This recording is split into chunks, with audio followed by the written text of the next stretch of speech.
Ancient alchemy truly is fascinating. Boats are made for transferring commodities back and forth, and those that come across Liyue tend to stay a while. So it is where many things come to settle.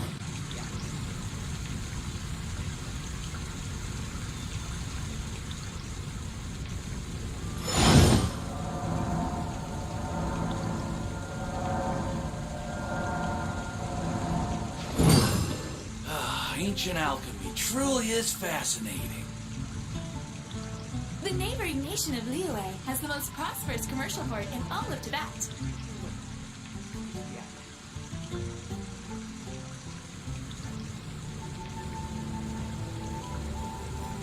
Osmanthus wine tastes the same as I remember. But where are those who share the memory?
Now guess, what suit will this next card be?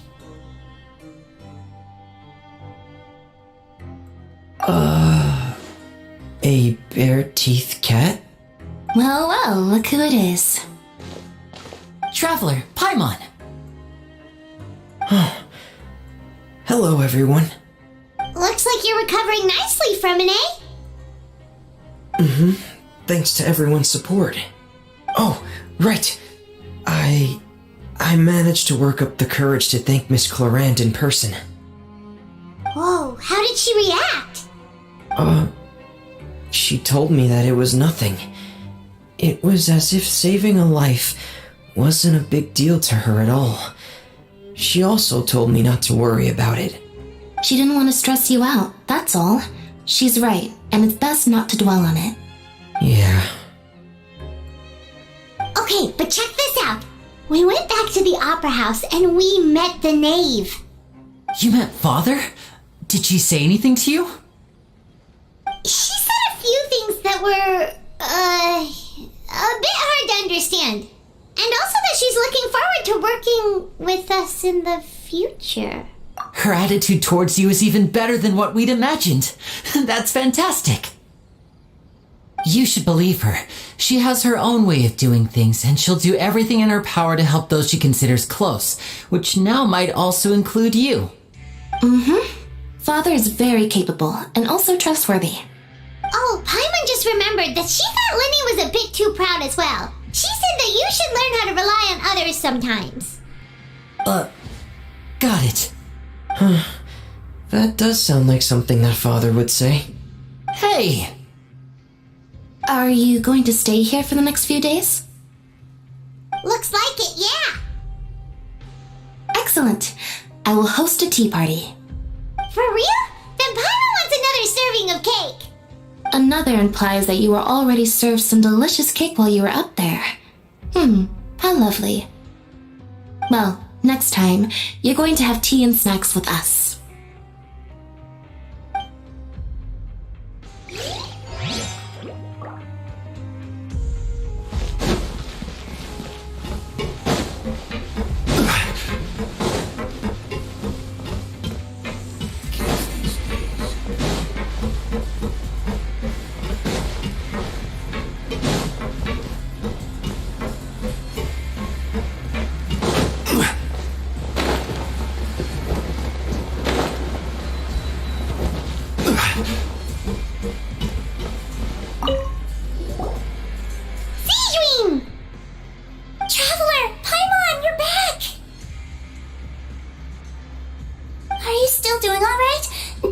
of you get hurt?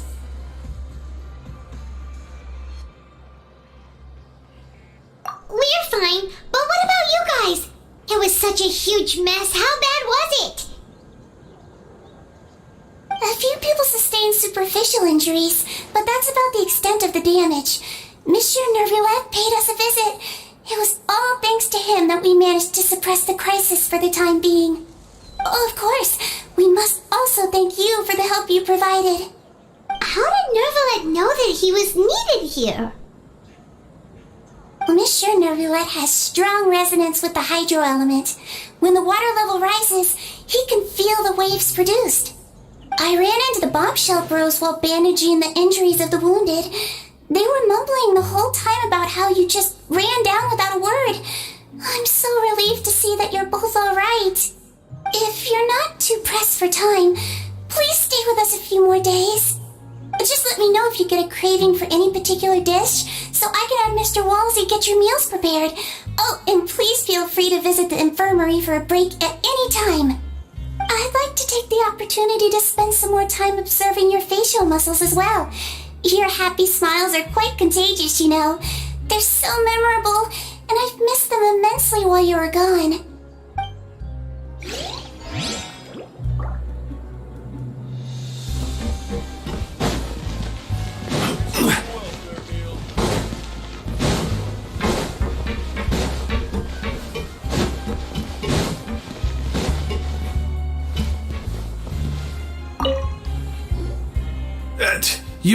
You guys are back? Crystal! Macaroon! You guys didn't get caught and thrown back down here, right? Huh? No, not at all. And here I thought you'd managed to escape from jail during all the commotion. I'd held you up as legendary jailbreakers, but now you're telling me you just never left? We're sorry, but we just had some business to take care of. All right. There's no need to get caught up in the details. We're just relieved to see you. He was super worried about you, you know. Hey, it wasn't just me. Weren't you super worried as well? Something like that, yeah. I was also transferred to work in the kitchen a few days ago. I can still hear Quisto mumbling to the carrots. Are those two all right? Do you think they made it out alive? Whenever he'd say that, I'd tell him I'm sure they're fine. Wherever they are, they're kicking back with drinks in hand, enjoying the lovely scenery. Hey, there's nothing wrong with worried about your prison pals. Is there? I mean, considering how they always love listening to all my gossip. These two. They sure are a lot warmer and friendlier than when Paimon first met them. Oh, well, if you say so. I'll be watching you to make sure you finish every last bite.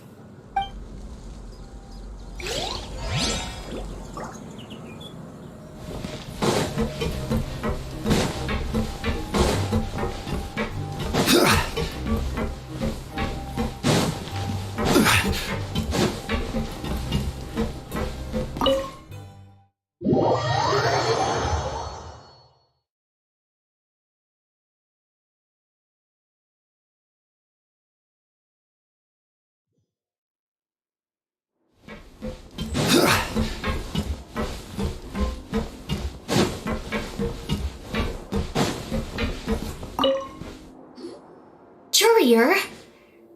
Miss Sishween told me you still haven't eaten. Yeah, I was working on something, so I forgot. That's no excuse for... Huh? It's you two. Courier! Lurvine! We're back! Hello there. It's been quite the mess here recently. How have you been? And you? Are you still taking the secret passageway from the infirmary to work on the ship? Yep. That is still top secret, though, so don't say a word to anyone. It can be a bit annoying when there are lots of people in the infirmary, but I still prefer taking that route over the one from the Duke's office. I mean, the infirmary does make it easier for you to slack off. Oh yeah? Then why are you also here so much? You two really are just using your jobs as a cover for your relationship, aren't you? Not at all!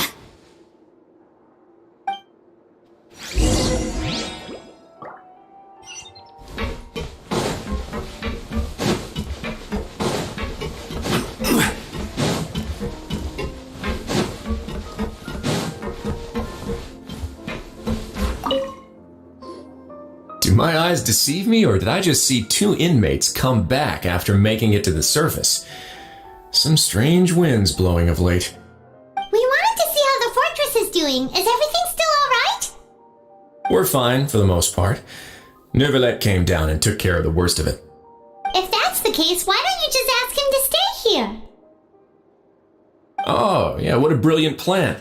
Let's go convince the Udex himself to exchange the Courts of Fontaine for a puddle of water in the middle of nowhere.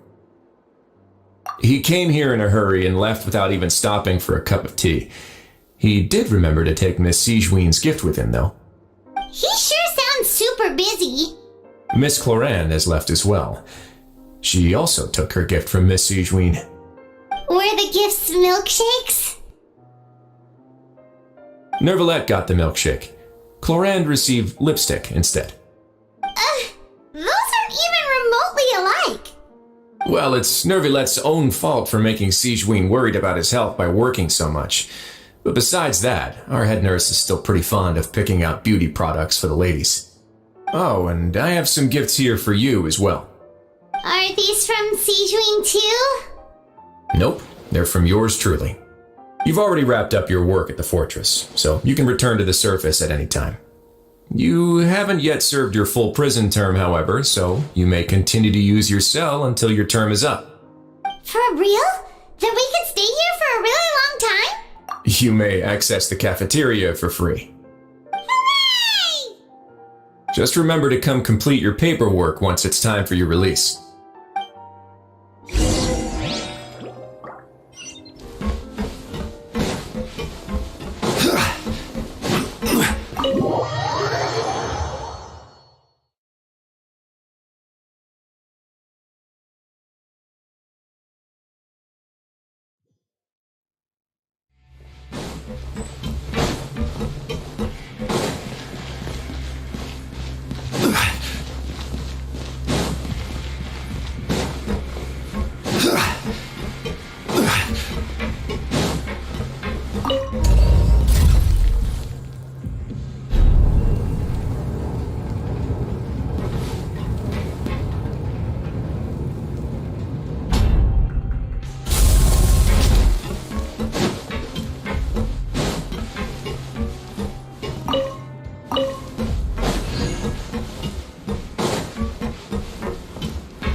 We're back in our cell again. We're no longer prisoners though, so it really doesn't feel the same. Being free sure feels pretty special now. Huh? How did you know? Hey, that's not true! Alright. Okay, Paimon just wanted to say that we really are an amazing duo after all. It's like we've now gone to so many places together and become friends with so many people. We've never stopped traveling or stopped meeting new friends. There are so many bad things in the world, and we're just two people, but we've still been solving problems no matter where we go. Isn't that pretty cool? You're counting Paimon today? Aren't you the only adventurer here? Then let's ask Catherine to give Paimon an adventurer handbook as well.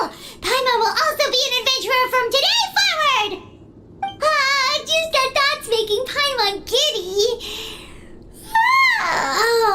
Paimon's gonna crash, so you sleep soon too. The last time we fell asleep here, we woke up to a whole mess outside our cell. The primordial seawater nearly rose up. That was so scary. We should be safe now, right? Alright then, good night to you, traveler.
therapist.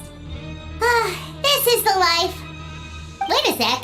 Isn't something important supposed to happen today? Oh, today's our big day! We're supposed to leave the Fortress of Mirapede! Come on, we've got to go complete the release procedures now!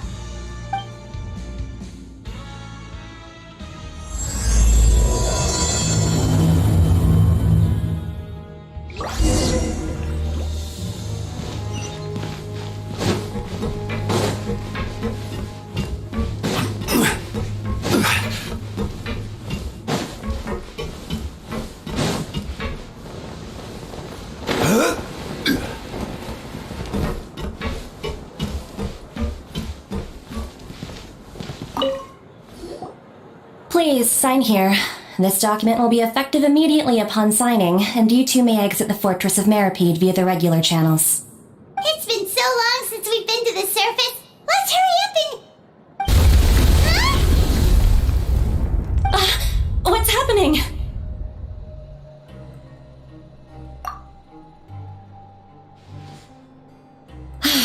I'm fine, thanks. But I wonder what that tremor was just now. Let's go ask the Duke!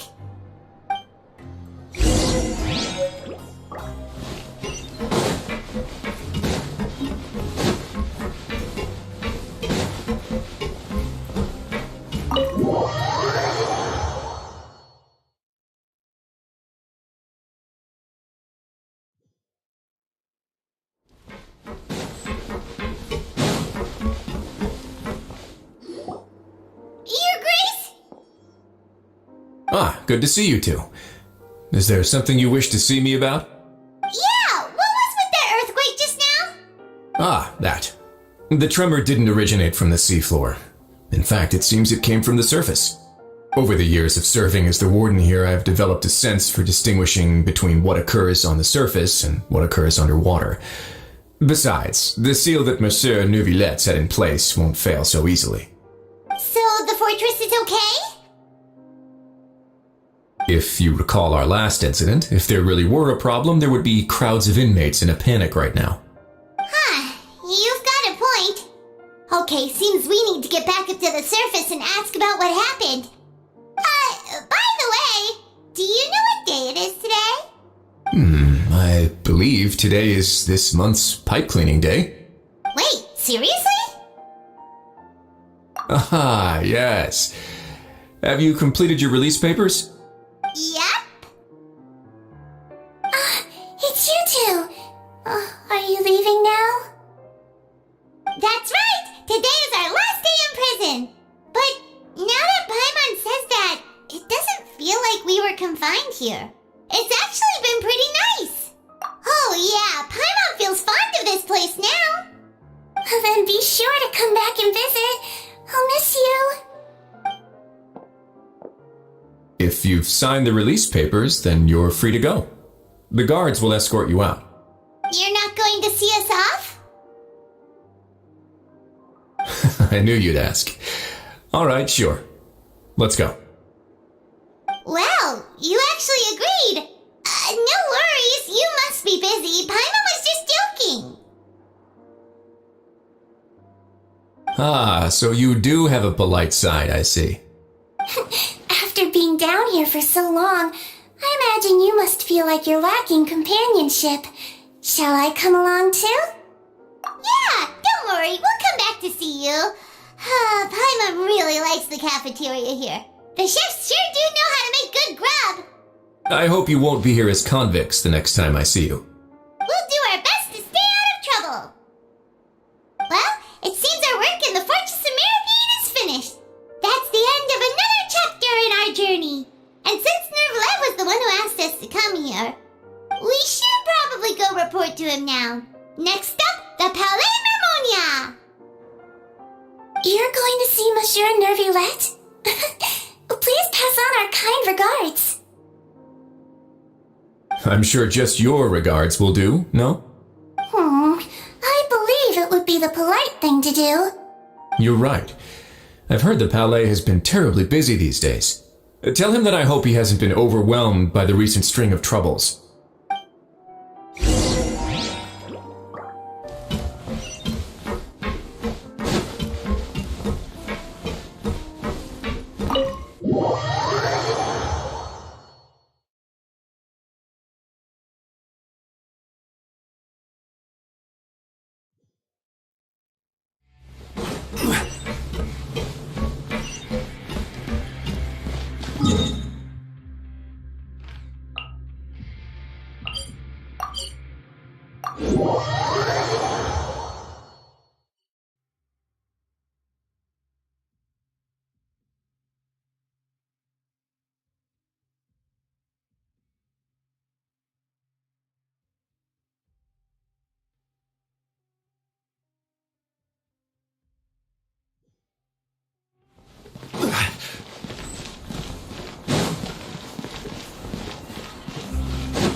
It's you two. Apologies. Monsieur Neuvillette did say you'd be welcome at any time. Excuse me. Would you mind helping me take a look at this report? I'll be right there. Sorry, I've got my hands full here. You can see yourselves in. Everyone's so busy. Seems a lot has been happening.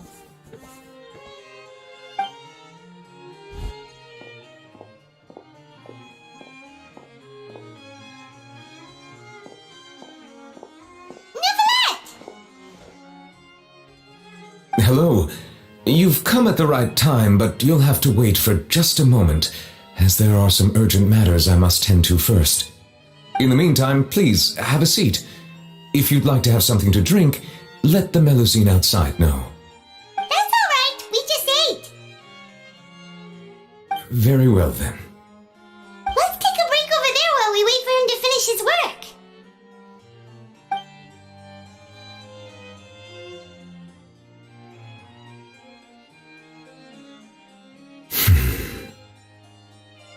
All right. That should wrap things up for now. Are you done with your work? Yes, sorry to keep you waiting.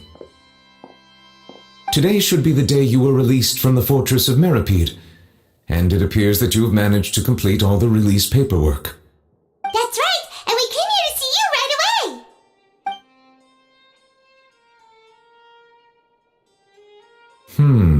A massive whale. Do you have any idea what that might be?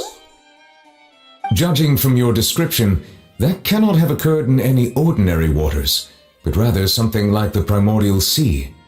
A whale of that size and shape cannot usually be found in the waters of Teyvat. Therefore, we can only assume that Child is presently immersed in primordial seawater. Immersed in primordial seawater? But how? And is he okay?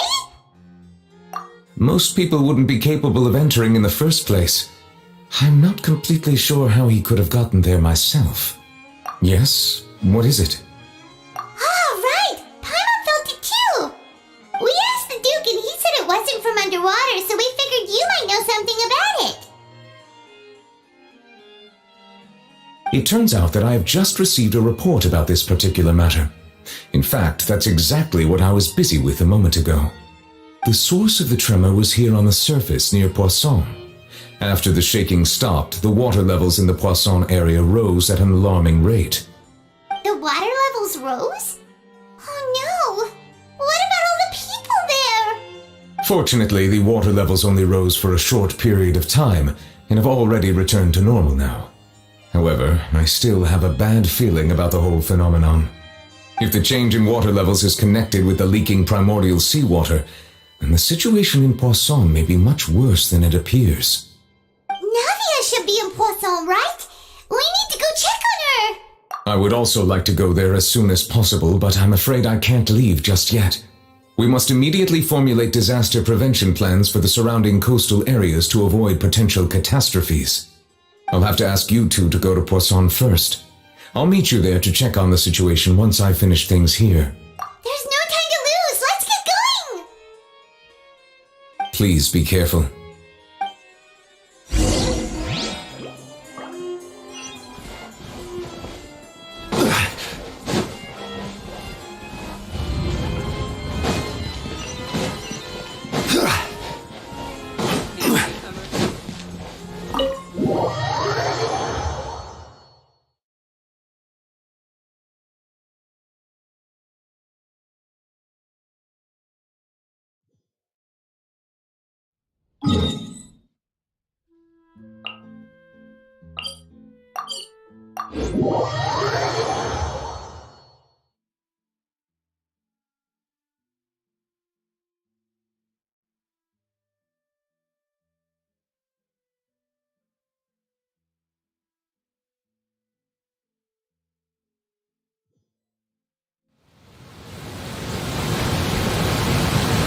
Oh no! What happened here?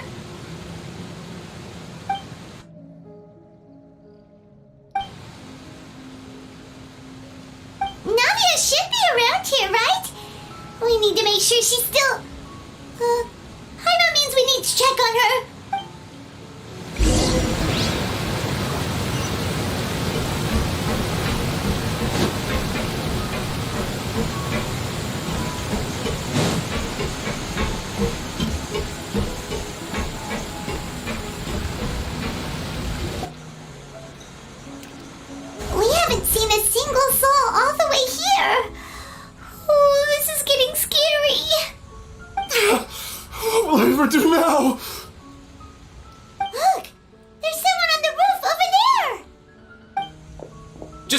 put! We're coming up! Watch your balance!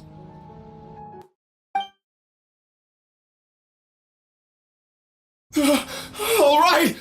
Just hurry!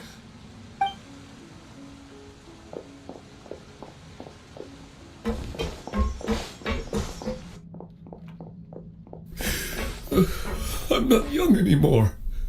How will I survive on my own? My Desiree! Oh, he looks pretty sad. My leg! My leg! How could this have happened? It hurts! Just hang in there. Help is on the way. You can hold my hand if it makes you feel better.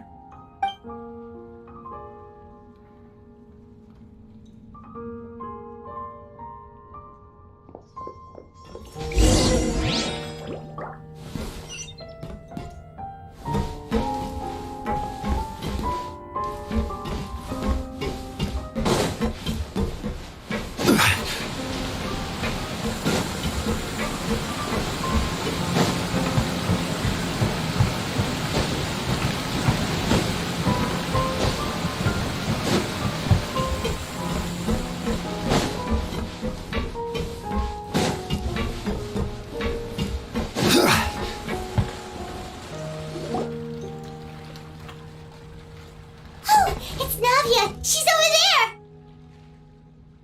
Hey, Navia! Are you okay?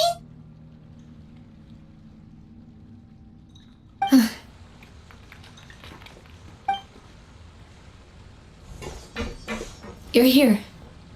We heard there was a situation in Poisson, so we came as quickly as we could! Yes. As you can see, the water level suddenly rose. It caused quite the disturbance, in fact.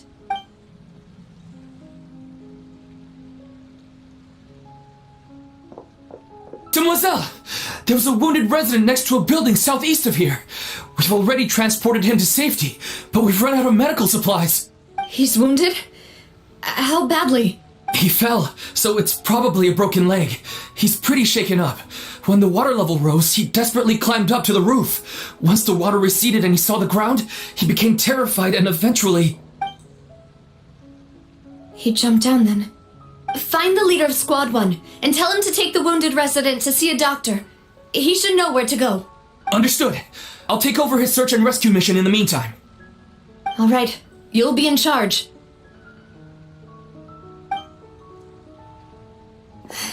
I'm sorry. Where were we? The situation in Poisson? Right. Allow me to explain. A little earlier, we suddenly heard a loud noise. At first, everyone thought that something might have exploded in the waterways. But before we knew it, water started pouring out from everywhere.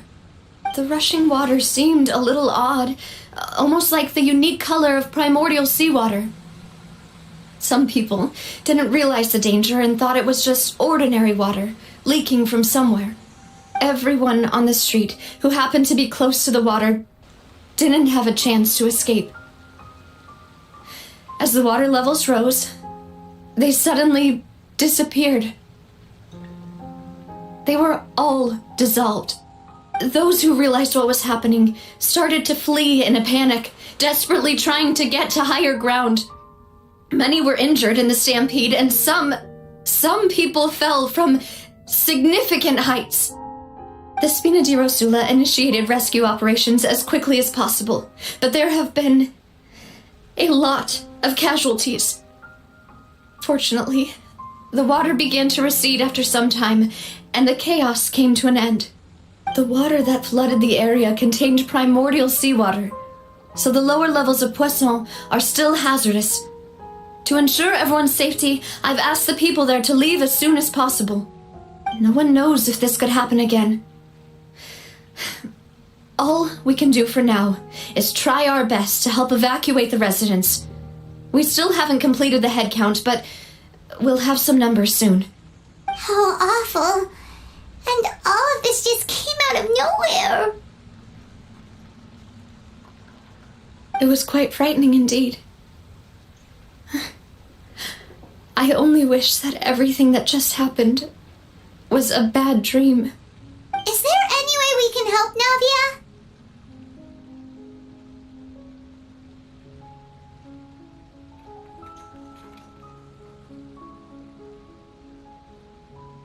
Thank you for being so willing to help in a moment of crisis like this. You don't know how much it means to me. I really can't express how grateful I am.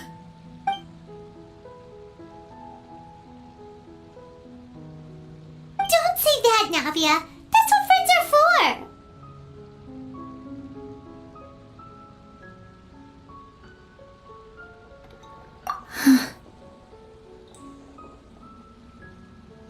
Demoiselle! We've got a situation here! I'll be right there. Sorry, I need to go for now. And off she goes. Seems it might be a while before she can take a break.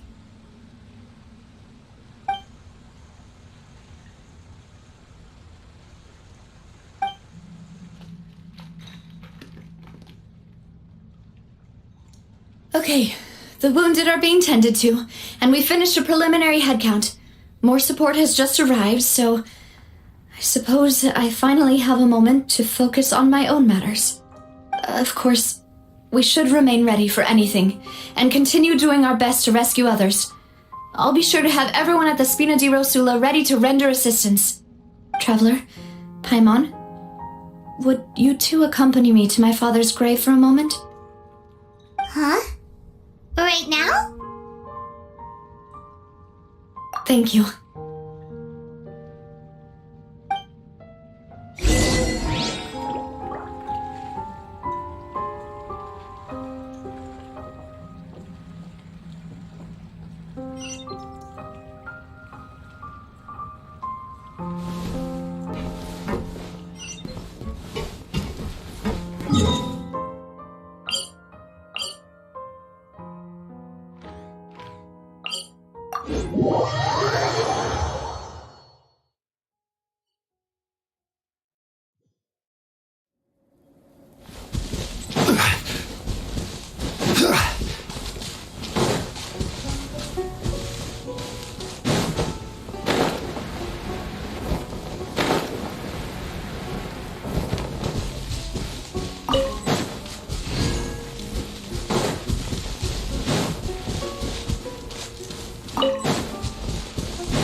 Not a lot of people here, huh? Well, given the time of day and the whole situation in Poisson, Paimon doesn't think there'd be a ton of people here visiting graves. Right. That's how things are now. The living are so exhausted that they've no strength to spare any words for the dead. Navia?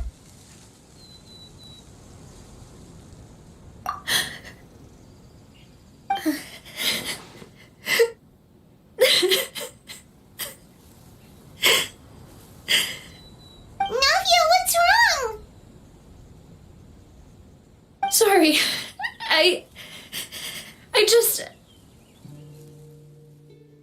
Malus and Silver. They won't ever come back here again. What should I do, Papa? Huh? What happened to them? Everyone agreed on the rescue plan, but still, I was the one who initiated it. They were helping evacuate the residents, but they couldn't leave in time. And they were caught in the seawater.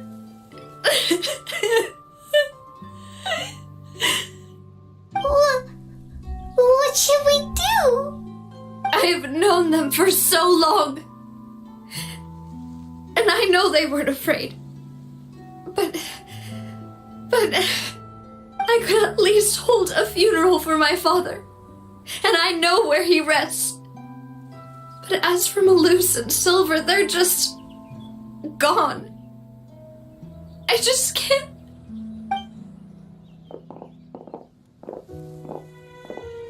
Everything looks so clean after it rains. Even the gravestones. I didn't expect that you'd enjoy a glass of red wine in front of Master Callus's grave. I can understand. Besides, the scenery here isn't half bad. See, it's not just me. I always want to bring something when I visit Papa. Perhaps we might even have a picnic. He wouldn't be angry, would he? How could Master ever be upset with you, Demoiselle? Yet the cemetery is the home of those who have passed, is it not? Everyone ends up here sooner or later, no matter who you are. Buying yourself a plot in advance, are you? No need yet. But when I do, I hope you'll let me be buried beside Master Callus, Demoiselle. Hey, stop joking around. I'm quite serious. That way, it will save us both the trip to see each other whenever you visit your father's grave. That makes sense. In that case, could I be buried on his other side? After all, besides you, Demoiselle, the two of us could certainly be considered Master's closest companions, no? Personally, I believe we fill those shoes just fine. Why are you bringing this up all of a sudden?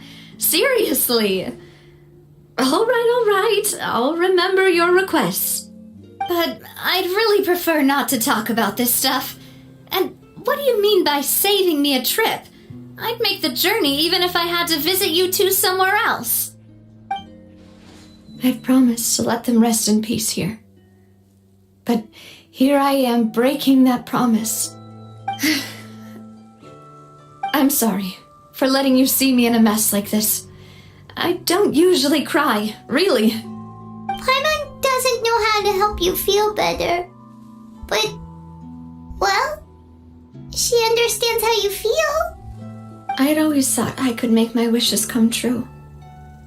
But now that I think about it, that never solely relied on me.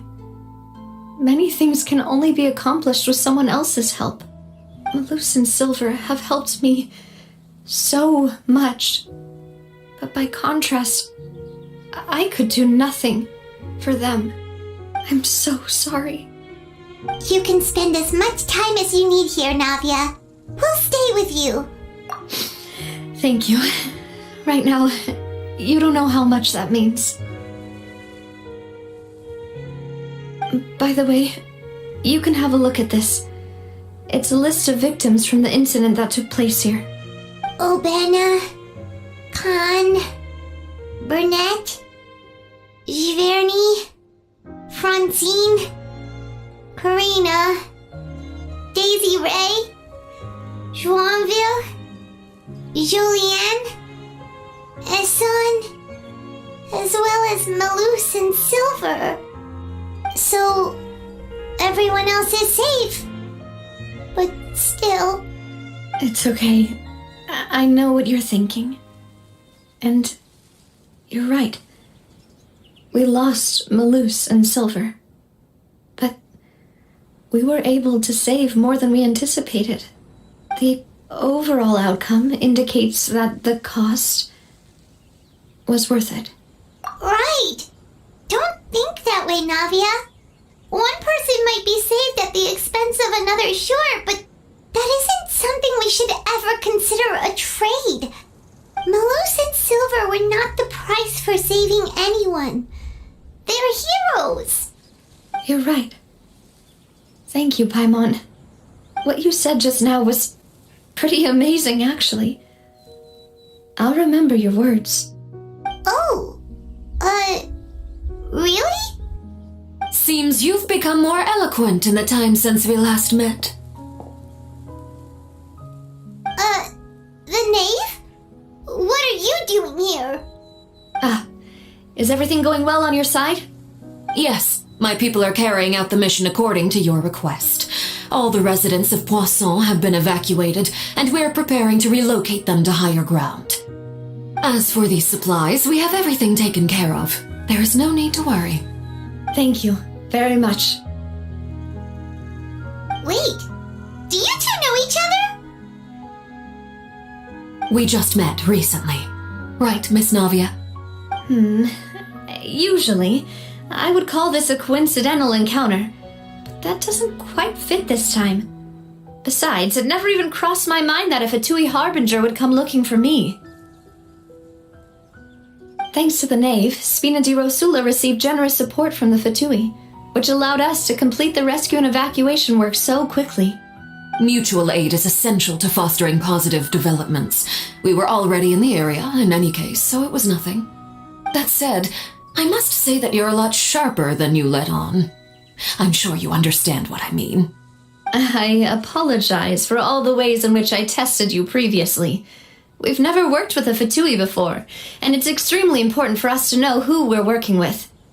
My subordinates have reported that Fatui soldiers have been observing water levels and taking head counts in various locations. I hear that they've also prepared a large amount of emergency supplies. I'm quite surprised. This is nothing to brag about, nor do I intend to. It is simply the way of powerful organizations to act forcefully, whether they are doing good or ill. You've witnessed that firsthand, in any case. As I've told this traveler before, I know of the prophecy, and I intend to prevent the impending disaster. Lending your organization a hand was a natural first step in accomplishing that. As such, do not be troubled by this token of our sincerity. Perhaps one day, you'll also be able to help me in the same way. Without your help, there would have been many more casualties. I won't forget your kindness. Furthermore, I sincerely regret what happened to Malus and Silver. I only wish that my people could have arrived a little earlier to prevent this from happening. Don't say that. You and your subordinates did everything you could. As Paimon said, Malus and Silver didn't choose to sacrifice themselves for any specific person, and they weren't the price paid for other salvation. They chose to become heroes themselves. I've never liked hearing people put it that way. It's like trying to relieve pain by saying some noble-sounding words. But right now, there's nothing more suitable. They really did become heroes. You're right. I'm sorry for your loss, Miss Navia.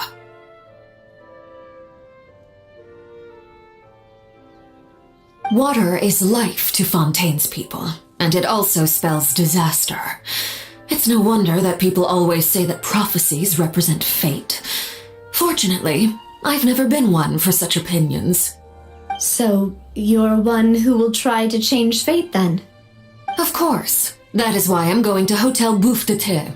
I still have some things to take care of, and the children need my attention. By the way, traveler, Paimon, one more thing. Alright, then we'll just... This isn't right. Paimon thought you would ask us to walk with you for a moment so you could tell us something in private. That is a clever and useful conversation technique, which I do like to use when necessary. But there's no need today. It would not hurt to have Miss Navia listening in. Traveler, I'm sure you remember that I said we could work together when we had the chance. You and I both know that there may be issues with the primordial sea. Previously, it was the fortress of Maripede's sluice gate, and this time it was the water levels in Poisson. These are both signals. Indeed. Allow me to share the latest intel I've received from the House of the Hearth's intelligence network with you. During some recent investigations, a child claimed to have discovered some ruins near Poisson. The ruins date back to ancient times and seem to be worth investigating in many ways. Judging by the dating of the ruins, they may be related to the prophecy and the coming crisis. The situation is becoming more urgent, so any pertinent information will prove extremely precious. My people initially came to prepare for ruin exploration. Unexpectedly, this disaster struck, and at present, we're all busy prioritizing the rescue effort. So that's why the Fatui were already in Poisson. I wanted to take the children along, but unfortunately, Linny, Lynette, and Fremine have all been dispatched to higher ground to assist affected residents. Linny told me that outside of the house, the person they trust most is you, which is why I want to give you this task. The House of the Hearth's members see each other as family, but Linny, Lynette, and Fremine said that they also see you as such, even though you are not from the house. I'm sure you already understand how earnest they consider their friendship with you to be.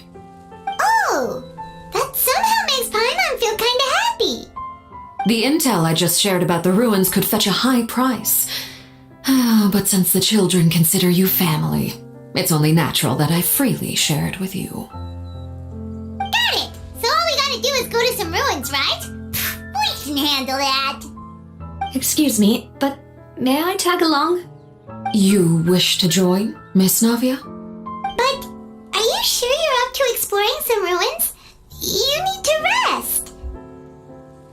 Well, I'm sad, yes, but I can't just go back and plop myself into a chair by the roadside and do nothing.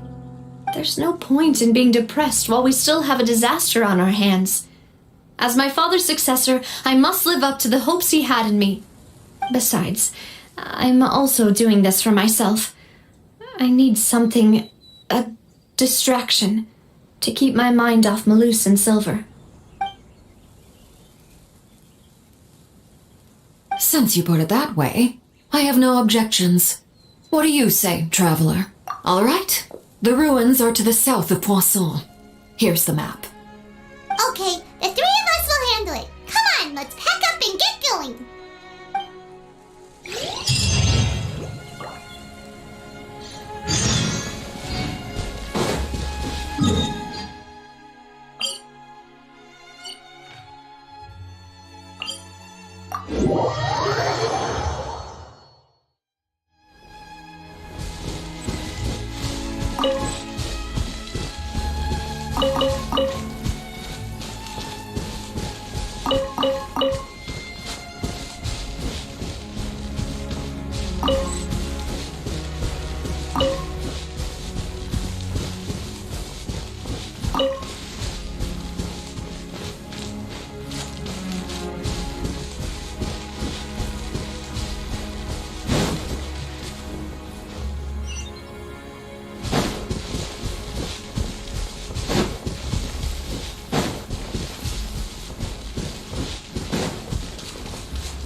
So, are these the ruins the knave was talking about? Whoa, talk about old. They seem to be pretty ancient, all right. Let's go in and have a look. Just be careful.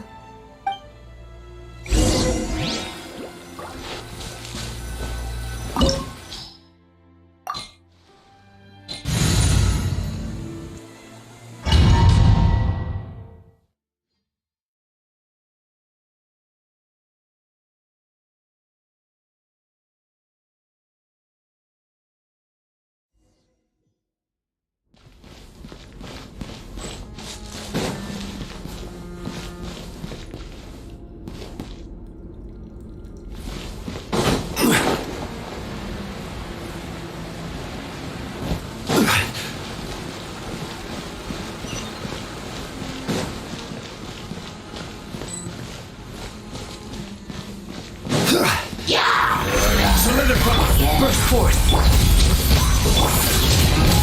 Oni coming through.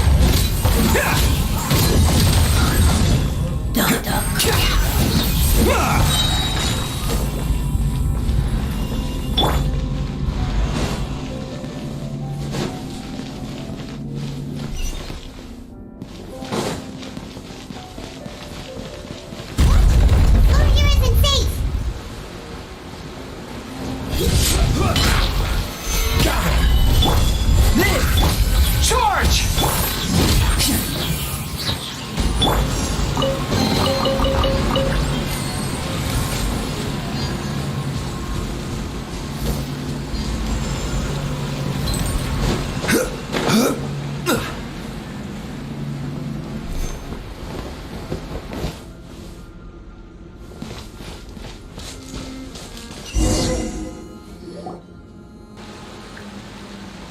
This place has also been contaminated by primordial seawater.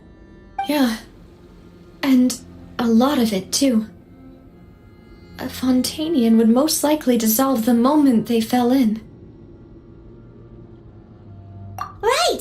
You can't go down if there's primordial seawater. It's too dangerous, and it won't be any help for you to just stay here. Don't get Paimon wrong. We're not saying you're useless. It's just that... No, you're right. I can't do anything in this situation. I'll leave this to you.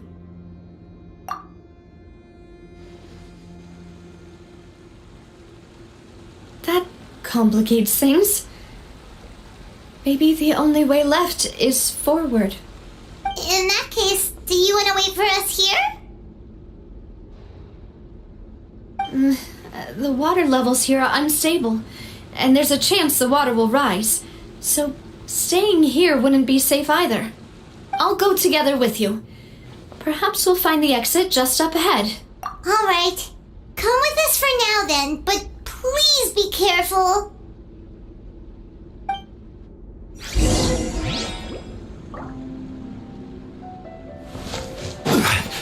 Oh no, it's a dead end! Let's try climbing over from the side.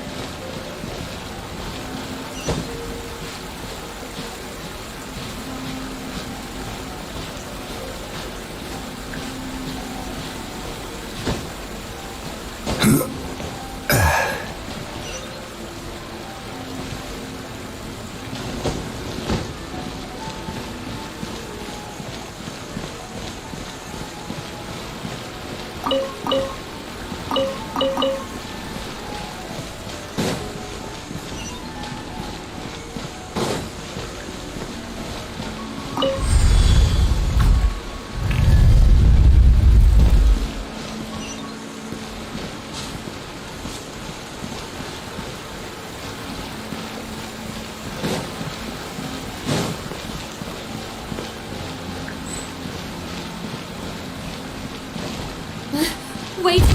There's something wrong with this bridge! Run for it!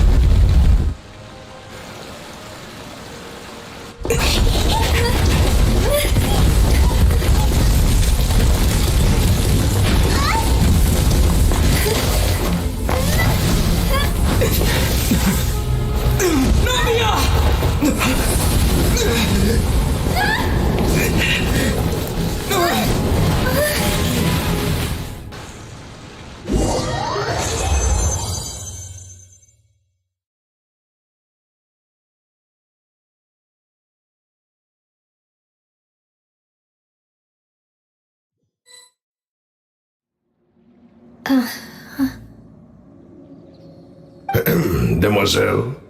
Huh? Demoiselle, what are you doing here by yourself? Would you be standing here till dark if I hadn't come to get you? Maybe she just wants some time to herself, Maloose. Oh. Was I sleeping? Yes, it would appear so. I must be tired. That's quite possible. However, you were the one that suggested we go out for a walk. Oh, right. I nearly forgot. must have slipped my mind when I dozed off. I haven't had a nap today yet. Have I? This is a familiar feeling, yet something's a little strange. Is something the matter, Demoiselle? Oh, no. No, I'm fine. I was just trying to recall why we came out for a walk. Do you remember Mr. Giverny? He'd requested our help before with foreign merchants who had a debt dispute with him, and we'd resolved the matter not long ago. We were headed to see how things were going with him at the moment. Ah, right. Yes. I remember now. Oh, Miss Navia. Ah, Mr. Malus. And Mr. Silver, too. It's good to see all of you. How have you been? I've been great. Thanks to your help, those bothersome merchants finally realized that I wasn't the one they were looking for. Why, I wasn't even the guarantor for that person. They were knocking at my door day and night. Even my neighbor Obina was getting fed up with them. Sometimes force is required to calm someone down and get them to listen to what you have to say. That's right. Oh, by the way, Burnett, what was it that you wanted to give to Miss Navia again? Oh, yes. One moment, I have it right here. Miss Navia, these are some flower seeds that I prepared. Please take them. They're a very good variety, and they'll become very big and beautiful once they bloom. I don't know what we would have done without your help, so this is a little token of our appreciation. I hope you won't refuse. Ah, did you cultivate them yourself? Thank you so much. I'll certainly take them. Malus, we do still have some empty flower pots at home, right? Why, we can have as many pots as you'd like, demoiselle. Perfect. In that case, we'll swap out some of the decorative plants for some of Mrs. Burnett's flowers. Very well. Wait. Something seems to be off here. Excuse me, madam. If I'm not mistaken, your name is Burnett, correct? That's right. Is something wrong? No, it's nothing. This is the first time we've ever met, but your name seemed familiar to me. I must have heard it when I was discussing things with your husband previously. I've heard this name before. Sometime recently, I'm sure of it. And why are there so few people around here? Where did everyone go? We must mind the time, demoiselle. We still have important things to attend to today. Huh? We do? Like what? Well, now, did you forget? Miss Navia, here you are. I've been looking for you. Please, come to the Opera House. Your trial is about to begin. My trial? Wait, why would I need to go to the Opera House? Yes, she's right, demoiselle. It's just about time now, so we should get going. Oh?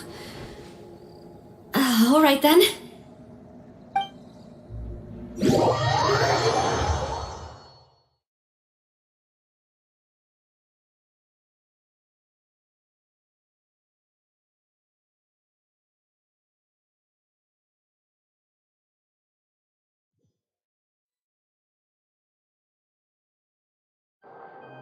Look, it's Navia! She's here!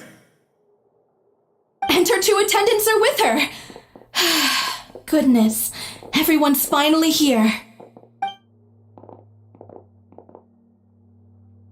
There sure are a lot of people here to see the trial. And they all seem to be oddly excited about something. I even know some of these people. Karina, Desiree, Joyville, Jolien, Essen. Why are so many people here? And why do I have no recollection of this case? And as for the judge... huh? Where's Monsieur Neuvillette? Please sit in the defendant's seat.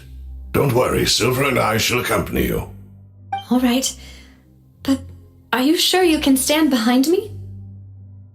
Typically, it wouldn't be allowed, but today is an exception.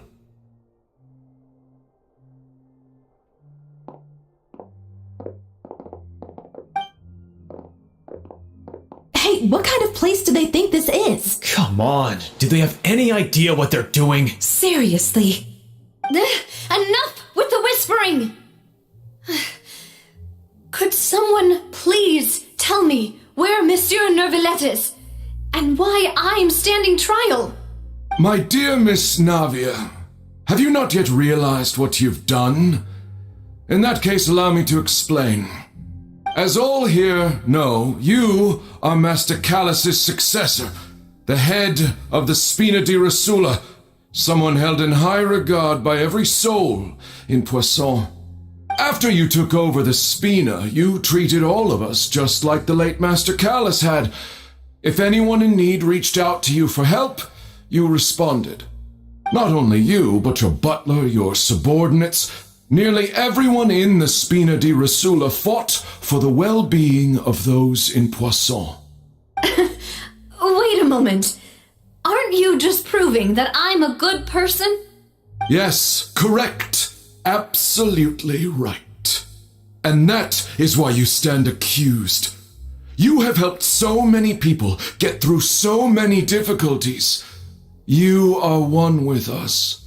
We are inseparable. We are one big family, all of us who are from Poisson, inextricably linked. And with you being so important, we couldn't possibly do without you. Therefore, this fair and honorable court shall declare you guilty, and you shall stay here. You will be together with us forever. Huh? What are you saying? Everything you have said is correct. I have indeed done a lot for my hometown, and I would be willing to be with you all, but what is the purpose of having me stand here like this? What is there to discuss? Ah, well, if that's what you think, then I have no further comments. How wonderful, Miss Navia!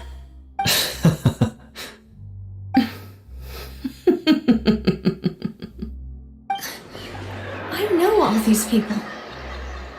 Why are they laughing? I seem to remember now. Yes, I get it. This trial is... Wait just a moment. This isn't right! Malus? What was that, Mr. Malus? Our conclusion is very clear and unanimous. Let the court judge her now. She's guilty! Stay here, Navia! You're one of us! Demoiselle, don't admit guilt. This trial means to keep you here forever. I wish to exercise my right to defend Our Lady. Mistress Ronville, you only know of Navia's goodness, but nothing of her utterly independent mind. She was born a free and independent spirit. She has never been tied down by anything. Indeed, even the death of Master Callus couldn't stop her. Her actions cannot serve as proof that she identifies herself as part of any group. She merely acted as an individual, extending her hand to help others. Please do not mistake her actions as being otherwise. Really? As an individual, you say? Don't forget, we are all Fontanians here. This is the nation of justice, the nation of Hydro. Even if Miss Navia only voluntarily rendered her assistance, that doesn't change the fact that her beautiful soul must return to everyone. Water accepts all, blends with all. It will surely accept her kindness. Everything is measured here in the nation of Hydro, and in the end, everyone shall meld together. Thus, when a unanimous opinion emerges, that opinion represents justice. Now I speak for everyone. Our opinion is consistent. Navia should stay. We and Navia are one. And you would call this justice? Preposterous! You are merely jealous that Demoiselle still has a chance to exist as an individual! Have you forgotten how much you all once longed to become individuals, to become independent? Do you mean to defy our justice? If your justice is flawed, then why should we acknowledge it? As you said, we can also have our own justice. Silver and I shall defend Demoiselle. And that is how we will enforce justice. Ugh, my head... it hurts. Demoiselle! Silver, it hurts. My head is spinning. All I can see is stars swirling in front of me. I remember now. Everything that seemed odd from the very beginning.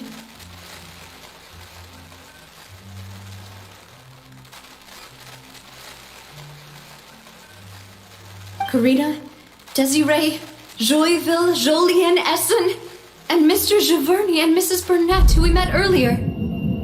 Even Malus and Silver. I don't want to admit it, but they're all dead. Don't be afraid, and don't admit guilt. We will protect you to the very end. Absurd! Who are you to say that she cannot be judged? We are the majority, and in the nation of trials, the majority is absolute justice. We are the will of all. Don't let them escape! We shall keep Navia here with us! Mr. Malus and Mr. Silver, must you be so stubborn? How could the two of you possibly hope to stand against the collective? Do not resist. This judgment is fair and just. Navia belongs to us. After all that happened, she should not be left alone in Poisson. What are you saying? No more excuses! She says we're jealous. Jealous? How could she possibly be an independent individual? What's with these people? Who's jealous of her? She belongs to us! Miss Navia, she... Silence! That's...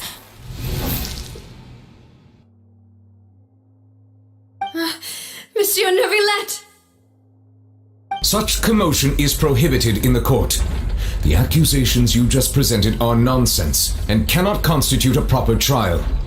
The court will adjourn for the rest of the day. In this, I shall hear no objections from any unauthorized party.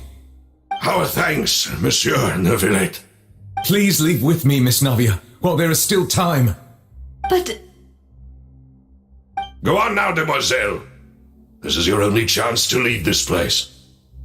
What, can't bear to leave us behind or something? Malus.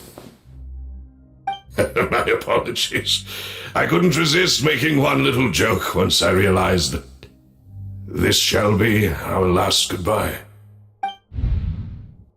Malus... Silver... Quickly, you must come now! Goodbye, Demoiselle. Farewell.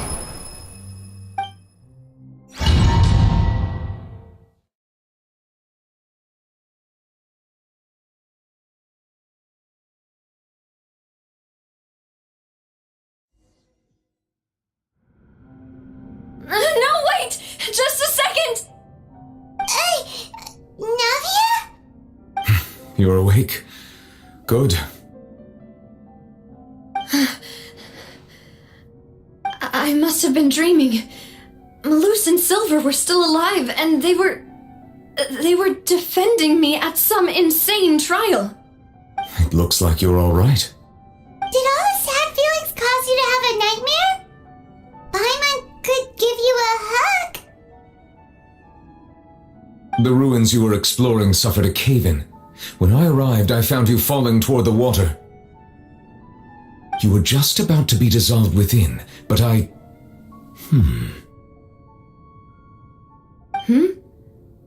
What is it? I think I saw two Oceanids protecting you. It was only for a moment, perhaps even a fraction of a second, but they gave me the chance to retrieve you.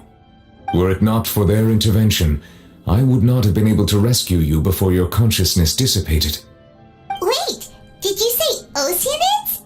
You mean like what happened with Vache? Perhaps those two Oceanids were the people you saw in your dream. I always told them that they didn't have to protect me. To think that they'd keep doing so even after death.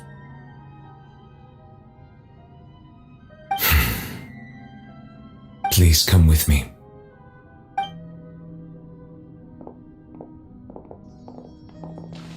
Neverlet, are you okay? Oh, I am quite all right. Perhaps there's something we could chat about?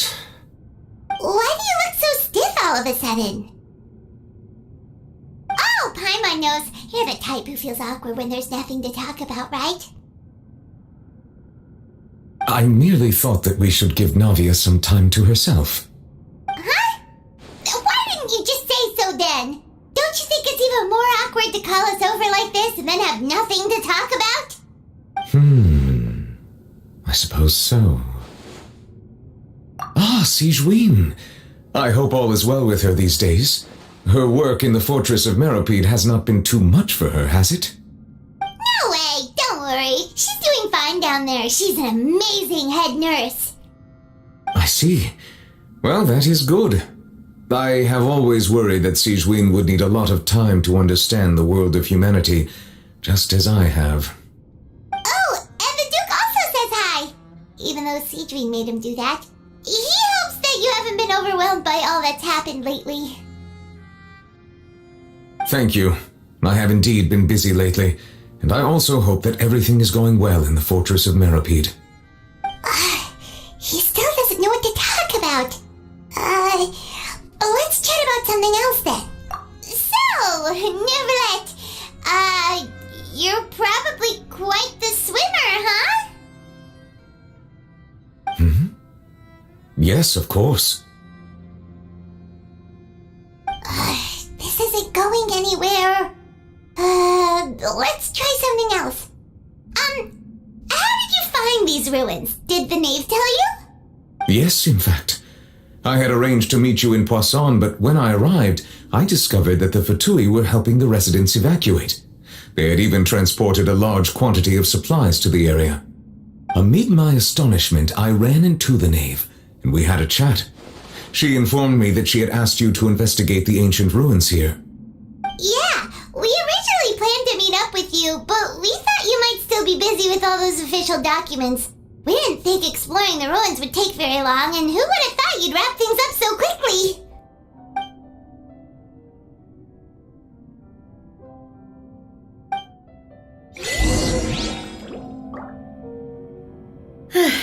I'm sorry to have kept you all waiting like that. I'm feeling much better now. I guess we should get going again. Will you come with us, Monsieur Neuvillette? Yes, if you wouldn't mind my company. All right! Another one joins the party! Let's get going then!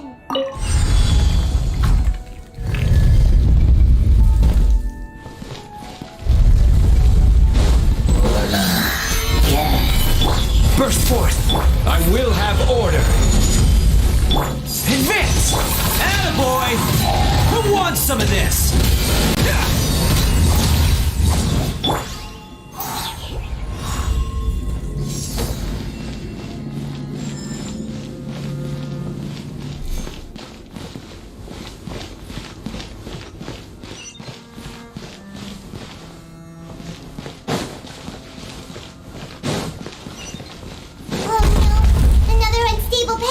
Watch your step!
take it. This is order. Press the advantage! Oni coming through!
Looks like we've reached the end. This is the place. There should not be any other hidden spaces in the vicinity. The path sure had some twists and turns, but it turns out that this place isn't actually that big.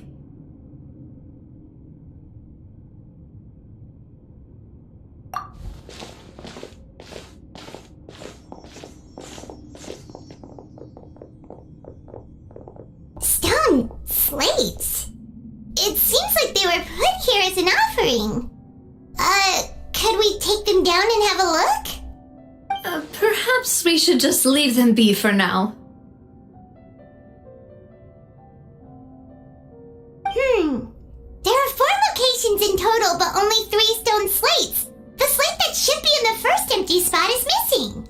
The surrounding walls also show signs of damage. There's something written below. Let Paimon see. Reason dictates that this nation be destroyed. I shall record the history of its future here in its past. Say what? It feels like someone left these slates and these words here for a purpose. But does he mean that Fontaine should be destroyed? That would fit the circumstances dictated by the prophecy, yes. Indeed, the slate's contents correspond to it. Take the second slate, for example. There's a person kneeling here. She seems so dedicated. And there's a whole bunch of other people behind her doing the same. She's facing this... what is this? Some kind of island in the sky? And is that Lady Farina in the third image? Did the Hydro Archon fall into the water? And is that a ring of people around her? Paimon doesn't quite get it. Are they all in the water? The fourth image. I know this one. This exactly matches the content of the prophecy. The people will all be dissolved into the waters, and only the Hydro Archon will remain, weeping on her throne.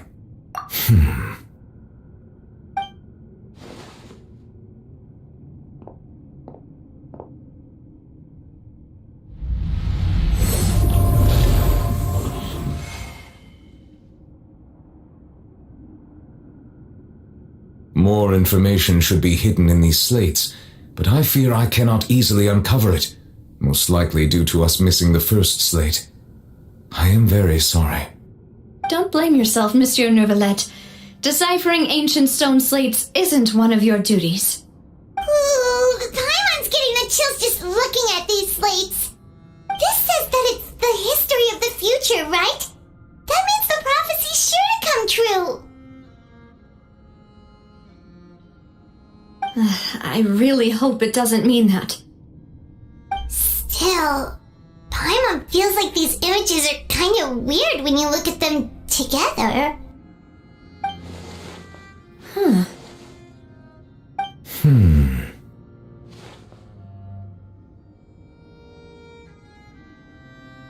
That's right! If the images are in chronological order, shouldn't the fourth, the waters drowning Fontaine, come before the third, where the Hydro Archon herself falls into the water? And yet the order is reversed here.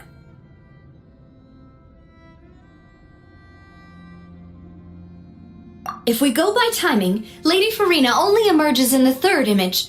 That means that the person in the second image might be the previous Hydro Archon. Egeria, then.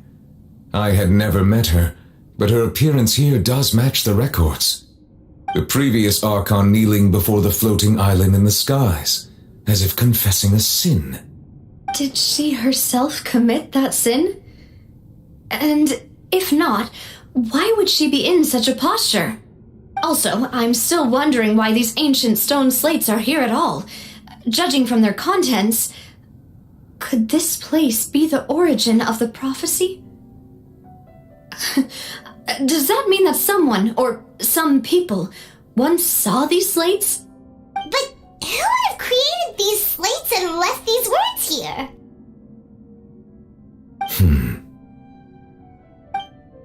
It seems that any further clues will have to come from Farina. In that case, there's no time to lose. There's nothing else to be gained here, so let's head back first. Yeah, we better get somewhere safe for now.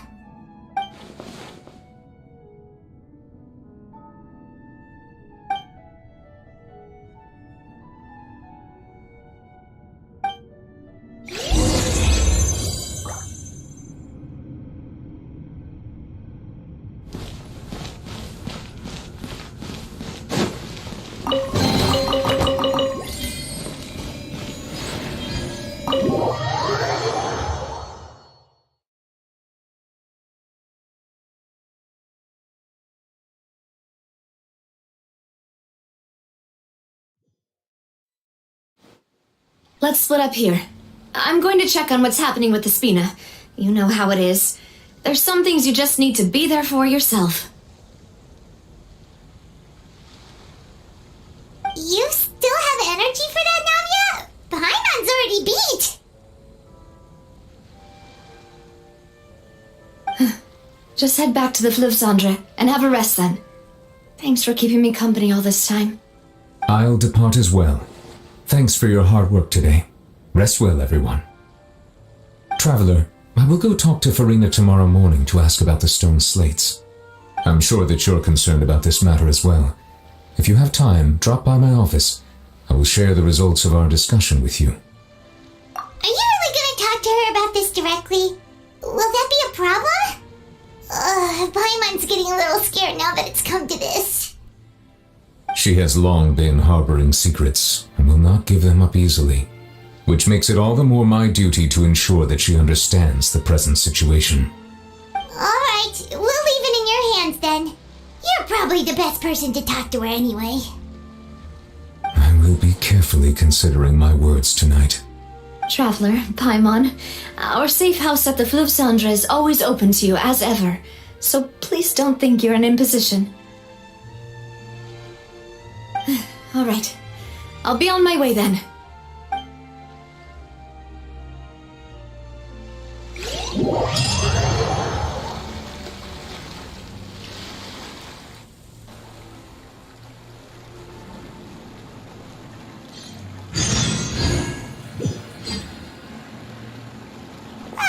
We're finally back! Welcome back. We've got a special menu prepared for you two tonight. Yay! And there's good food too! Navi, no, the boss is the best. Ooh, desserts! Nice! These are all Paimon's! Paimon's already starting to forget what happened today. Oh, that voice. Is that who I think it is? Huh? It's you two. What are you doing in Fontaine?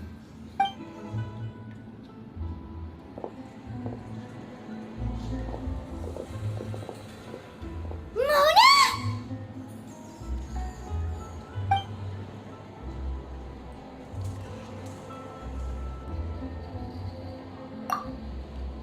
seriously, nobody just uses a scry glass whenever they've got time to just see who they'll meet on the road. Still, we didn't expect to see you here. Wait, you're not a Fontanian, are you, Mona?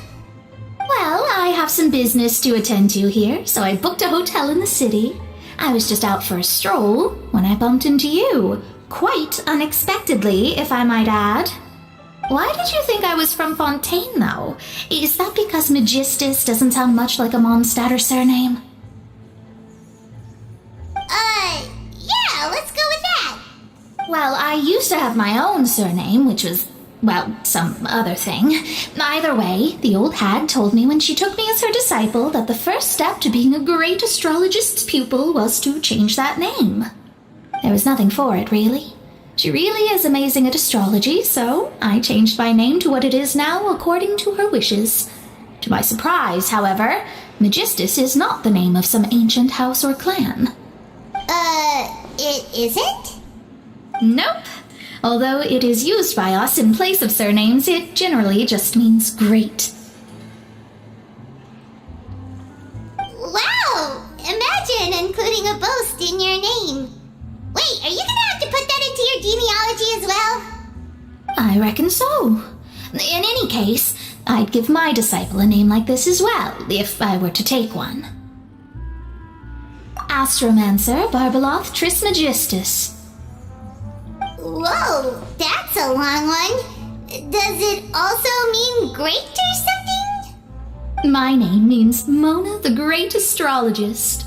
As for the old hag, hers is, in plain speech, the thrice as great scholar of the stars. Just take it as a title specific to astrologists. Thrice as great? That's so petty. I know, right? That's just how she is. She used to call herself Magistus, actually, but when she took me in, she changed her name to Trismegistus. Talk about excessive.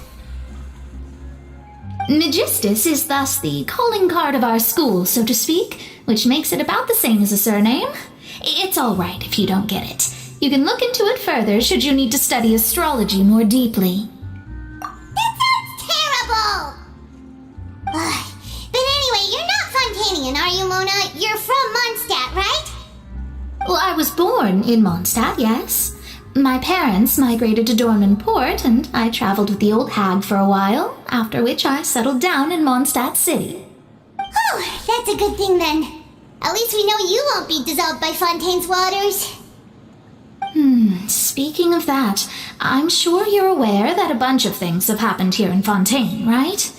I know you're not a local, but I'd avoid getting too close to any water that looks strange all the same. There's something ominous about it. Well, the water, I mean.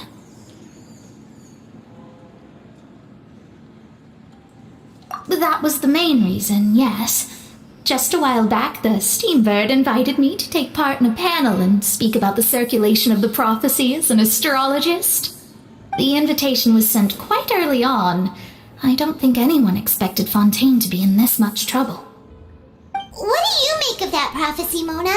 Just tell us what you think as an astrologist. Your word would go a long way to make things more certain and less scary. What I can tell you is that I'm an astrologist, and that this prophecy concerns the fate of Fontaine, even that of all Teyvat. Ascertaining this is akin to reading the fortune of the whole world. I'm afraid that this is not something that just anyone can do. If I could do it, you would no longer call me an astrologist, but a visionary. But on the flip side, the prophecy is so huge and powerful that it must surely come from a powerful visionary. Its contents involve the fate of the world. Disregarding it would be a mistake. A visionary? Sounds really powerful and all, but does such a person really exist? Of course. The old hag could do it, and I'd bet there are others amongst those Hexenzirkel colleagues of hers who could do something similar.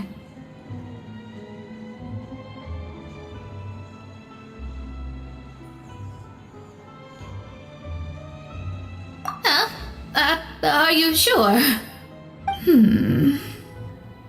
All right, I'll help you. It isn't often that I see you with such a serious look on your face. I'll tell you once I hear back from her. Thanks, Mona! You're amazing as always! Oh, well, this is something only I can do after all. So yes, your praises are quite welcome. That's the greatest of astrologists for you! Of all the people we know, you know the stars the best! Indeed, indeed. That's the spirit. Oh, sorry. I came to see what all the commotion was about. If there's anything you need, do not hesitate to inform the Spina di Rosula. Oh, whoops. Guess we were getting a little too carried away there. Well, I'll go tend to my own business now. If I receive any news, I'll be sure to come find you two again.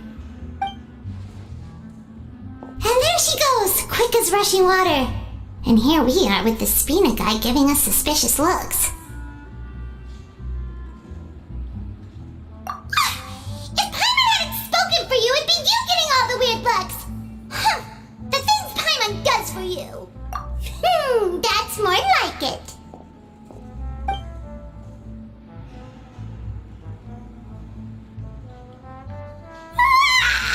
Good morning. To be honest, Paimon's still feeling kind of sleepy. But it's time to get up, traveler. We agreed to go see Nevelet, so let's pack it up and get going.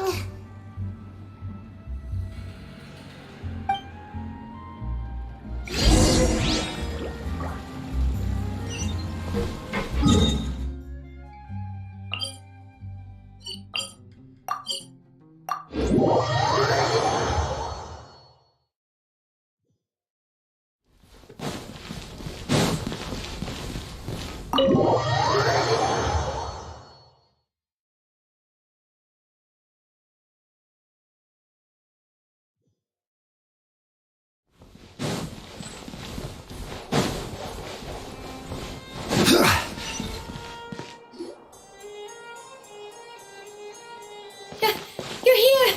Finally! Is something wrong? Monsieur Nevelet and Lady Farina, they seem to have gotten into a dispute. Please go see for yourself.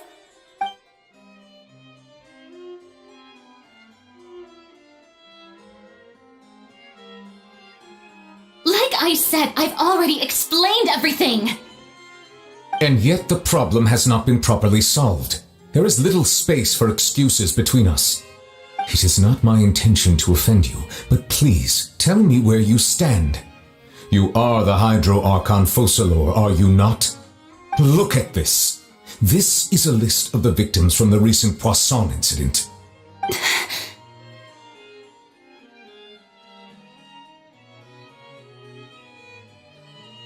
You mean they're all... We did not arrive in time to avert this disaster, and I will not have it happen again. I will say this once more. You must tell me everything you know. Yesterday, I found 3 stone slates in some ancient ruins near Poisson. Do you know anything about those? Seriously? You're questioning me like this is a court case now. I don't know anything about that. But you found them in some ancient ruins, you say? That's correct, which is why I came to ask you some questions. There should have been 4 slates, but one of them was missing. The other 3 feature different images that seem to correlate to the prophecy. The prophecy? The second of these slates depicts the previous Hydro Archon Egeria kneeling before a floating island in the sky, as if confessing something. Do you know nothing of this either? I don't. I've never seen such slates. I'll ask you again. Do you really have no information regarding the previous Archon? My deciphering of the slates indicates that the Hydro Archon Egeria once had to confess to, or apologize for, a certain sin. If anyone would know about it, it should be you. All gods don't have the same secrets, you know. She was herself and I'm me. Is it really so strange that I know nothing? I understand your concerns, but I'm sorry. I just don't have anything to tell you. Forgive me for saying this now, Lady Farina, but I have long known of your various secret investigations into certain matters. There are several indications that you have been investigating the prophecy on the sly. This is not strange in itself, considering that you are the Hydro Archon. But it is strange that you should also claim to not know any of Egeria's secrets, as well as do nothing following your inquiries. You have never been as superficial as you have presented yourself to be, nor are you a fool. And yet, your behavior is very inconsistent.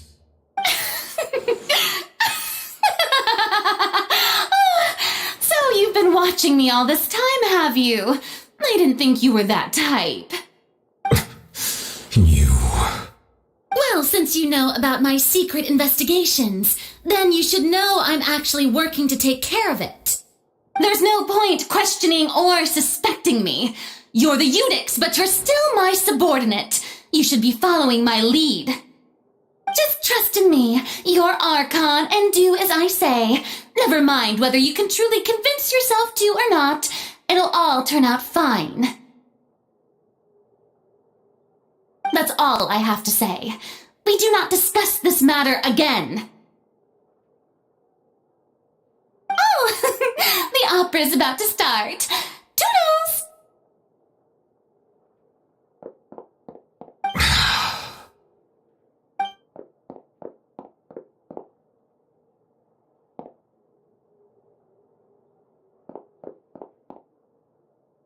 Did Farina not notice us standing by the door? Wonder what's up with her. She was smiling. Huh. She didn't seem in the mood to care if we were listening in or not. I assume you've been outside for a while now? Oh, you noticed. Seems Farina didn't even realize we were here. She was in a great panic, though I cannot discern the reason. Our discussion reached impasses time and again, a state of affairs that we cannot allow to continue. Still, I do not understand. Dialogue is the basis for understanding, so why did she keep refusing to engage? Everyone in her inner circle has noticed that she is hiding some secret. The issue is her attitude. I fear that she will not reveal anything unless absolutely forced to. We may have to create a situation in which she will have no choice but to speak. Oh? Like what? Normally, people will only reveal the truth when standing trial. Perhaps we must have the Hydro Archon experience just such a scenario. But Farina's seen so many trials, and she's really good at dodging questions. How do we make sure that she won't just slip away at the first chance she gets? We will need to consider this thoroughly, join forces with various parties, and then do what we can. If at all possible, I would prefer to recuse myself from this affair, but we must prevent the prophecy from coming to pass. This may be cruel to her, but all Fontaine is in crisis. The information a god possesses is too precious, and so we must take a chance on this. But who will lend us their aid to do such a thing?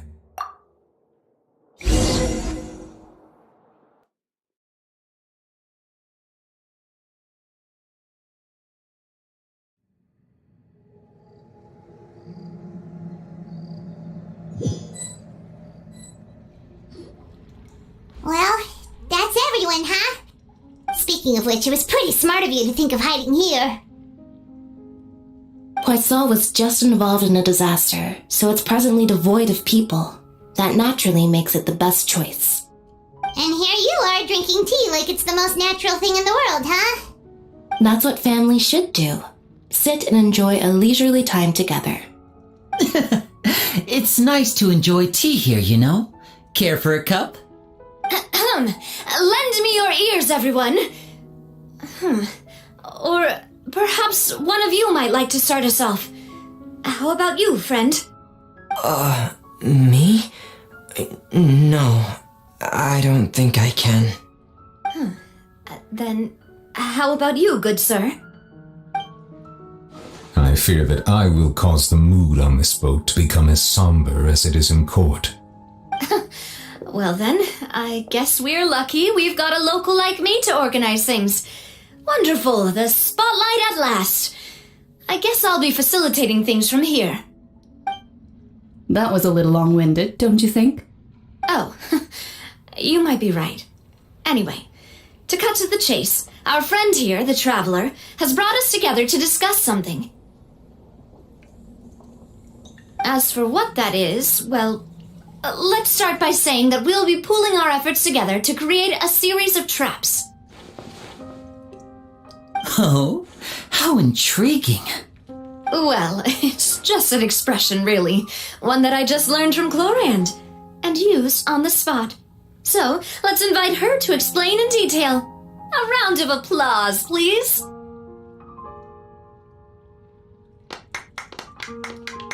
Huh?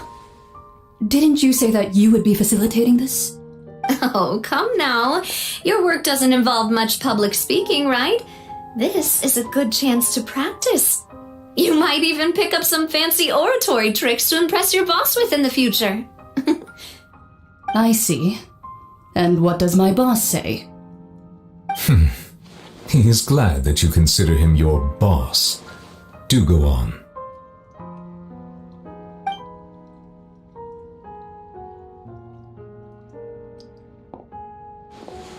In that case, do any of you have experience hunting? Not that I recall. Fremine and I once used a wooden stick in a basket to catch wild rabbits when we were younger. As for Lynette, oh, right. You were sick that day, weren't you? I've also gone diving to catch some fish before. Does that count? I'm afraid not. You may or may not have heard, but Fontaine once played host to a group known as the Marechaussee Hunters. Though that was their name, they did not hunt animals, but rather various monsters left behind by the ancient dynasty of King Remus. Today, Fontaine's monster population has already thinned greatly, so the hunters have blended back into society, taking up arms in other lines of work. They even left a unique methodology of hunting in their wake. A trap comprises of the following components: bait, a trigger, and a containment device. Sometimes a lethal implement will also be necessary to deal with the prey. So, if we were to build a trap together, right now, what would you choose to build it with? For me, I would prefer something basket-shaped. Pigeons and rabbits will see the bait and naturally enter the snare. Our line of work requires a deft hand, and we're some of the best in the industry, so you can count on our techniques. You used some of those techniques while moving the people of Poisson, didn't you? My subordinates mentioned that you even performed some magic for the bawling children. Yes, and I even managed to gather some intelligence in the meantime. I'm quite the multitasker if I do say so myself. I'm afraid I can't claim that as my strong suit. I prefer more stable methods, like placing bait in the water and waiting for the fish to come within reach. That's the kind of method I would count on. Calm and steady. Exactly the kind of person who would catch loads of fish. And I can be their assistant. With discretion, I'm sure. I'd probably use some sort of mechanical animal. Papa once bought me some small clockwork squirrels, mice, and such. When placed in the forest, they can attract others of their kind. I remember that you liked those too, didn't you? I did. And that would be a good way to go about it. If they're realistic enough, animals of the same kind will follow them all the way to the trap. What about you, Monsieur Neuvillette? I fear I do not have any related experience. That makes sense. You usually solve problems directly, without the use of any such tricks. But I do have one more question for you, Monsieur. If we were to create a trap now, how would you design it? I would like for it to be effective, but bring no harm to the prey. A more gentle trap would be ideal. Kind as always. However, our intention doesn't necessarily change the containment device and the type of implement we need. If we wanted to kill the prey in one strike, we would need a powerful implement. However, that also goes for prey that must be captured and safely contained. Wait, why's that? Only a hunter who's a true expert at subduing their prey can snare it without harming it. The line that divides life and death is often exceedingly thin. So are we going hunting together? Huh. We hadn't thought of seeing ourselves as hunters. It kinda works, but maybe it's still not the best metaphor. If our means of capturing and dealing with our prey is to put them on trial, then the hunting metaphor is actually quite accurate. But we shall require much more courage than any hunter to judge a god, a being whose seat is an exalted throne. Oh, so that's what's going on. Sounds very interesting.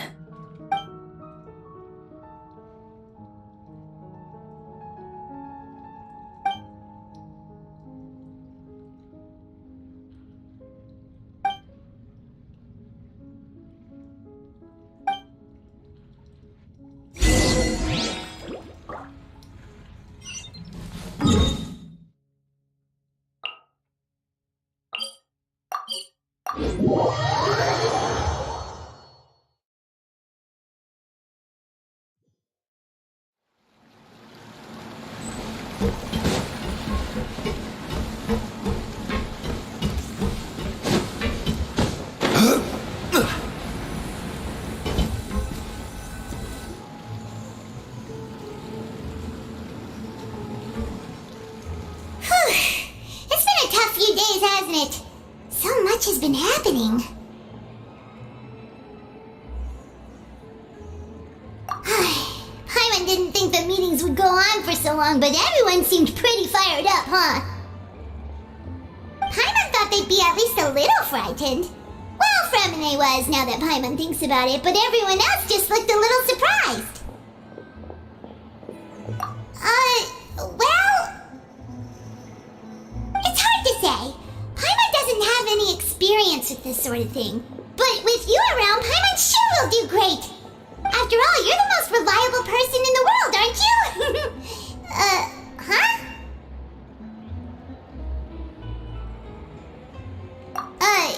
Did you just pour some tea? Paimon didn't notice you doing that at all. Then what's that? Paimon's never seen that cup before. Don't be frightened. I'm just joining you two for tea. I merely refrained from saying anything till now. Who's that voice? But there's no one here. Aw, have you forgotten me already?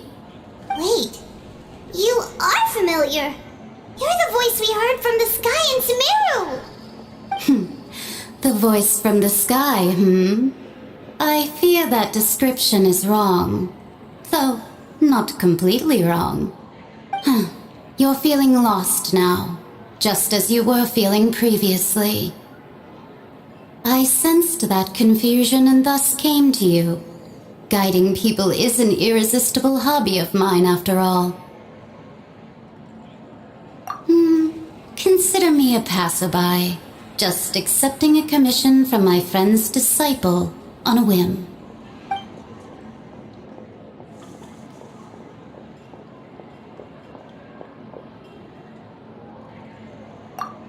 The prophecy.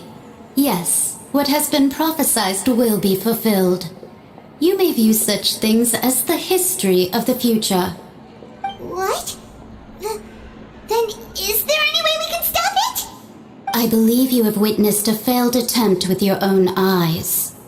Can everything in Teyvat so easily be changed? So you've caught on. Just as prophecies are usually only the future as seen from the perspectives of the gods, could things be happening in hidden corners where the gods' gaze does not fall? Are the things that you shall see different from the fate that the gods perceive?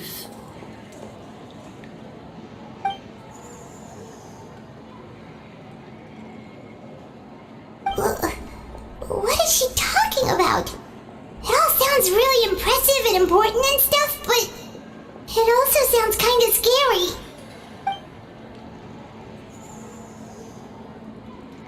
I believe that you understand, right? Some things are insignificant, but others you must reach out to change. Ultimately, fate shall serve as your only guide, no matter what will happen in Teyvat's future. All you need to do is to play your part. This was good tea, by the way. Thank you for your hospitality. Well, that'll be all for today. The voice. It's gone.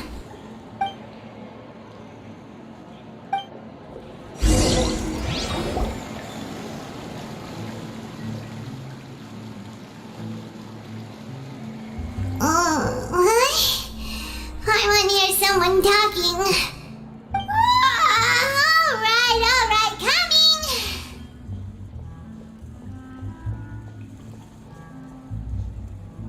Hey, it's you who's getting lazy, okay? Well, I see I've walked in on some lively banter. Luna! Fine, just fine. I went to take part in that Steambird panel. It turned out to be more interesting than I expected. Not all Fontanians are pessimistic about this. One journalist mentioned that sitting around and waiting for the end to come would be wrong, and that they should make their own rescue preparations. I agreed, so we had a brief chat with her. Did she have pink hair by any chance?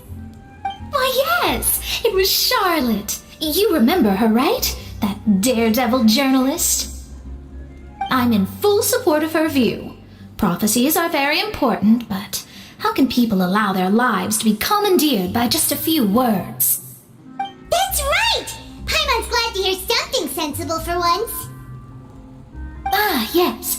About what we had discussed before. I did try, but I'm afraid I couldn't reach the old hag. I'll try again tonight, but I wouldn't get your hopes up.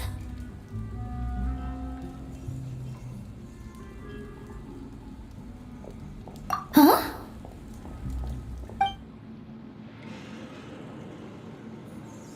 Goodness gracious. Are you serious? She said that even the god's gaze has blind spots. Pretty bold if you ask Paimon. Most people would believe the gods to be all-knowing, right? The Hex and Circle members are certainly anything but ordinary. As for the mage named N, the old hag has mentioned her a few times. She said that N's sense of direction is incredible, and that she loves guiding those who are lost. But I've never met her, and if she were still alive, she'd be... Well, suffice it to say that the hag's at least a few hundred now, and N's been around for longer than that. Whoa, the Hex and Zirkel sounds like a scary group. But they must really stay in shape to live so long. Their abilities alone are pretty terrifying. If she came to see you personally, then the problem you're facing must truly be of great importance. Well, it's not like Paimon could understand anything she said. Yes, she was quite cryptic, but I suspect she means that there is still a way to turn things around. She didn't say when or what that would be, though, so... Perhaps it is something that you cannot know right now.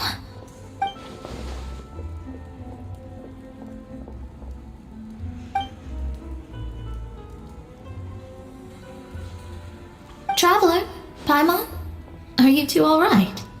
Oh, we're fine. We're just a little down right now. It kind of feels like the end is coming, you know? I see. I feel that same sense of desperation, too. I guess you could consider me someone who has often witnessed fate. So far as I have seen, it cannot be swayed. But even so, I still hope for and believe in miracles. Astrology is eternal and rational, but fate may not be. It is cruel, but it can also be beautiful.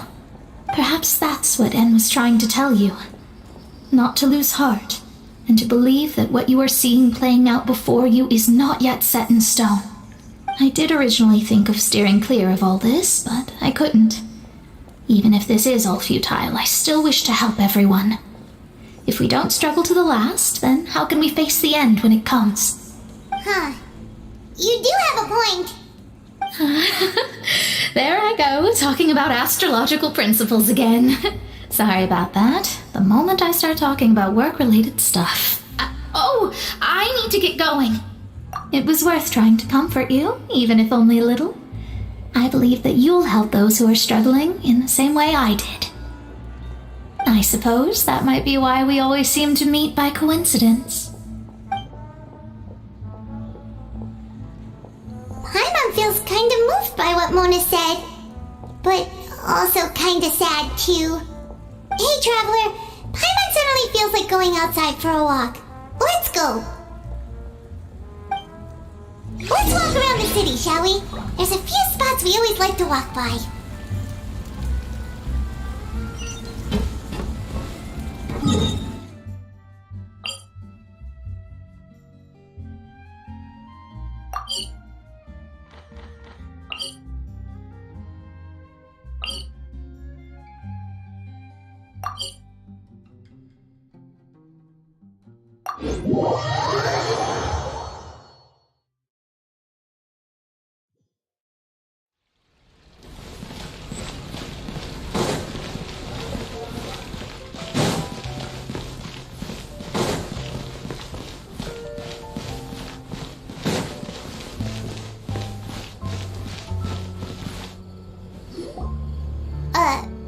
Huh?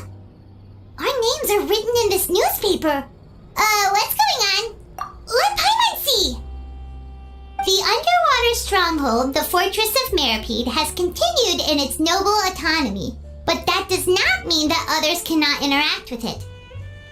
My recent attempts to enter the fortress bore little fruit. Huh. Guess Charlotte still hasn't given up on that. Thus, did an Outlander friend become the focus of this report? A blind adventurer with their white fairy, legends trailing in their wake. It is said that this mysterious traveler once visited the underwater fortress. So while the fortress's interior remains a mystery behind closed doors, do not fear, for the tales of the traveler contain surprises in spades. Journalist Charlotte's biggest scoop yet, the Traveler's Trail, World Walker. Huh. Charlotte took so many awesome photos of us and we never even noticed her! She hasn't been able to get a hold of anything at the fortress, so since we're easier to find, she's using us as the subject matter instead? Ugh, seriously? Well, fine. Those headlines and photos do look cool, so Paimon will forgive her this time.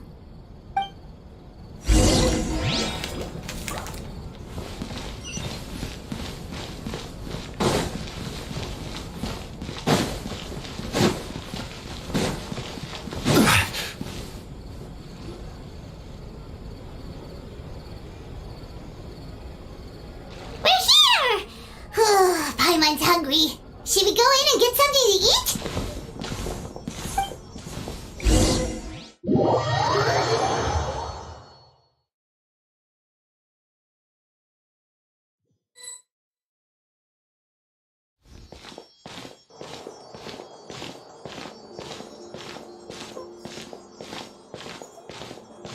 Hey, quick! Look! That's the limited edition only 16 slices a day cake! It was so delicious the last time we tried it! Despite the tense situation we were in, let's give it another go! I'm sure it'll be great! 1 slice of cake, please. Someone showed up after all! Oh, wait, you're the one from the Palais Mermonia! Oh, are you here to buy cake too? It seems Monsieur Neuvillette was right. You really can eat. Wait, did he really say something like that? That's right. Even he has his own preferences when it comes to food. As for me, I love the cake and coffee here. Do you come here often? Usually every day. Every day? It's part of my daily schedule, apart from work. I shall have my cake and coffee. Then what if someone told you one day that this place would be closing soon, and you wouldn't get to eat cake here anymore? What would you think? But why would it close? Well, Paimon doesn't know either, but maybe the waters will rise tomorrow. You know, like in the prophecy. Oh, the prophecy. To be honest, I haven't paid much attention to that. No, still, even if there'd be no more cake tomorrow, that wouldn't keep me from having some today. No, it's the same for eating in general. You might not be able to eat tomorrow, but if you can do so today, then you should carry on. That's what people call living, you know. Huh. Don't be sad. Excuse me, could I have 2 more slices of cake to go? These 2 slices are for you. Sijouin said that this kind of expression you're making is what humans call being sad. Oh, you know Sijouin? I sure do. She was born before me, and she sometimes comes to the surface to teach us things about humans. She said that humans are creatures that are saddened easily, yes, and you can only lift their spirits by feeding them delicious food. So please try the cakes here. I've got something else to do, so I'll be going now. You two try to stay in a good mood after eating, all right? Bye.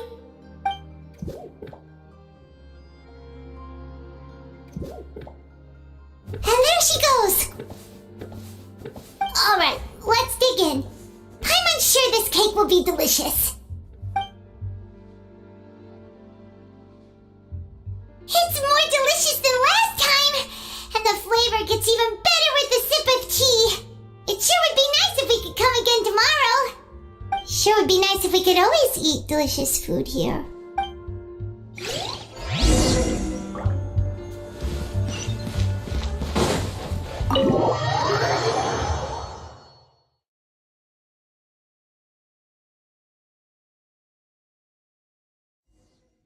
Oh, we're near the Steambird office. Let's go look for Charlotte and have a chat.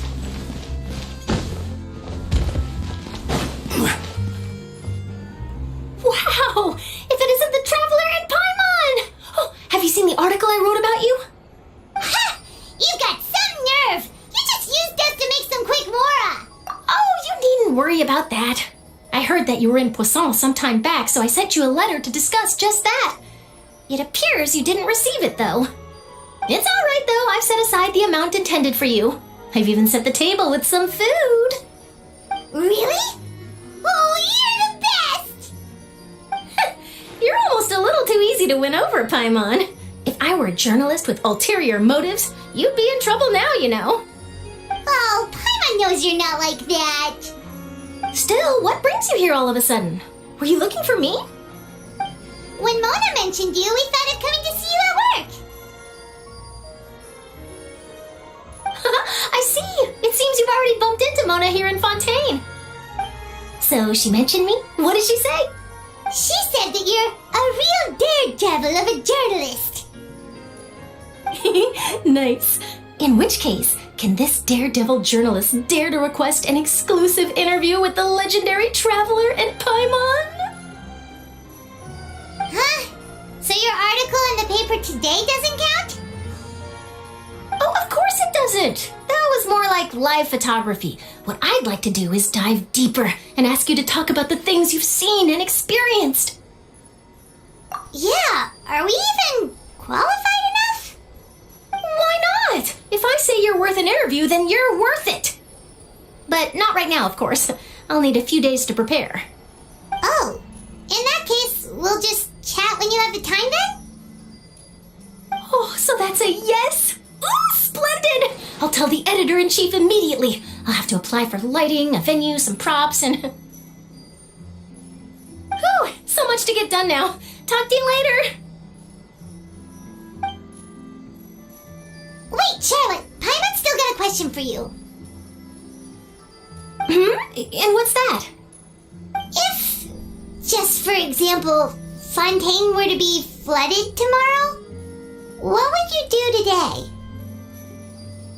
Huh, That's the prophecy you're talking about, isn't it? I mean, I do hear about it often, but I've never once thought that the day could be tomorrow. If you're seriously asking, then I might try and think of a way to leave Fontaine. Oh, but I'm still a journalist first and foremost. That means I have a duty to be reporting from the scene. And secondly, I wouldn't forsake my homeland that easily. From what I've seen, most people don't know what they'd do should the worst come to pass. In truth, it might be better just to behave like normal rather than worry over such an end. So in all likelihood, I'd probably still be prepping at the office for that interview of ours. I know what you're thinking. That sounds a bit sad, but I've always believed that it's best to do what you enjoy. Just think about it. If this nation really were to be suddenly destroyed tomorrow, but I still successfully finish an exclusive interview with a truly unique person, then the story I would wind up writing would truly be timeless. And then do you know what I'd do? Well, I'd write that story, send it for printing, and use messenger pigeons to get copies out to the various nations as soon as possible. I'm not a dreamer, nor am I a workaholic, but I do love my job, and I'd be proud of leaving such an article behind. I guess you could say that I was born to be a journalist. But anyway, that's my answer. And on that note, I'll get back to my preparations. That's so nice. All of a sudden, Paimon actually kinda envies her. Anyway, let's go and take a look at the sea, shall we?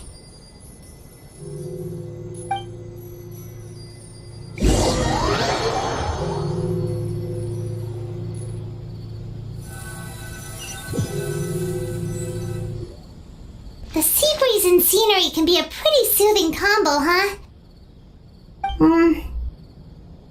Paimon's been thinking. If it wasn't Fontaine, but all of Teyvat that would be destroyed tomorrow, where would we go and what would we do? No, Paimon should ask, if you could choose, what would you like to do?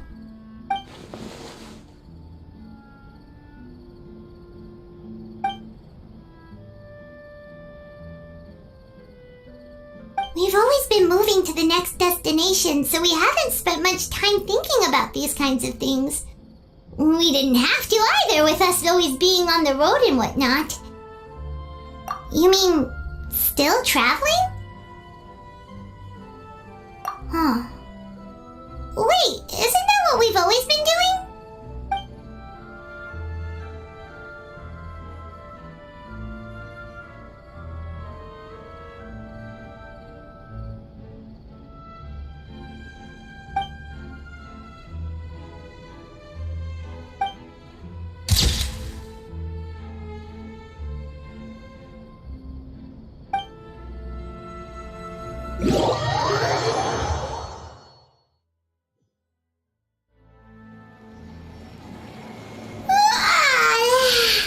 Feels like you'll grow mold if you stay here long enough. But it's still better than the Fortress of Meropide, that's for sure. It's not only damp there, but salty too. Ah, so the two of you are still here. Wonderful. Oh, you're from the Palais Mermonia, aren't you? Yes, I'm Isadora. Monsieur Nervillet sent me to look for you two before. I heard that afterward you went to the Fortress of Meropide. Not at all. I'm well aware that you're friends of his. Actually, I'm here to pass along a message from him. Yes, inside the Opera House. The Maréchaussée Phantom has declared the incident a small-scale riot. A riot? Well, that said, I don't personally think it was that serious. Lady Farina was watching a performance at the Opera House, and while she was resting during an intermission, some other audience members suddenly started harassing her, loudly accusing her of doing nothing about the prophecy crisis. And before she could respond, others started to join in. The crowd continued to grow, and protests against the Hydro Archon started to break out. So people have started to put the blame on Farina. Guess they finally found an outlet for the pressure they've been under due to the prophecy. I agree. People will naturally rely on gods, as is customary. But the moment people feel threatened, gods are also the first to be blamed. So what happened after that? Is Farina okay? Seeing that the situation was spiraling out of control and that further argument was pointless, she claimed that she'd gotten tired of this and left in a hurry. The Marechaussee Phantom had their hands full maintaining order and did not catch where Lady Farina had gone. Only when things had stabilized did we realize that she had gone missing. So, you mean she's still missing? That's right. The Marechaussee has dispatched many people to search for her, but we don't have any leads yet. That said, I don't think there's much to worry about. She is a god after all. Even if she were to fall into the hands of rioters, what could ordinary people do to her?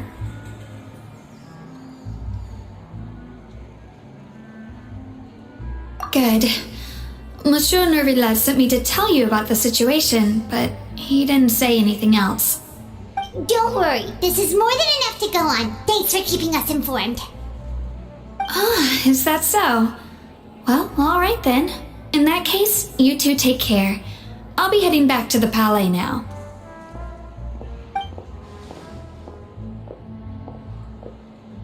Well, sounds like we should hurry over to Poisson then.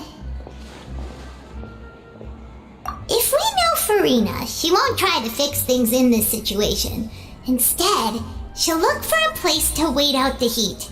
And as we also know, she may be loud and dramatic, but she doesn't have a heart of stone. When Nervalet was talking to her in the Palais Mermonia, and she heard about Poisson, she couldn't hide her sadness and remorse.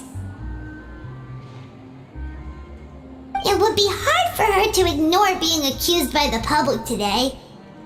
Paimon thinks Farina's probably taken the opportunity to slip away to Poisson and try to relieve the sense of guilt that she's feeling. Huh. Well, what do you think? Paimon knows the answer, of course, but Paimon can do the analysis to back it up too. Cool, huh?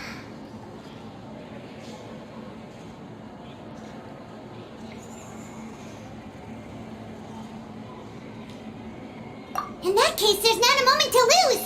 Poisson, here we come!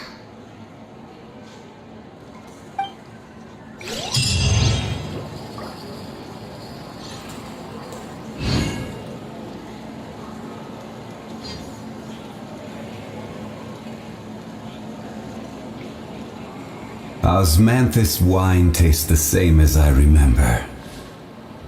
But where are those who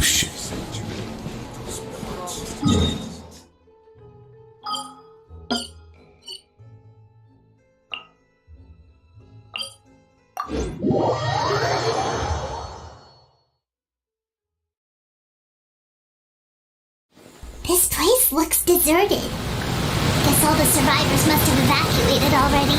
All that's left here are signs of devastation. Could Farina really be here? Let's try to find her as soon as possible.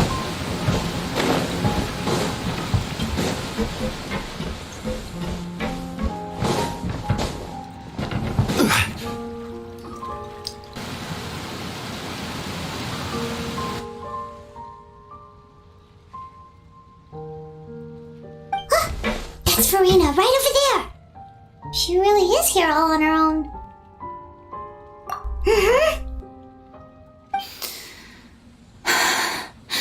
Should I just give up?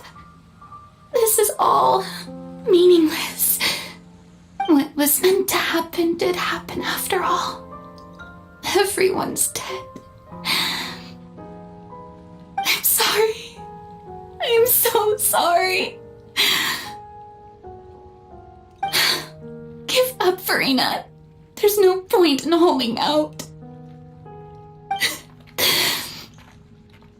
I'm sorry. But what can I even do other than to repeat meaningless apologies over and over?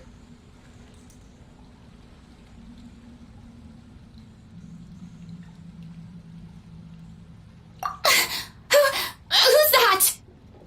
Don't worry, Farina. It's just us.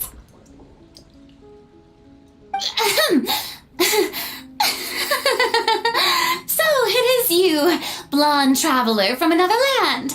Why, I almost thought you were someone from that mob of my ignorant subjects. Come to kneel and beg for my forgiveness. Farina, you were crying just now, weren't you? The tear stains on your face are obvious. What do you mean, tear stains? Oh, I remember. The show at the Opera House earlier this morning was so moving. I'm still trying to process it. Who did that uncivilized rabble think they were, disturbing my enjoyment of the arts? They even dared to tout their Archon. I must teach them a lesson. I can just imagine their twisted and frustrated faces once they realize that I'm nowhere to be found.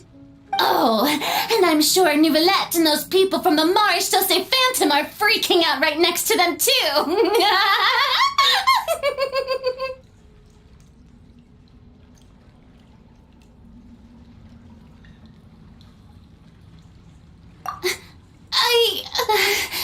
Of course not.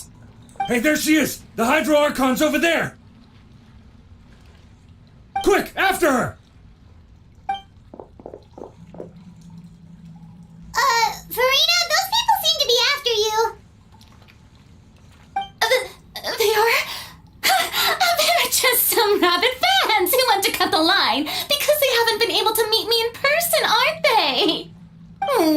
That's against the rules. I can't let them get their way. Farina just ran off! Quick, we have to catch up with her!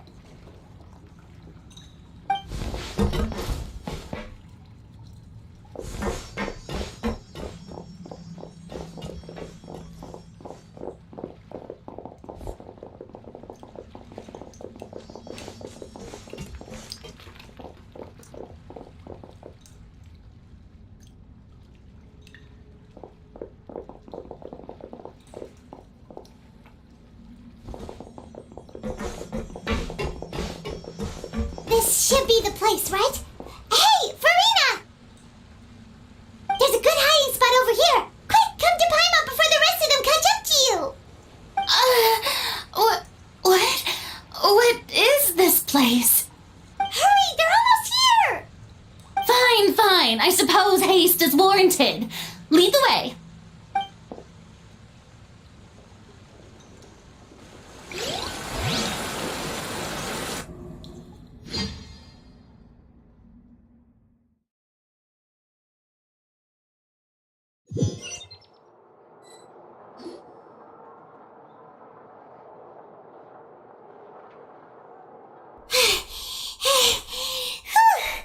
Paimon's exhausted.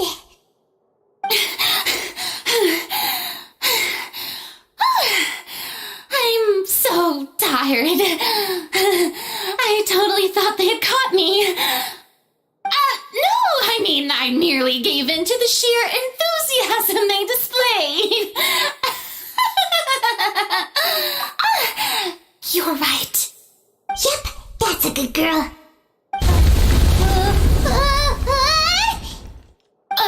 What's happening? The ground's shaking. Is it an earthquake? Yeah, a quake of this kind preceded the flooding in Poisson, didn't it? It can't be. It's happening again. Well, there's no need to worry too much about that. Nouvellette's made some emergency plans, so the evacuation should go a lot smoother this time. Yeah, I hope you're right. But the people of Poisson, they've already...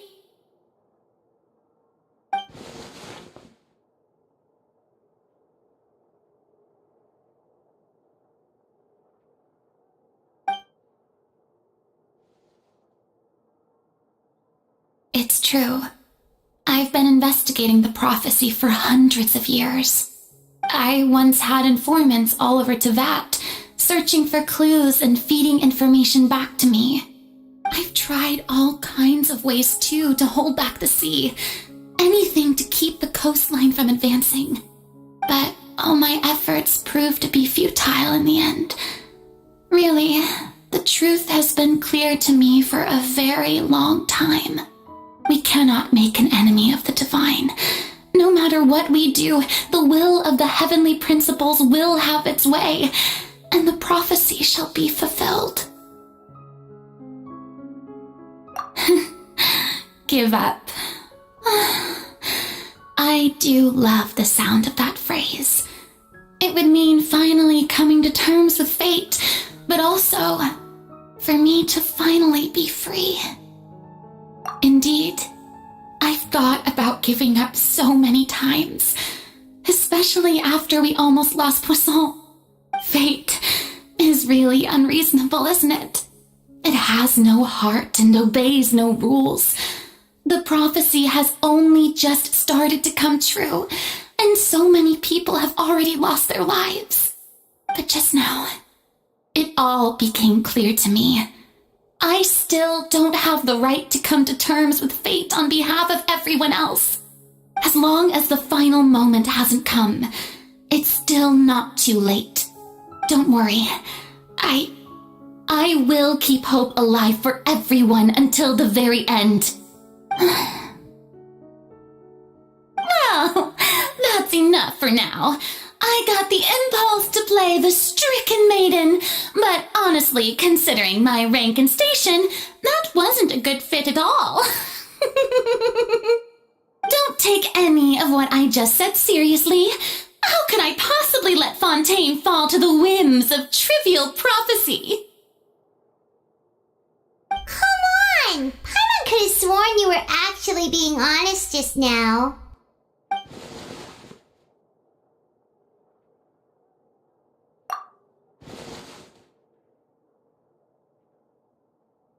Share my burden. That's impossible. It was fated right from the start that this would be my duty alone.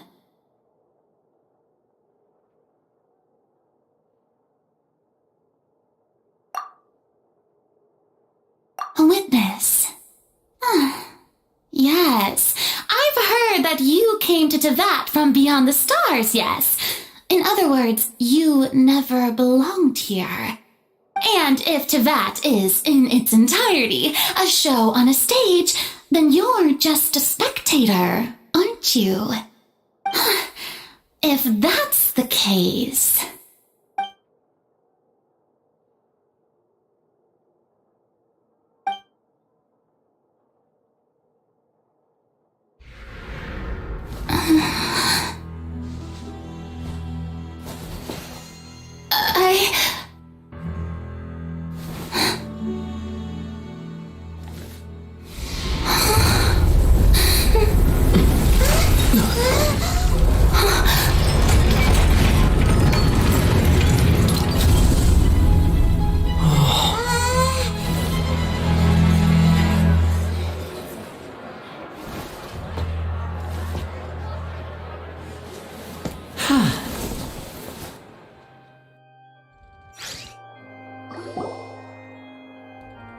Ladies and gentlemen, this concludes my opening performance. Now, without further ado, we may proceed to the trial of our god. So this is what it is. Yes, you deserve praise for the effort you took to raise the dramatic stakes.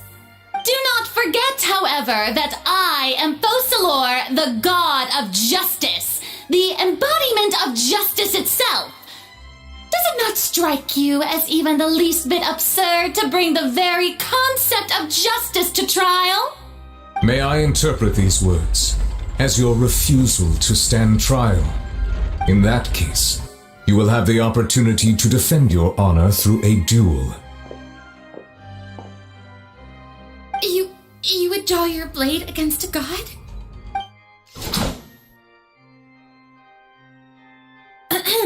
I see.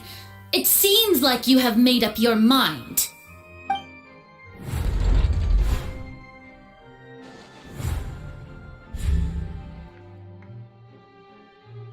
Paimon can't believe it. She just surrendered. What the heck is going on? Did I just see an Archon surrender to a human? Wow, how utterly humiliating. Lady Farina, what is the meaning of this? It would seem that there has been a misunderstanding. To be clear, the raising of both hands is not always an indication of surrender. Looking for excuses again, huh? I raised my hands just now to indicate my acceptance of the trial. No duel shall be necessary. I will admit that I've been running away for a long time. I'm sorry, everyone. I was unable to protect the people of Poisson. It is my duty to stand trial for my crimes. You are not the only ones to be disappointed in me. I, too, am exceedingly disappointed in myself. But now, it is time for the Hydro Archon to show you her courage and resolve. I, Farina, will use this trial to show the world the true meaning of justice. This time, I will protect you. Applaud and rejoice. One of the most outrageous and fantastical arcs known to the opera epiclese is now unfolding before your eyes. Mark my words, this shall be one of the most exhilarating and brilliant shows ever to grace the stage of Fontaine. The trial of the Hydro Archon, Focalor, will now begin! Woohoo! Oh, now we're making history! Why does it feel like Farina just took over the whole thing? Like... Come on! Also, even though she's still acting super dramatic, she is taking this seriously this time, right? All right, then. Who will be my opponent in this trial? The court asks the prosecutor to please take the stand. Is that so? Very well.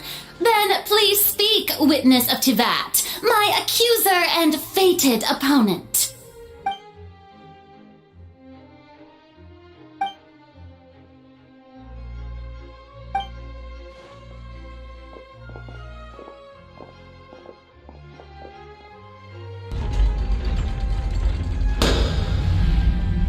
Also, please allow me to ask, as a final question before the trial begins.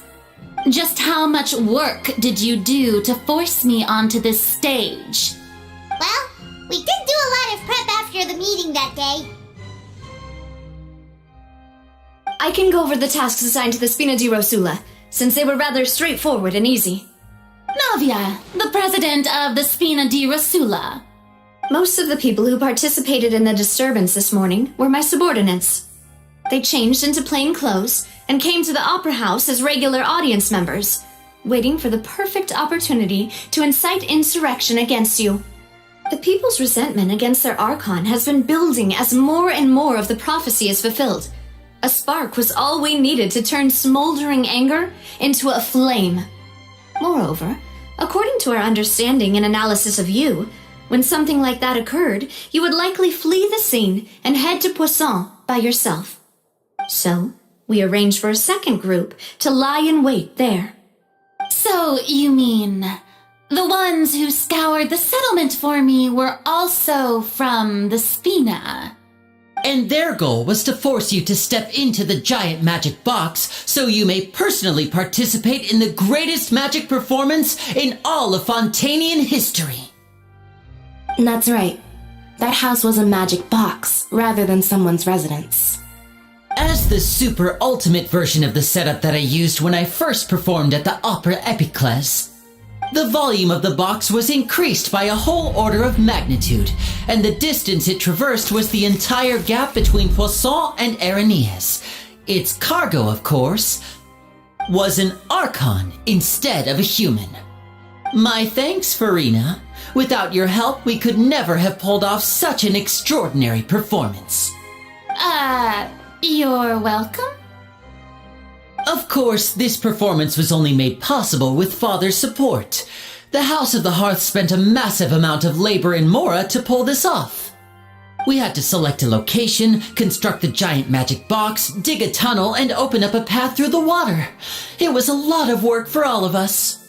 So, in other words, the earthquake that we felt within the giant magic box was just a normal tremor from the transportation of the whole house? That's right. It wasn't a sign of another disaster to come.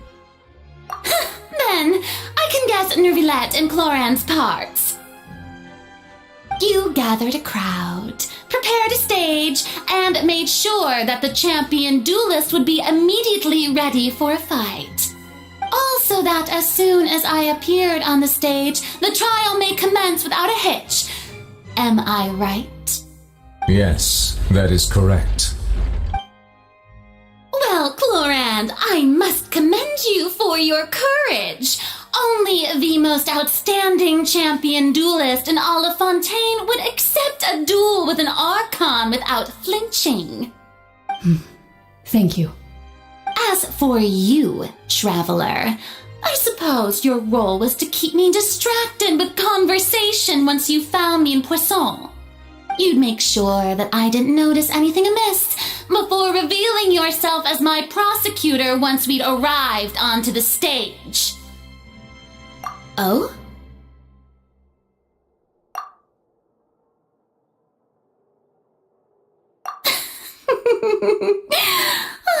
Is that so? Then I suppose I must have missed my final chance. It's fine. It matters not. What's done is done. The stage is already set, so there's no reason to disappoint the audience. Let's see this trial through to the very end.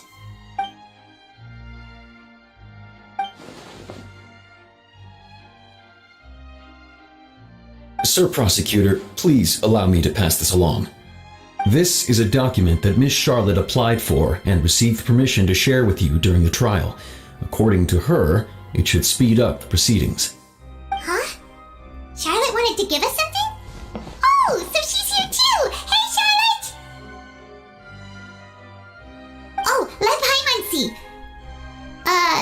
Isn't this the exclusive interview that she did with us before? So she's already finished it, huh? Wait, then that means this document is a perfect timeline of everything that's happened ever since we stepped foot in Fontaine! So in other words, we can refer to this anthology of evidence every time we want to use something from our journey as evidence for an argument! Let's quickly confirm the information in it. Just think of it as a refresher, alright? You defeated the Hydro Archon in the very first duel you took part in at the Opera House. That's one for the history books, all right.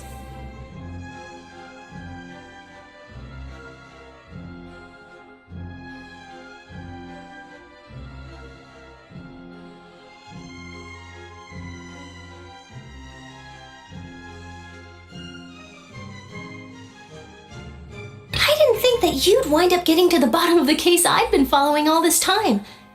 I guess you could also see this as a happy coincidence.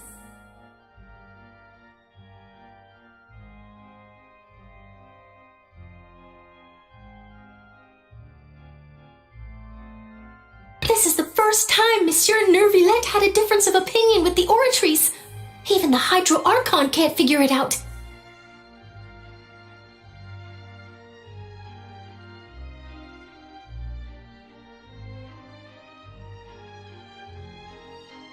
A Fatui Harbinger. She's an extraordinary person. Her instinct must mean something. The fortress of Meripede was almost destroyed in a single day. That I didn't witness that scene personally will always be a source of professional regret, I think.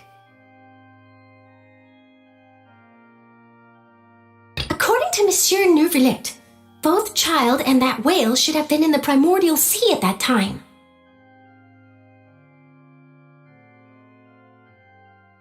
I nearly lost my awesome friend Navia. To be honest, that still gives me shivers. The words of someone as extraordinary as a witch can probably only be truly understood when something surreal happens to you?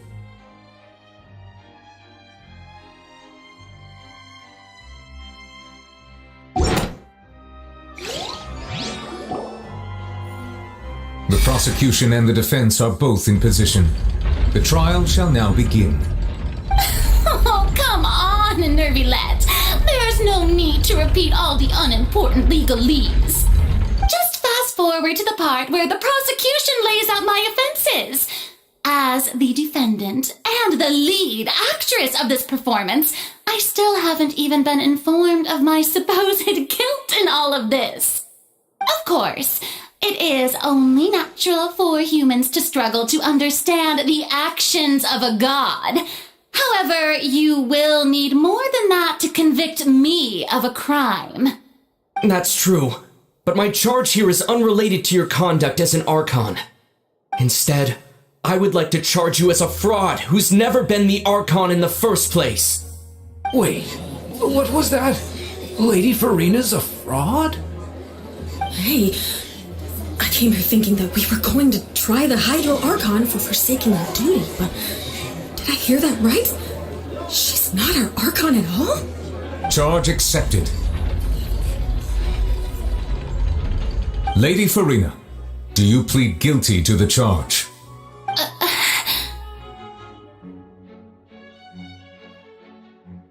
Lady Farina. I plead not guilty. How can I be guilty? There is no way that I, Focalor, otherwise known as Farina de Fontaine, a member of the Seven and the Regina of all waters, kindreds, peoples, and laws of Fontaine, could be anything other than your true Archon. Yeah, even though Lady Farina can be rather eccentric, isn't it going too far to doubt her very identity? Yeah, I've never questioned her identity either.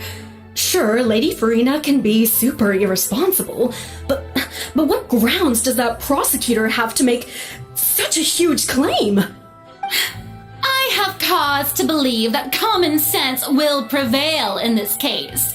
Many of the members of the audience have known me as the Hydro Archon ever since they were born.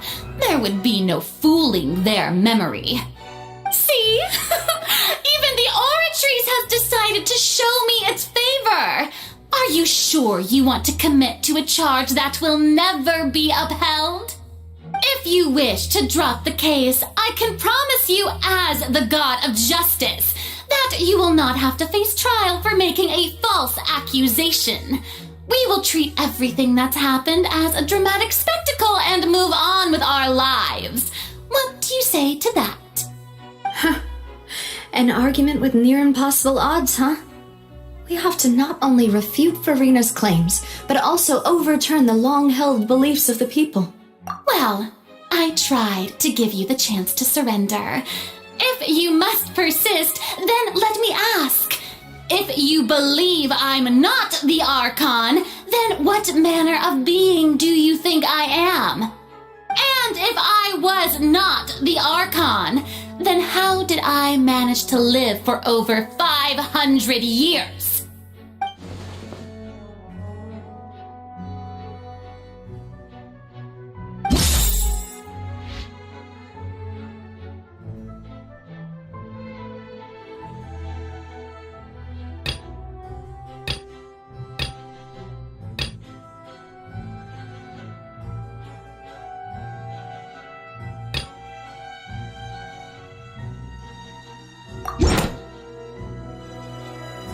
First of all, you may be a member of another long-lived race, which would allow you to naturally possess an extended lifespan. And second of all, even if that wasn't the case, there could be other ways to extend your life. Who gave you that idea? Was it the knave? You'd sink so low as to use a harbinger's words against me. A curse? I once thought it possible that the aura of an Archon might naturally resemble a type of curse. But in light of this claim, perhaps what I sensed was not your divinity, but a curse after all. You sensed it too, huh, Neverlet? Lady Farina is actually a human? Well, it is true that it's extremely difficult to tell humans and gods apart just by looking at them. It's not impossible.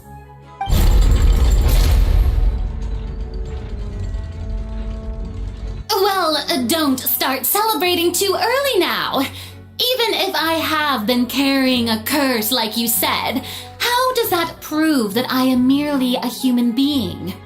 Besides, everyone knows that the main difference between a human and a god is the possession of authority. Gods can do what humans cannot. That's why they're worshipped as gods.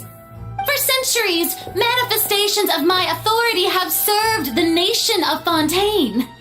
One need only to turn their eyes towards the Oratrice Mécanique d'Analyse Cardinal in this very opera house, or consider the indemnitium that is used in every aspect of life.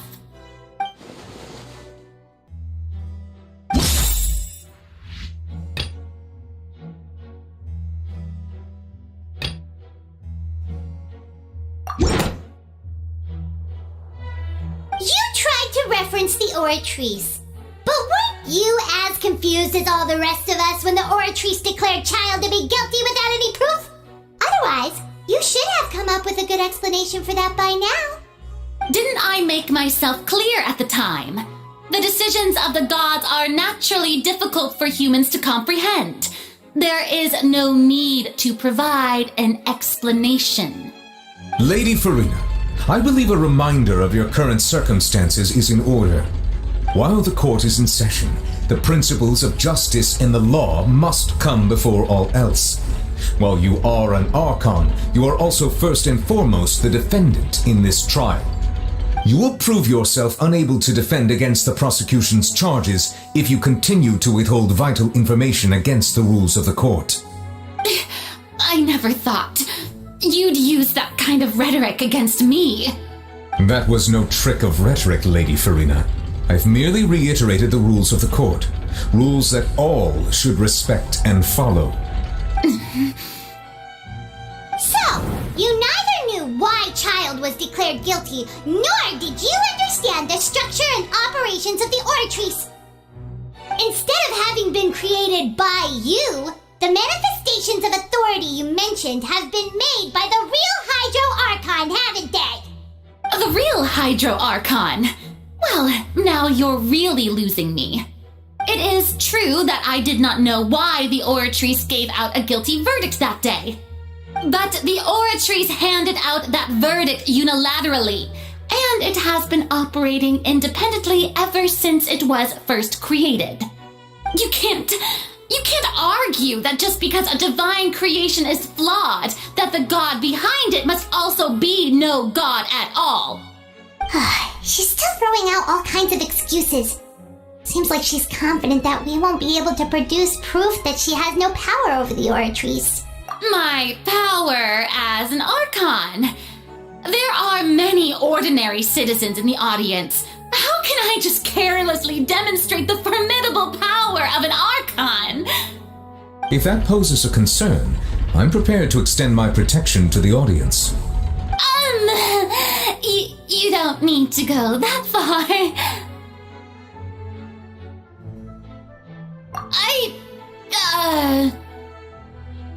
Aren't you the Hydro Archon? Or is it that you can't even wield the power of Hydro, much less the authority of a god? Indemnitium! Yes! It's all because of Indemnitium!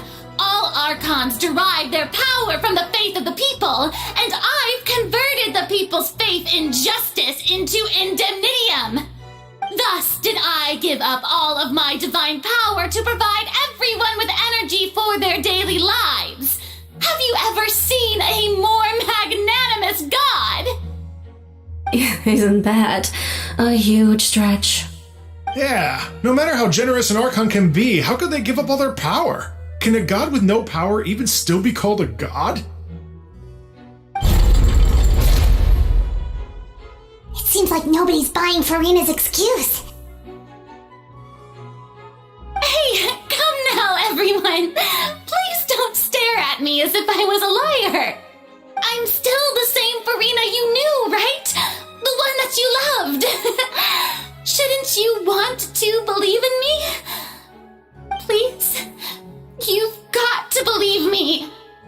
If what the prosecutor said is true, she really has committed a grave offense. Did she deceive all of us? And all of our parents and grandparents too? And all of our ancestors? Ever since they were born? Enough! That's enough! Tell me then, if I'm not the real Hydro Archon, then who is? If you have no evidence of another Hydro Archon's existence, nor can you find anyone who can back up their claim to be such, then what grounds have you to say that I'm not actually the real deal? Wow, she came up with yet another argument. How can we refute her now? Seems like she really doesn't want to give up.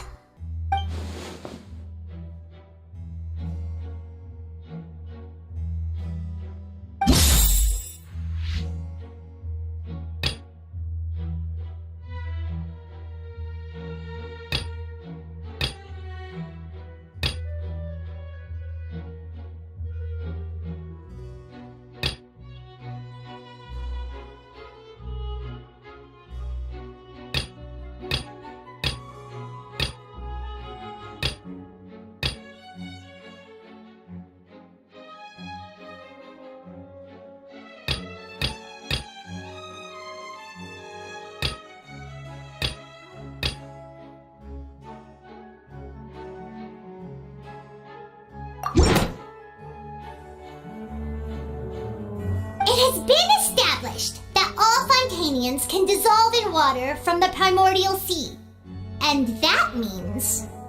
Since you insist on claiming to be a god and not a human, then there's a method that you can use right here and now to eliminate all suspicions of you being the latter. Miss Navia, please apply to serve as a temporary attorney for the prosecution before addressing the court. Though you act in partnership with the prosecutor, you must still adhere to proper procedure. Super sorry, Monsieur Chief Justice. I swear this really will be the last time that I'll speak out of turn. Now, I've brought some seawater from Poisson. As everyone knows, a massive flood struck the area not long ago, taking many lives, including those of some of my closest friends. So, Miss Farina, would you dare to touch some of this seawater? If we are to believe that you are indeed the real Hydro Archon, touching this seawater would have no effect on you. All it should do is strengthen your case. But if you don't dare to touch it, then we would have basically proved the reverse. Oh, and I must remind you that after the disaster at Poisson, nobody wants to see any more people dissolve. I do hope you'll act prudently and choose the simpler path of admitting guilt. Navia from the Spina di Rasula. The Spina has governed Poisson for many years. I guess her suggestion is valid. If Lady Farina is indeed just a human, she's probably Fontanian like all the rest of us. Would she really dare to try?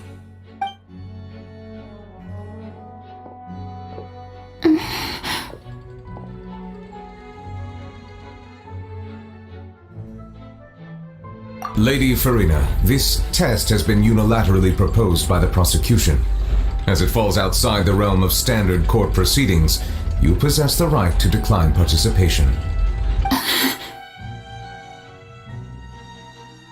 Well, of course he had to tell her that. But refusing to participate is basically the same as a confession of guilt. She's just staring at the water without saying a single word. It really does seem like she's quite terrified of it. That could only mean... What's going on? Is she really planning to... that's not what we thought she would...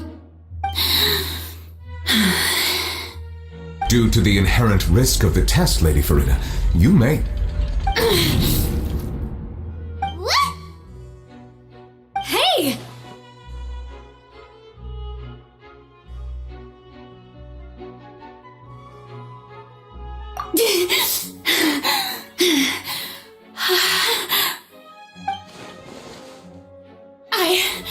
I'm fine! Look at me, everyone! My hand is still here! I haven't been dissolved! Will you believe me now?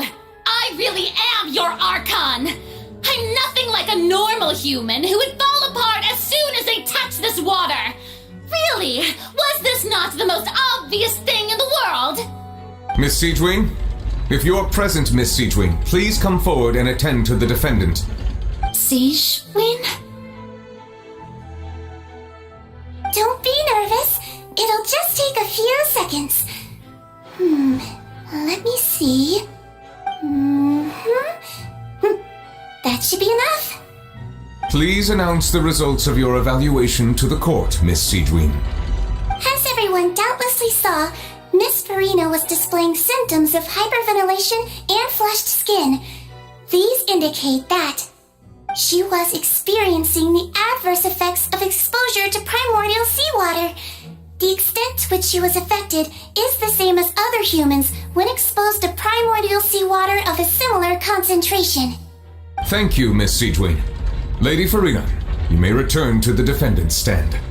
Oh wait, what did she just say? I didn't get dissolved! Shouldn't that be enough to prove my innocence? Well, considering your tendency to run from your problems, we did originally prepare a direct sample of the seawater around Poisson. However, after extensive discussion, we exchanged it for a sample that is not concentrated enough to dissolve an actual human. After all, on the off chance that something entirely unexpected might occur, we don't want anyone else to lose their life to the sea. Yeah, so out of regard for Farina's life, you secured a low-concentration sample and asked the head nurse to serve as an expert witness. It's a great thing that the direct sample wasn't actually used. Farina could have... I can't believe... You...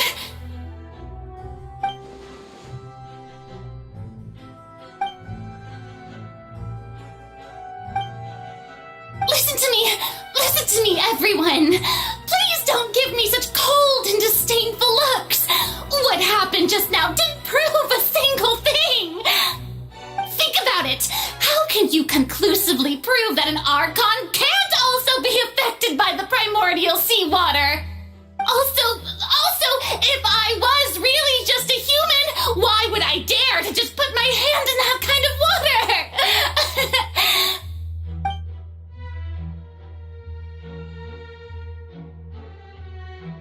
Please, anyone, just listen to me! I swear, I really am your Archon!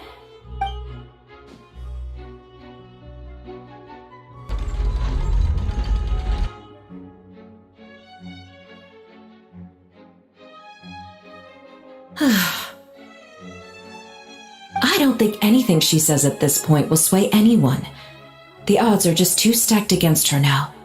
With all the things that have been said, Paimon doesn't think there's any way left for Farina to win. I believe the time for arguments and presentation of evidence has come to an end. If there are no objections, we will move on to the final judgment.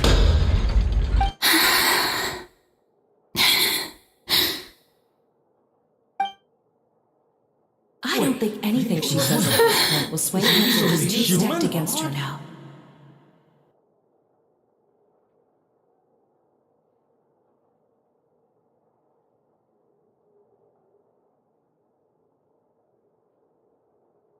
In my capacity as Chief Justice, I shall now render judgment on Farina's misrepresentation of herself as the Archon of Fontaine.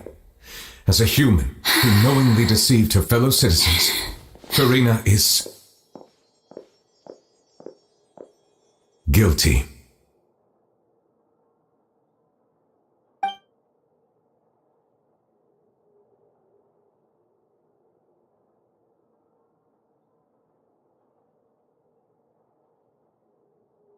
We shall now turn to the Oratrice Mécanique d'Analyse Cardinale to render the final verdict on the charges.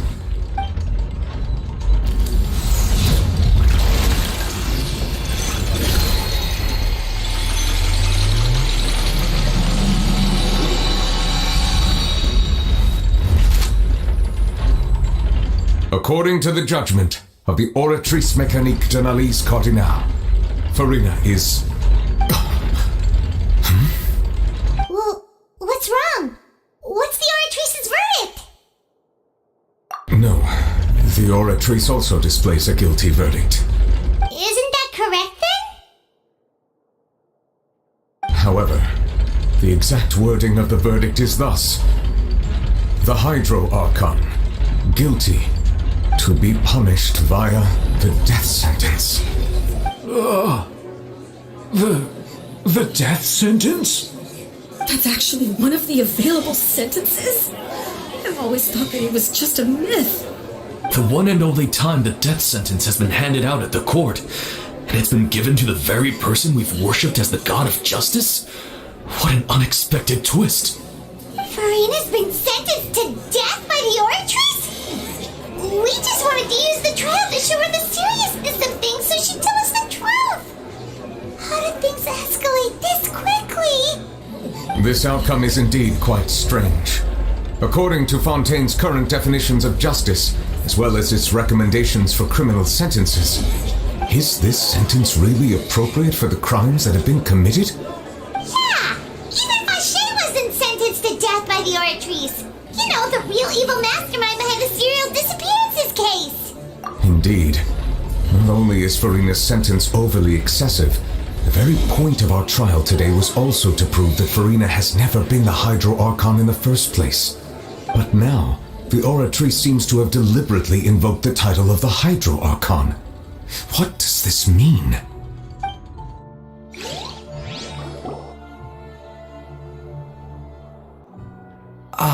Excuse me, if I may interrupt. Is the trial still going? Fremine! You finally made it. I assume this means you've completed your mission? Mm-hmm. Any mission Father assigns to me will always be top priority.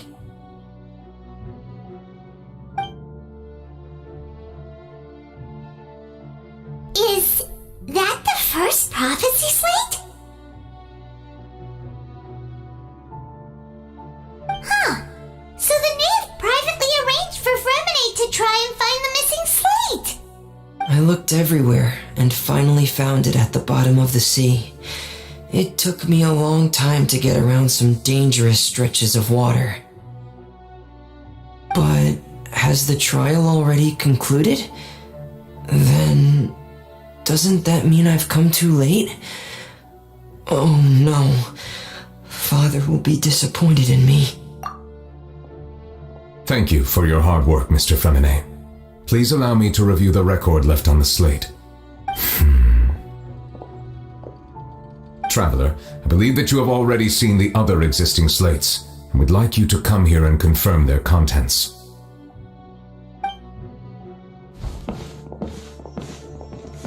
Huh? So what do you see? What is it?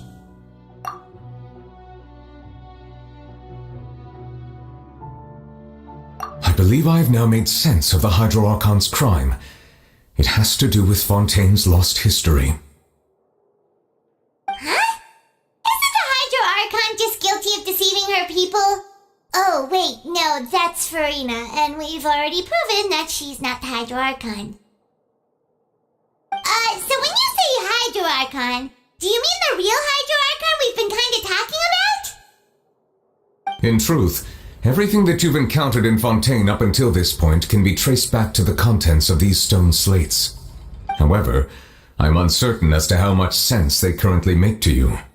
Okay, let's try to recall the contents of the other 3 stone slates. Paimon will do her best to help you remember.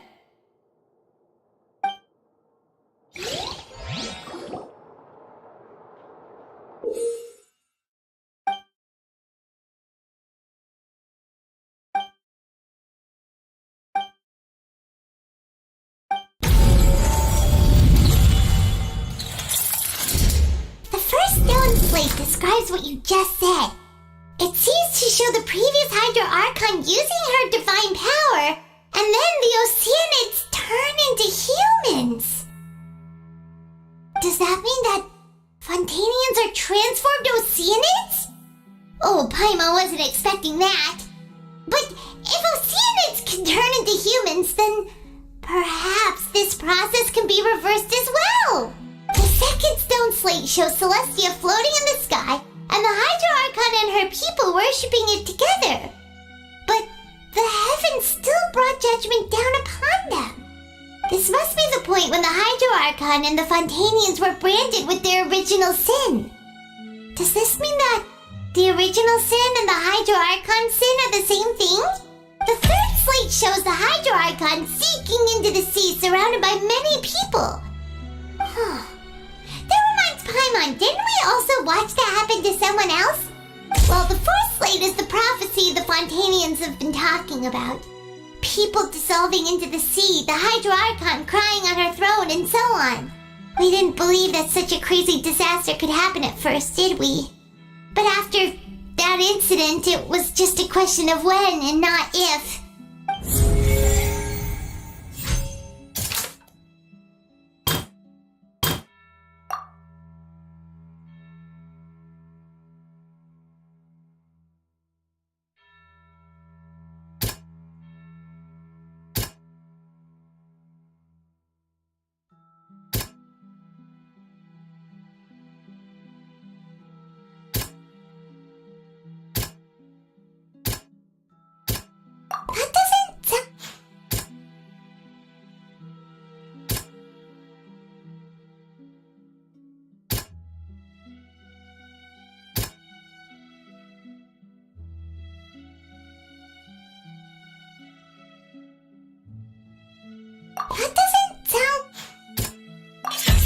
We know from the case of the serial disappearances of young women that Fontanians can be dissolved in primordial seawater, and the first stone slate tells us that long ago, the Hydro Archon used her power to turn Oceanids into humans. This might be the reason that Fontanians can dissolve.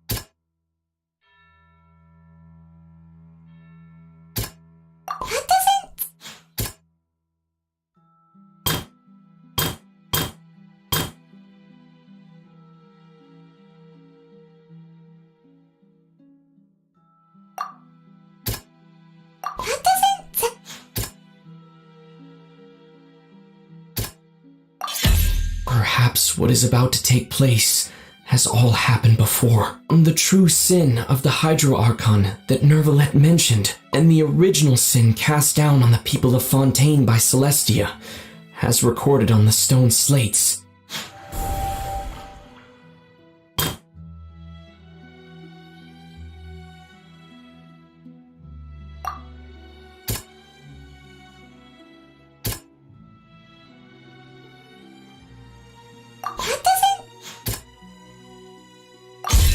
It's not as simple as falling into the sea. When Navia fell into the sea, her consciousness was subjected to judgment. The stone slates show the people gathered around the Hydro Archon in the sea. Could that be alluding to the same thing?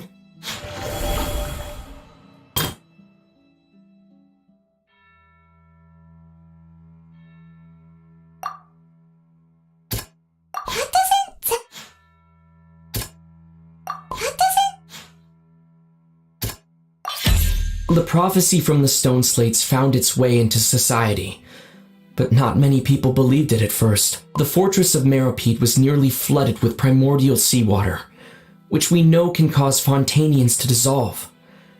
It seems increasingly likely that the prophecy may come true. If we hadn't dealt with it in time, things could have gone very badly.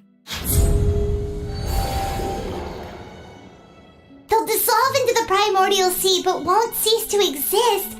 Their essence will flow in the seawater, converge, and take the form of an Oceanid. The Hydro Archon was sentenced to death in court, shocking everyone present. Perhaps this means that her sin was actually Fontaine's original sin. Navia fell into the water inside those ruins, and she nearly dissolved. She was surrounded by the people of Poisson in a court within her consciousness. and was forced to take part in a trial meant to make her stay. The eruption of the primordial sea at the fortress of Meripede was the surest sign that the prophecy was about to come to pass no matter what.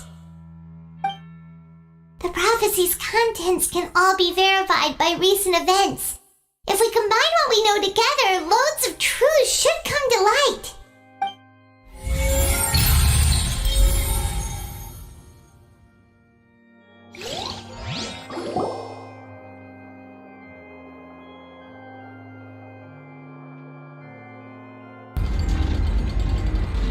Huh? Oh, Paimon gets it now! So that's how you can make sense of it! But then it feels like we're going to have to share some truly shocking revelations. Let's hear them.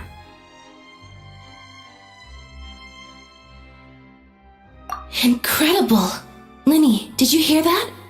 We're not real humans.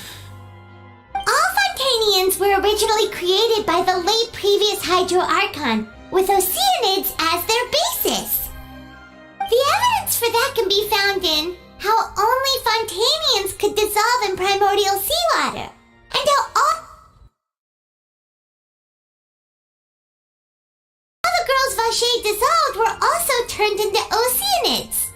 Oh, and according to Navia, when she was about to get dissolved, she also saw everyone gathered around for a trial, all of them in the shape of Oceanids. Indeed. Yeah, and it follows from the content of the first slate that she probably angered Celestia by creating humans without prior permission. That could also explain why the Oratrice judged the Hydro Archon to be guilty. It's to account for that ancient sin. The Hydro Archon's true sin was creating us? And yet, after many hundreds of years, the Hydro Archon's creations have turned around to try to judge the Archon within the Opera Epiclese. The twists of history are often the most unexpected of all. Yeah, isn't the image here just like when Navia fell into the sea? So wouldn't it be trying to show the image of the Hydro Archon also falling into the sea once the prophecy has been fulfilled in the fourth slate? In the end, the people will all be dissolved into the waters, and only the Hydro Archon will remain weeping on her throne. Only then will the sins of the people of Fontaine be washed away. Did Paimon get all that right? You've made some keen deductions. I must say, given how much you still don't know, it is impressive that you've already managed to connect so many pieces of the truth. However, while you were able to decode all the information on the slates, they've also been etched with an additional layer of hidden information using a different power source. When we were at the ruins, I tried to decipher the hidden information recorded in the slates. But since we only had 3 slates at the time, I was unable to come to a full conclusion. Now that the slate collection is complete, I shall make another attempt to decipher the narrative recorded within. If everything goes well, we should finally be informed of the unadulterated truth.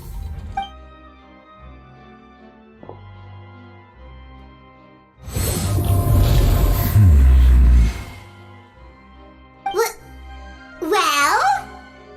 Did you get it? I believe I should share this truth not only with you, but with all the people of Fontaine as well. I will try to briefly summarize it for you.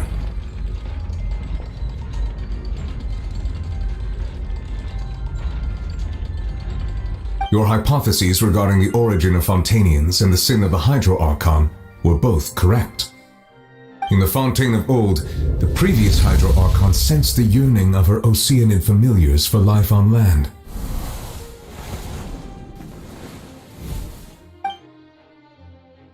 The Oceanids were enamored with the beauty and romanticism of human beings, and wishing to have those experiences for themselves, expressed to the Hydro Archon their desire to become of a similar kind.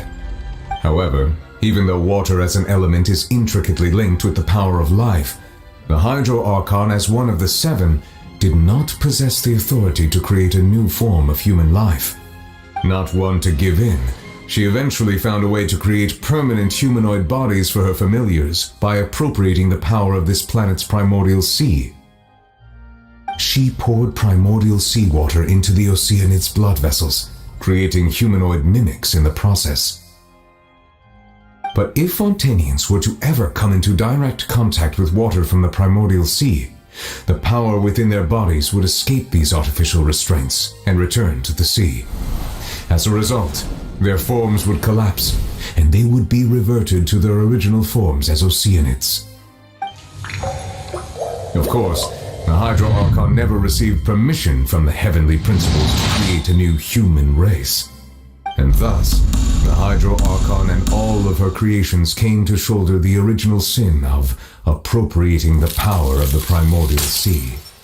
That is the true history of how the people of Fontaine first came into being. So we were all Oceanids before we turned into human beings?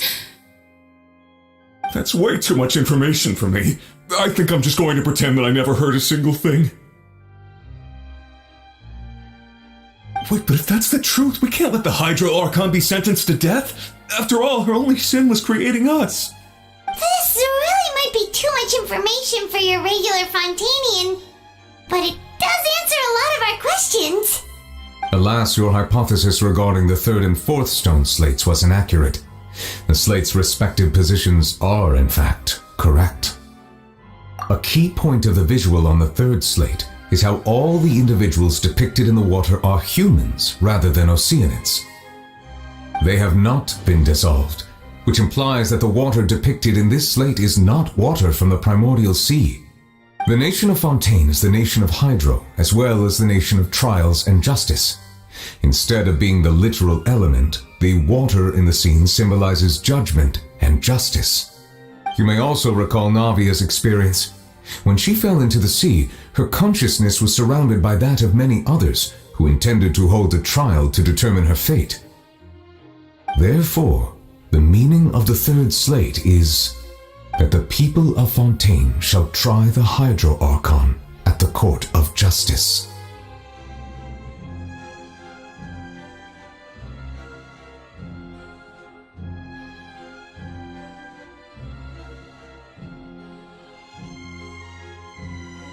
Yes, it refers to our present situation. I think I'm following now. So, what you're saying is, even though we decided to put on this trial to avoid fulfilling the prophecy, in truth, everything we've done has happened exactly as the prophecy foretold. So now, it seems, we're the ones making sure it comes true. What should we do?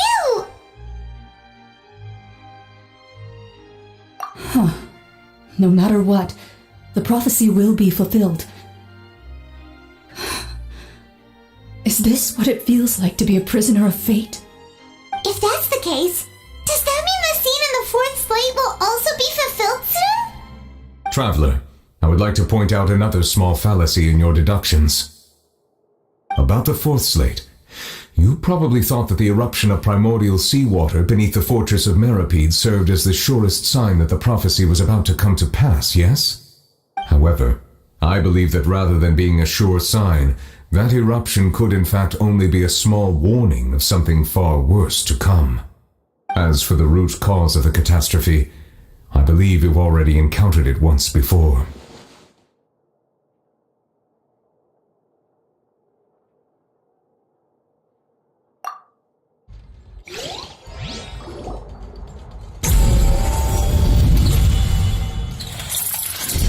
This eruption was just a small warning of the things to come.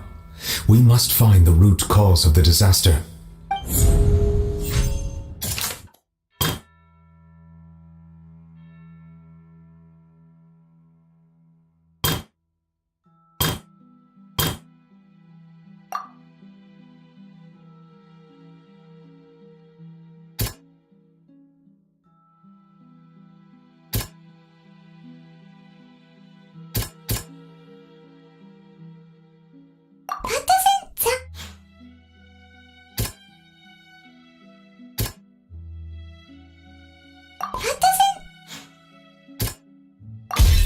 It was both dream and reality.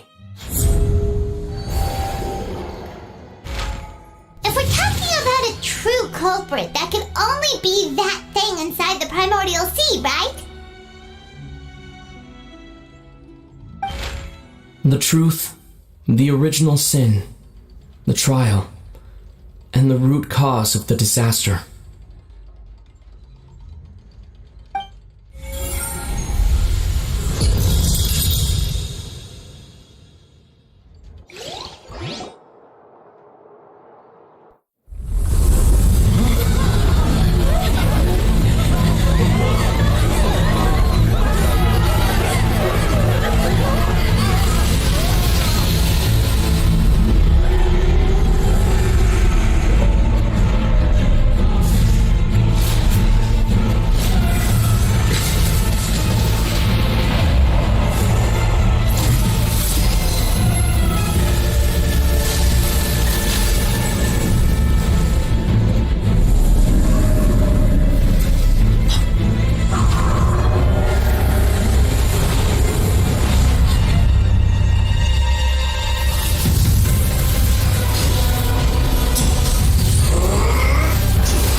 So we've met it at last.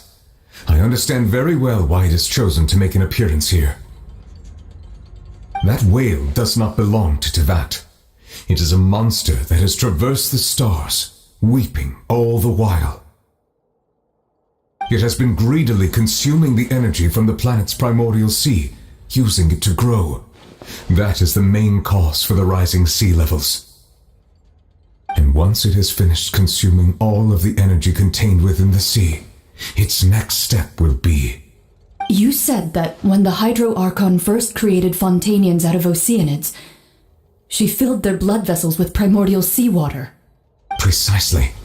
That whale finds the blood of Fontanians nigh impossible to resist.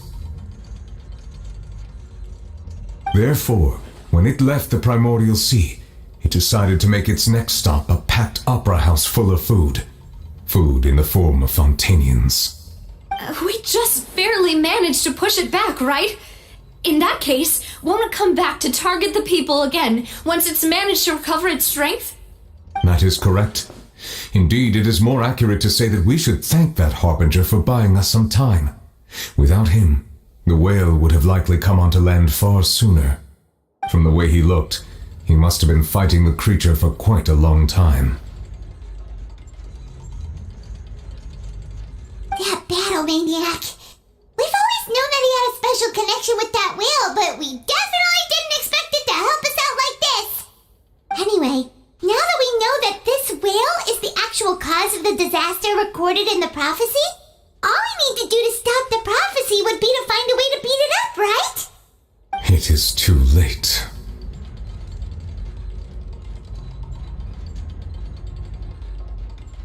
It had already absorbed too much of the primordial sea's energy before we could notice it. At this point, it has become practically integrated with the sea itself. Even if the entirety of Teyvat were to be destroyed, it could still survive and swim off towards some other world. That's not something I will accept. We've already done everything we can, and we even found the true culprit.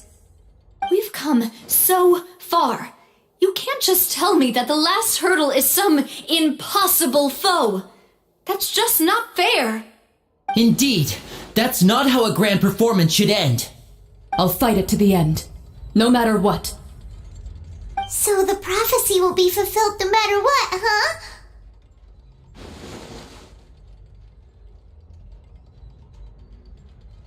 The prophecy. Yes, what has been prophesied will be fulfilled. You may view such things as the history of the future.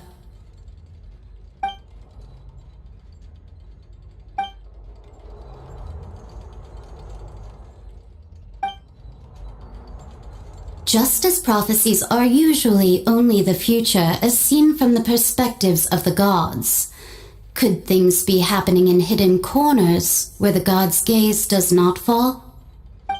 Ultimately, fate shall serve as your only guide, no matter what will happen in Teyvat's future. All you need to do is to play your part.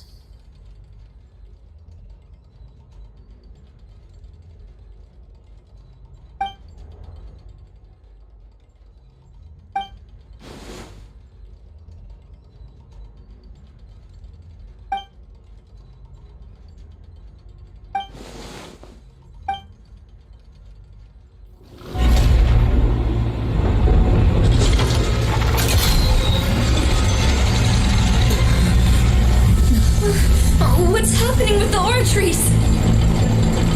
I believe it is preparing to carry out the death sentence.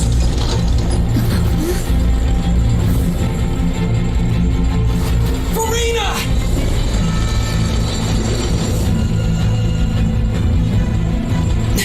No, I still need answers.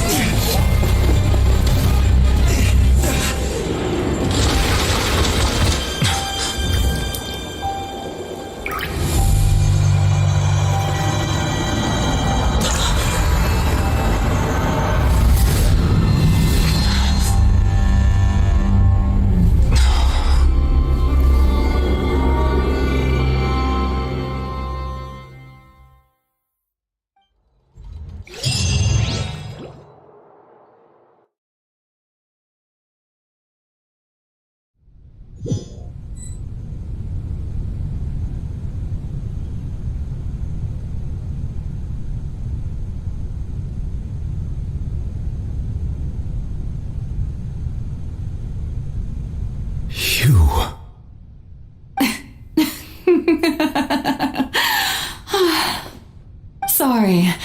That shocked expression on your face is just too amusing. I couldn't help myself. You are not Farina. Who are you? The sweet sound of bewilderment.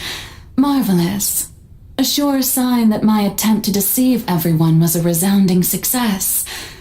But to answer your question, I am Focalor. You know, the god. Focalor? Why did you deceive us? Oh, that wasn't my goal, of course. Goodness, no. But I had to fool everyone else too, if I was to stand any chance of deceiving the heavenly principles. Deceiving the heavenly principles? It's all because of that pernicious prophecy. Dreadful, wasn't it? Everyone doomed to dissolve. Fontaine condemned to be flooded. One was not amused. In fact, one was positively bemused when that problem was thrust upon me by my dearest predecessor. That's the former Hydro Archon Egeria for the uninitiated. It hardly gets more disastrous than a preordained national catastrophe, now does it? She knew full well that the prophecy would surely come to pass. And as one of the seven, she also knew full well that one defies the heavenly principles at one's peril. So yes, as you have no doubt surmised, it was a rather impossible situation that I found myself in. I spent a terribly long time mulling it over, alone on the ocean floor. And I was almost growing barnacles by the time I finally realized There was only one possible solution to this confounding conundrum. I had to outwit the heavenly principles, allow the prophecy to be fulfilled, ostensibly at least, while saving everyone at the same time. I'm a genius, I know. I can only assume that's why Egeria chose me as her successor. Although, looking back now, it was hardly the inheritance one dreams of. Between the task of saving the nation, the quotidian duties of the Hydro Archon, and not to mention the original sin of creating a new race of humans, I dare say she left me quite a colossal mess to clean up. But one can only play the hand one is dealt. I did not choose this, any more than I chose to be one of her Oceanid familiars. So you were also once one of the Oceanids, transformed into a human by Egeria's hand? Yes, I was. I always dreamed of becoming human. And I still do, even now. In my eyes, to be human is to be part of the greatest opera ever known. After becoming a god, I separated my divinity from my body and spirit, leaving behind only a self that was as naive and bewildered as my past self on her first day as a human being. The me you see before you now is that divinity, and the human counterpart I left behind, I named Farina. She could feel joy, sorrow, and everything in between. She could be as vain and conceited, or as meek and vulnerable as she wished. Her strengths were of a kind only a human could possess, as were her shortcomings.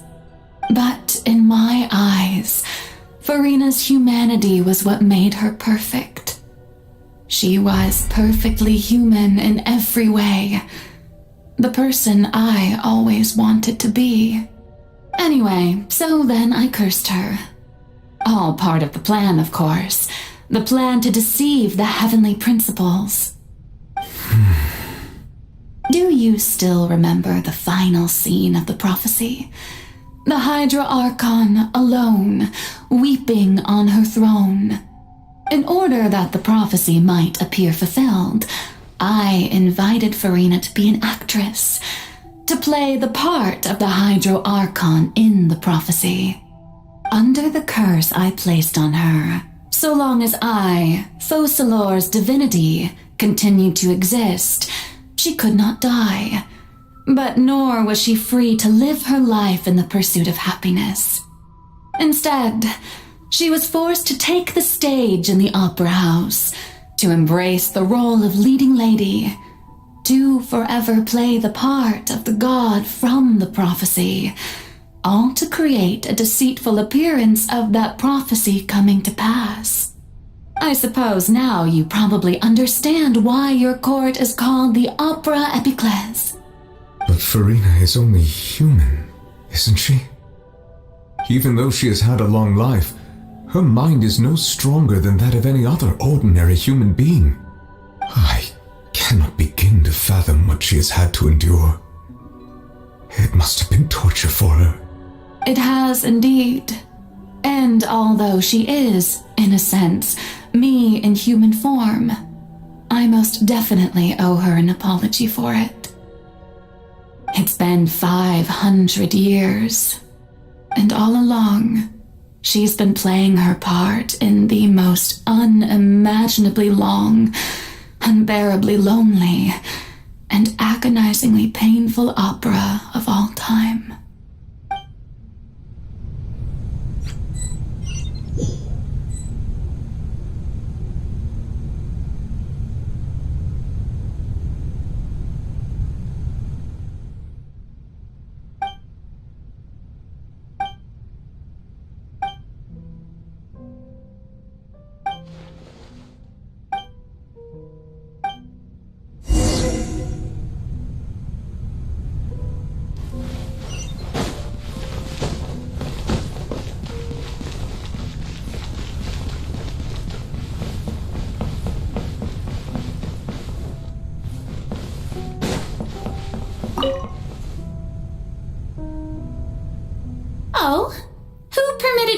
come onto this stage. Now, I understand your admiration for my august self, but I must ask you to keep to the rules. All right. It is not my intent to reprimand you. There is no need to state your name. Just be off with you.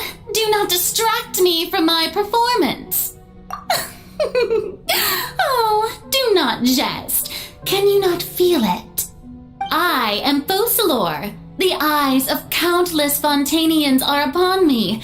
I must at all times display the utmost elegance and nobility.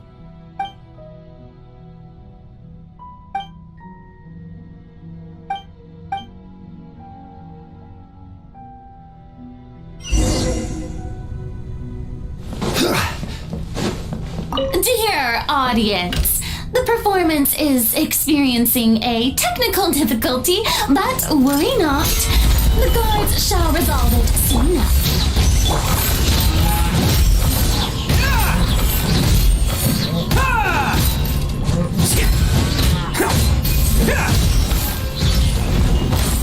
Hey, what gives? The audience is still watching me, you know. Guards? Wait, where are the guards? Guards!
Farina.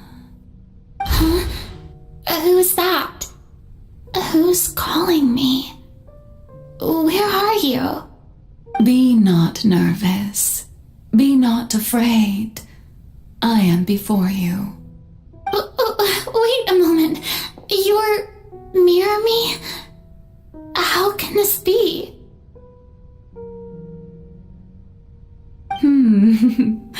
Mirror you, huh? You know what? That's not bad. Let's go with that. Mirror me?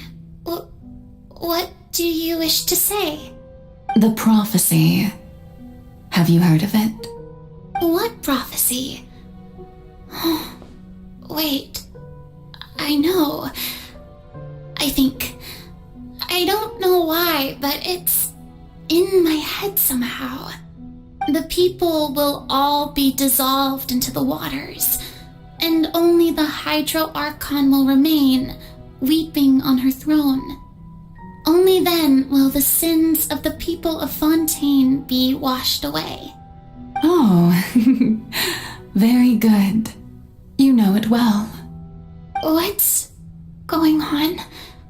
I can't seem to remember anything clearly. The only thing I know for sure is this prophecy. Will it really come to pass? Yes, it will. And that is why I've come to you. Disaster will come to Fontaine sooner or later. Things will develop just as the prophecy declared. There is no escaping it. But doesn't that mean everyone will die? I'm a Fontainian just like them. Will I dissolve too? Oh, don't worry. Magical meetings exist in this world precisely to give people a chance to turn things around. It is the reason why you met me today. I will tell you how to save everyone, but You may have to suffer somewhat. Oh, so there's still hope after all. Goodness, you frightened me. You spoke so much and with so much certainty. As for the suffering, well, I will admit that the first thing that came to mind was, why do I have to be the one to suffer? But if the prophecy will come true, I'll also die anyway, right? So if I've already met you as my magical meeting in this world, if there were scales, with all the people of Fontaine on one side and my pain on the other, is it not obvious where the scales should tilt? You truly are the perfect human, my ideal. I suppose this would also be the justice that belongs to you. Huh? Don't worry, it's nothing. Listen well. Fontaine has just lost its Hydro Archon. I need you to play a role, that of the new Archon. Play as a god? That's right. You must begin a never-ending masquerade. You must never let anyone suspect your identity. If you can keep it up, then I shall have my way of defying this prophecy. But should your identity be revealed, then all hope will be lost. But how will I do this? A human assuming the role of a god without being exposed. Don't worry. What you must do is not to turn yourself into a real god. You simply need to play the role of a god as humans imagine them to be. Being a human yourself, I'm sure you already know what such an entity would be like. Remember, your true challenge will not be pursuing divinity, but contending against humanity. I'm still not sure I understand, but I'll try. I'll try to do this. So, how long am I going to have to play this role? To accomplish this mission, you will have to stay on the stage for many, many years. You will endure and not grow old until your task ends. But I promise you, all will eventually end in a magnificent and dramatic trial, and everyone will be saved. A trial, huh? How exciting. I'll be looking forward to it.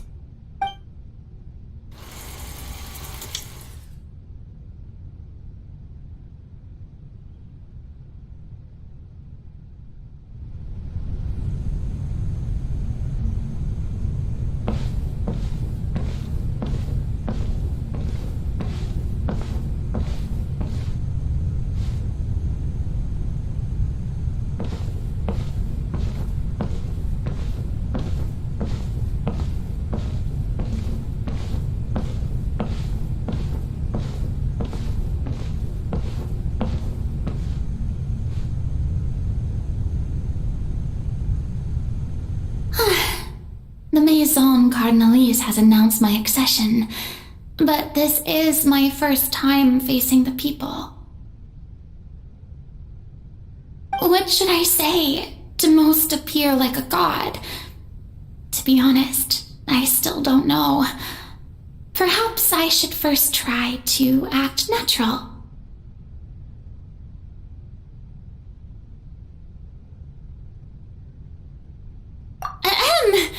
Ladies and gentlemen, good evening, and welcome to the Opera Epiclese.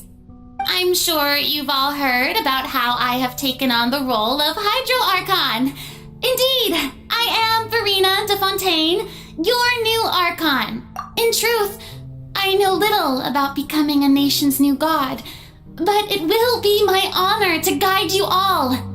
As the god Focalor, the god of justice, I shall do all within my power to lead you into an age of fairness and justice. Once again, thank you all for coming. If you should have any questions or suggestions, please send them to the Maison Cardinalise. The future of Fontaine will require us to work together, after all. This should do it. I thought I might stammer, but thankfully, I was able to convey my thoughts just fine. Okay, and next. That's the new Hydro Archon. Is this some kind of joke by the Maison? I would have thought that a being that surpasses humanity would be a bit more assertive. Hey, did you hear that? She even told us to send her suggestions there at the end. Shouldn't gods be all-powerful? She's being so modest. What's the difference between her and an ordinary person, then? If you ask me, perhaps the succession didn't actually happen. She might just be a Maison-backed puppet. Wait, what's going on? Why is everyone suspecting me of being a fake?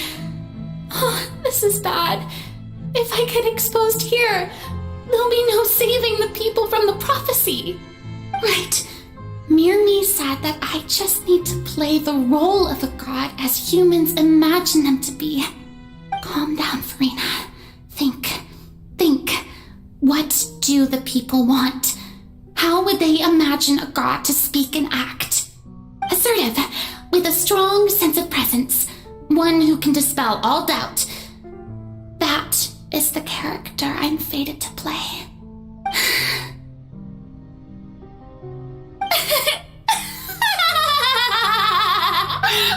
Oh, very good, my people. Only ones such as you are deserving of my rule. Now, I was wondering if some weak puppet were to one day come onto the stage and claim ownership of this opera house, would the children of Fontaine follow them?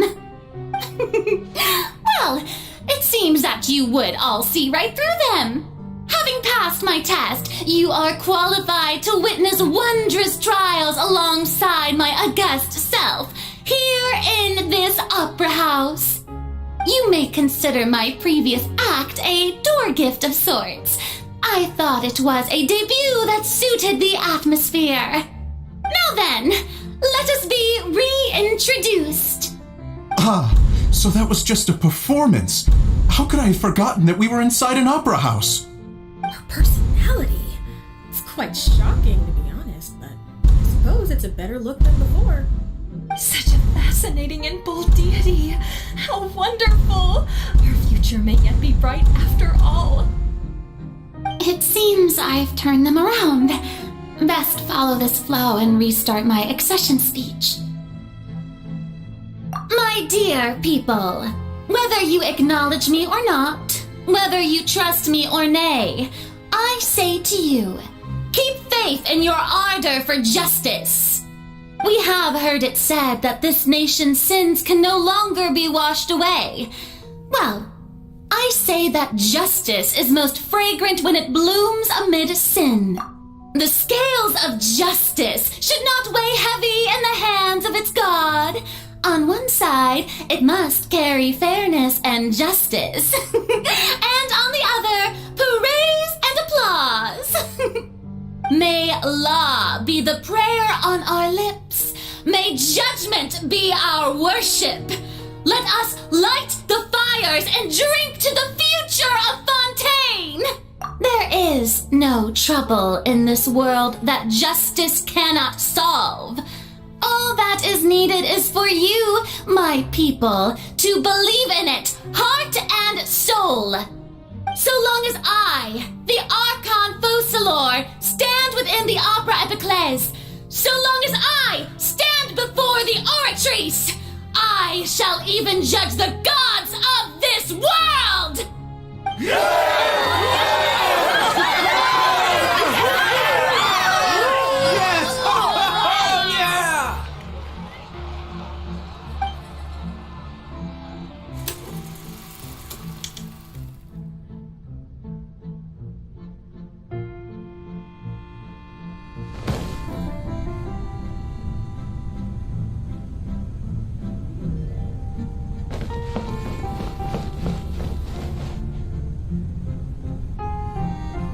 Lady Farina, here are today's case reports as well as a summary of the follow-up for your perusal.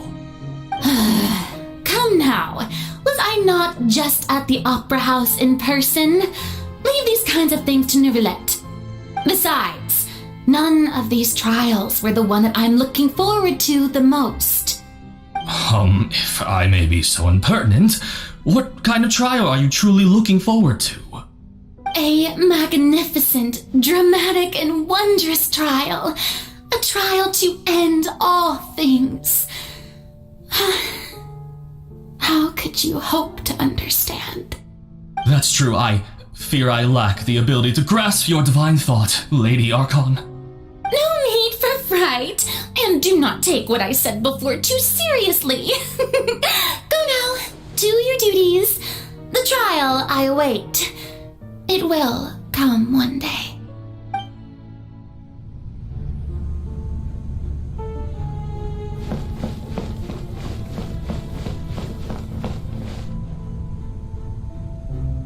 Lady Farina, I don't know what to say. Thank you for agreeing to see me. No need to thank me. Or rather, thank your own sense of perseverance instead. Long have you stood in line to meet me, have you not? Oh, I'm afraid that's just an inevitable consequence of my divine charm. All right, Deuteria, is it? How is your son's illness? You remembered me, and you knew of my family, too. He is doing much better now. In fact, he is far more of an ardent believer than I. He was the one who forced me to seek an audience with you, and to bring your words back to him. Oh, good. Very good. If this should happen again in the future, please do not hesitate to come and tell me. Going down to citizens' homes every so often, while not usual practice, should serve as a fine change of pace. Ah, you're such a gentle and wise God. Thank you once again, on behalf of my son.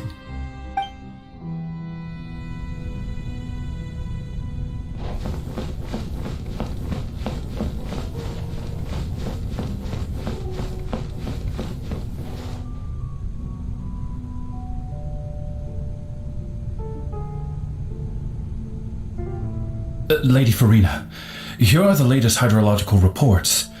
As for the specific parameters you asked to take note of, I'm afraid things still don't look good. I see. It's as I thought then. As your god, I did already expect this, but I wanted to see how far your human wisdom would allow you to analyze it. All manner of signs indicate that the prophecy will still come to pass. Forget it. That's not something you need to worry about right now. Well, as I understand it, the Fontaine Research Institute is also trying to find a way to counter the rising water levels. Really? Have they found anything? I'm afraid that they haven't found any effective solution thus far. Oh, is that so?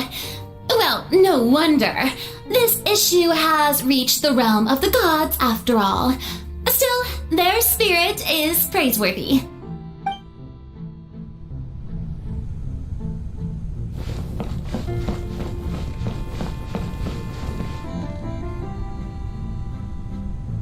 The day is finally over. I haven't had a moment to breathe this whole time. But it's good to see that everything's getting on track. There are no longer any voices of suspicion. Maybe this is fine. I just need to keep going, and everyone will be saved. Alright, Farina, don't think too hard about this. You need rest. Tomorrow's a new day.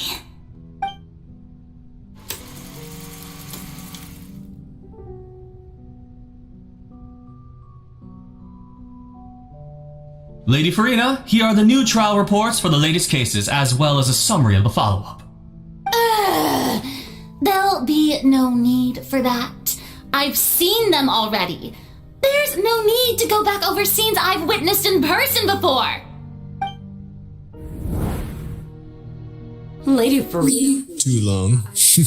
Waited so long for this chance to see you in this manner.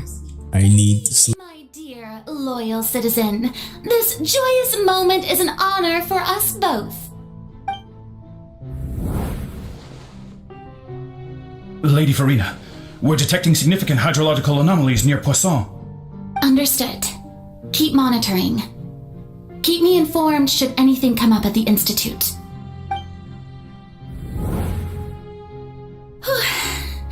I don't think I let anything slip today. I must Finished it. Just need to finish this part. Like, oh my god. don't know when these days will end. I feel utterly exhausted. Best to rest early today, too.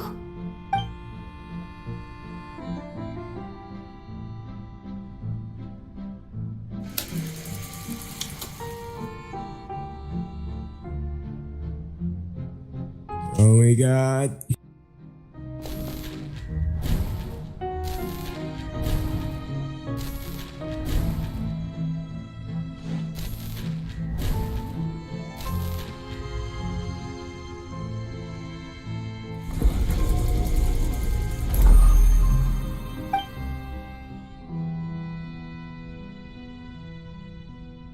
Lady Farina, it's like a dream being able to speak with you up close like this.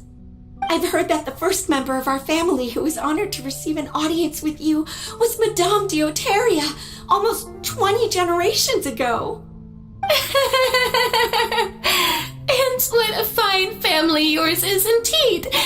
It brings me great joy to meet such a faithful believer, a descendant of a line most ardent. Surely you exaggerate, Lady Farina.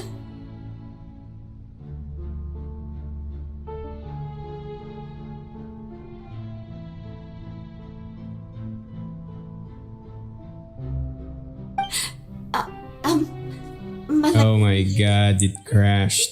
What is it, good citizen? Are you crying? Why now? Really now? I didn't even notice. This must be the overflow of hydro from my person. Well, can't quite help being the god whose dominion is the waters, can I? No wonder.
The day is finally over.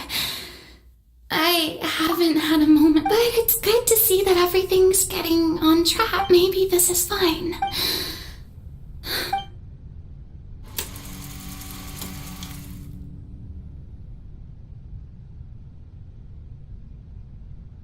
Yeah, I'm gonna fast forward this. Nah, it's gonna go too long. there'll be no... Lady Farina. Indeed, my dear. Lady Farina, we're detecting significant... Understood.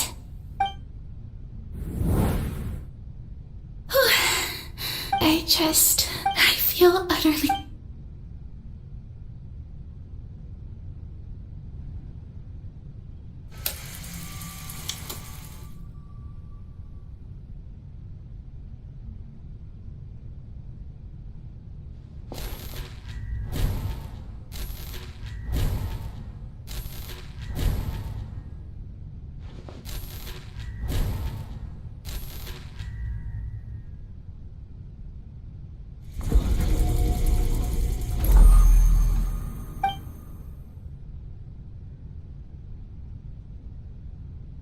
Lady Farina, it's... I've heard that the first member... What is it, good citizen? Are you crying?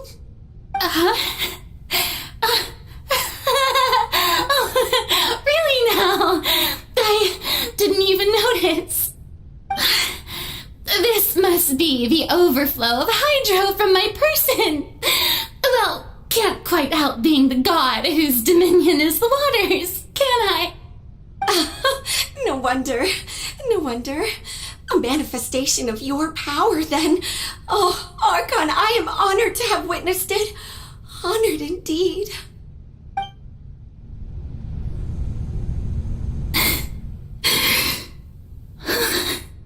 So interminable. So lonely. Just how much longer? Hundreds of years must have passed by now. Perhaps the show must go on for hundreds more. I never imagined that it would hurt so much. Have I reached my limit? No. Perhaps I reached it long ago. Today I didn't even notice my own tears. I want to tell someone, anyone, about this. But would that not destroy all I've done so far?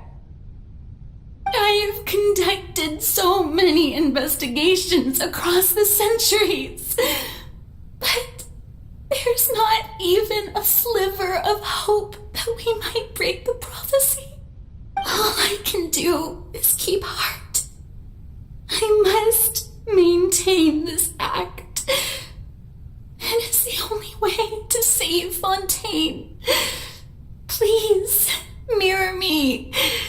You have to succeed.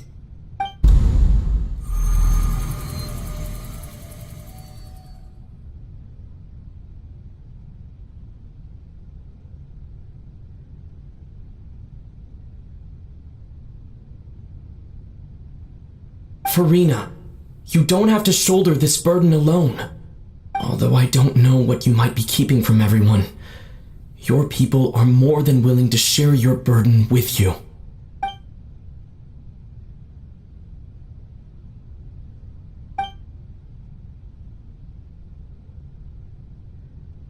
Share my burden. That's impossible. It was fated right from the start that this would be my duty alone. But even if your burden doesn't need to be shared, you can still choose to confide in someone. Just share it with me. I'm what you'd call a witness. A witness? Yes, I've heard that you came to Teyvat from beyond the stars, yes. In other words, you never belonged here. And if Teyvat is, in its entirety, a show on a stage, then you're just a spectator, aren't you? If that's the case... He's right. I could confide in him, couldn't I? But if things don't play out as expected, people of Fontaine will be the ones to pay the price. No, Farina, you shouldn't be selfish. But what if it's really alright? Farina, you've worked so hard for so long. Surely it would be okay to put yourself first for once. Just this once. Is it such an outrageous thing to do anyway? To find someone in whom you can confide your frustrations and sorrows? Surely it could not hurt. If you let this opportunity slip through your fingers, it might never come by again. Think about it long and hard.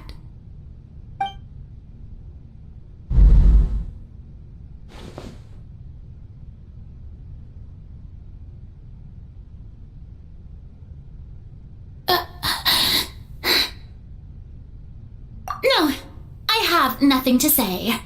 I am Farina, the Archon of Fontaine. Everything will surely get better. All you need to do, dear spectator, is to witness my performance until the curtains fall.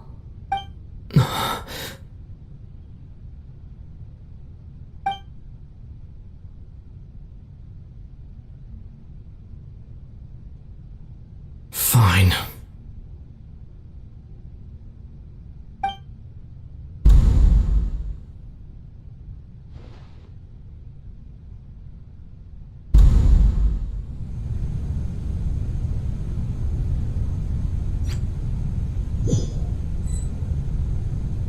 So even Farina doesn't know the truth? You've never once let her in on the full plan? Yes, it had to be done. To deceive the heavenly principles, you must first deceive yourself. She did very well. If she had let her resolve falter even once in these 5 centuries, Fontaine would have been doomed to the most tragic fate. It seems that trusting humanity was the right decision after all. I believe that I understand how your deception works, but that is only half the truth, is it not? How would you build on this foundation to save the people of Fontaine? That is the most important thing. Ah, good. Of course, the Iudex of Fontaine has pinpointed the crux of the issue. I'm sure you've long sensed that the Oratrice is no simple machine, yes?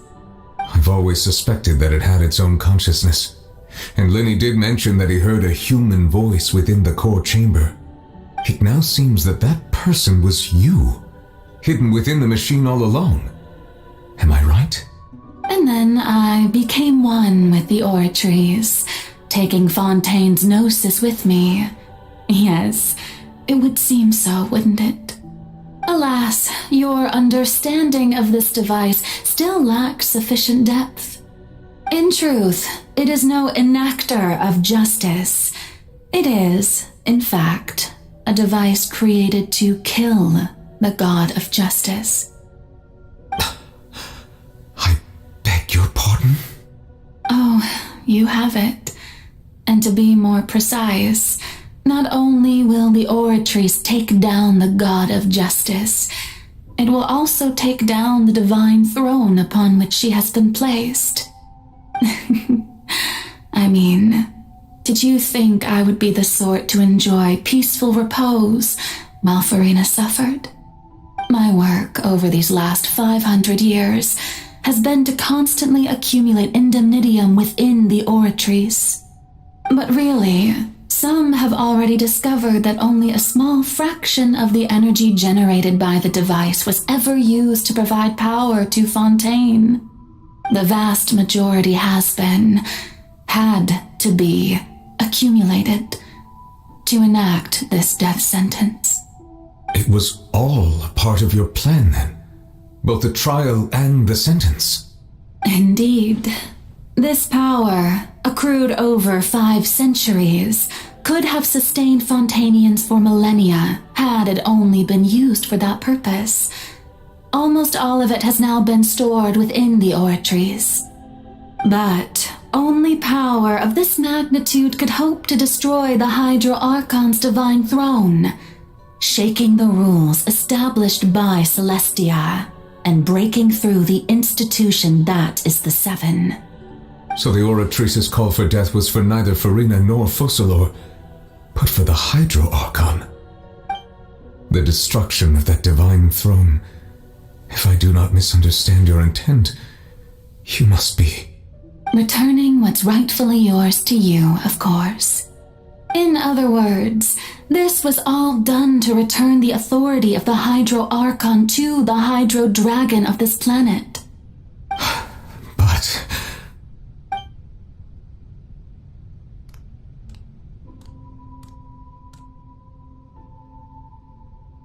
Oh, what? Getting sad again, are we?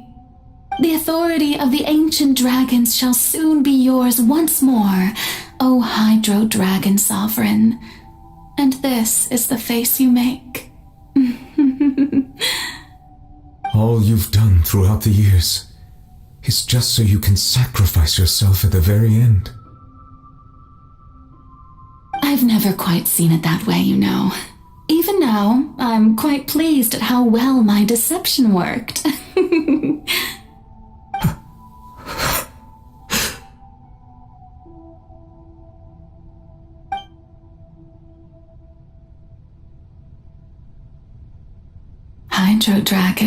Hydro Dragon, don't cry. I must say, had it been within my rights, I would have loved to judge the heavenly principles themselves. Were they not guilty of essentially the same crime? Egeria stole the power of the primordial sea, and the heavenly principles stole the power you ancient dragons possessed. I, for my part, am the god of justice. And is it not just that your original powers should be returned to you? Speaking of justice, I have always believed that justice lies in the process of pursuing human existence itself. So, if the theft of the primordial sea's might was Fontaine's original sin, then, leaving matters of procedural right and wrong aside, the descent of the Fontanians as humans and their right to exist in this world would be Fontaine's original justice. In other words, existence was Egeria's justice, and to me, justice is the continuation of that existence. Defying the prophecy and ensuring that Fontaine's people shall live on, that should be the justice enthroned over all others. At this point, we, whether it be myself or all other Fontanians, have shouldered the burden of this sin for far too long. Iudex Nervillet, the highest judge in our land, when you regain your full power as an elemental sovereign, what verdict shall you pass upon us? So when I was invited to the court of Fontaine to serve as Iudex, I see now that that was your idea too. At last, I now understand the true purpose behind this position. In the beginning, I was uninterested in human existence. But these 5 centuries of living alongside them have gradually brought about mutual understanding between us.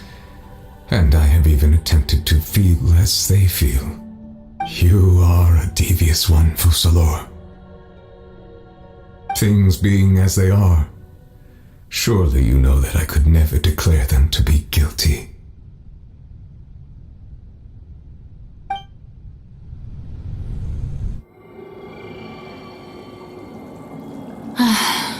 The hour of my execution is almost here. For the sinner, the curtain call has come.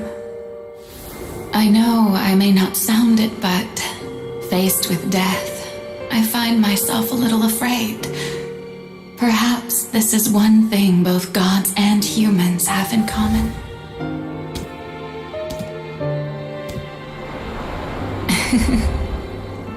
Farewell, Nervillet. I hope you've enjoyed the part you played these 500 years.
Hereby declare, people of Fontaine, your sins are forgiven.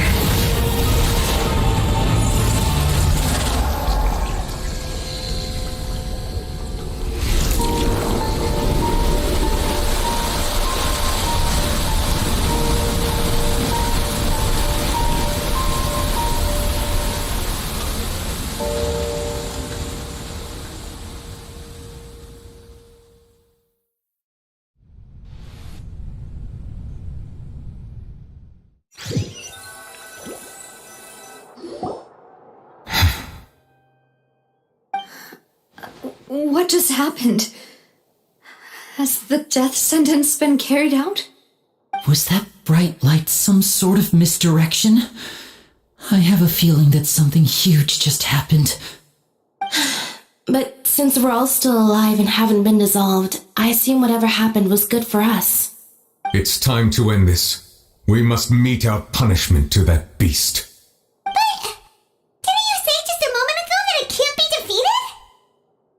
I have gained the strength sufficient to deal with it. Through certain means, I now have the ability to separate the power of the primordial sea from that creature. We should seize the opportunity to pursue our quarry.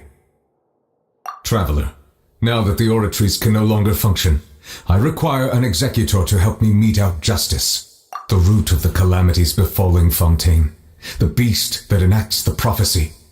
Its name is the all-devouring narwhal. Come with me, traveler. The hour of execution has come.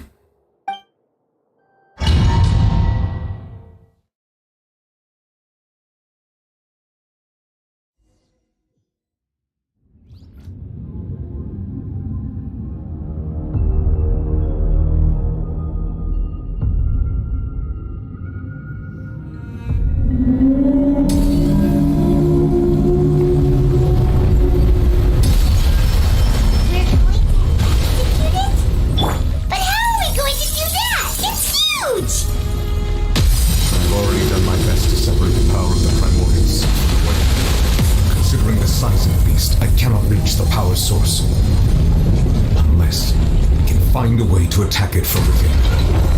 I shall share a part of the ancient dragon. We shall look for an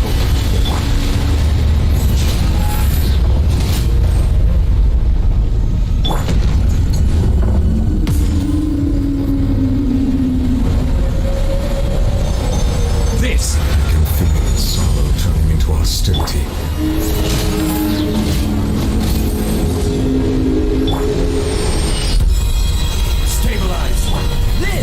Moment of birth. Let's roll!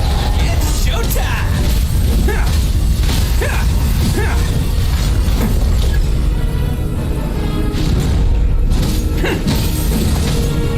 The all-devouring narwhal cannot resist its instinct to devour. Continue to trigger its hostility.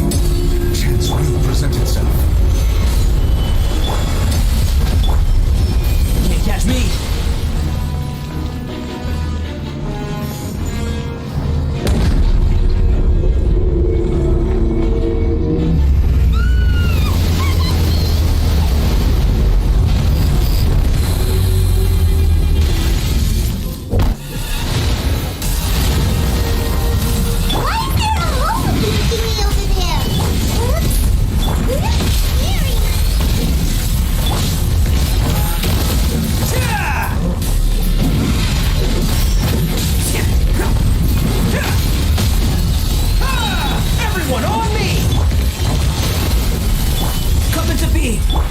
will have... I have granted you my protection. Do not fear. Seize the moment and use my power to suppress the truth from within.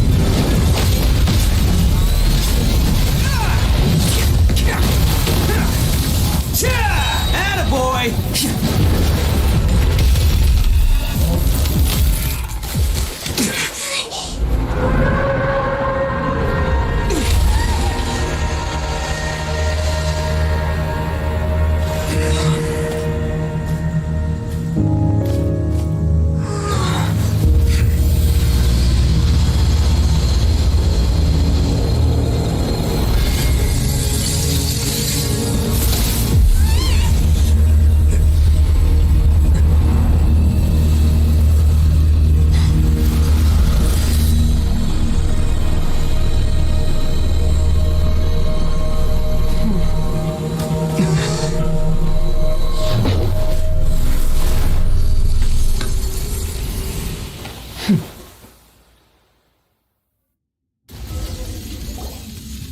Thanks for helping with the cleanup. It should have been my job, but... oh well. It was just supposed to be a short private training session for me. I didn't think that my disciple and my master's pet would start brawling in the meantime. Oh, actually, I had a feeling that it would happen at some point, but they bumped into one another earlier than I thought. What a blunder. I suppose I'll have to swing my sword 3 million times as penance. That power. Who are you exactly? Paimon has an idea. From what she said earlier, she must be Child's master. Skirk, right?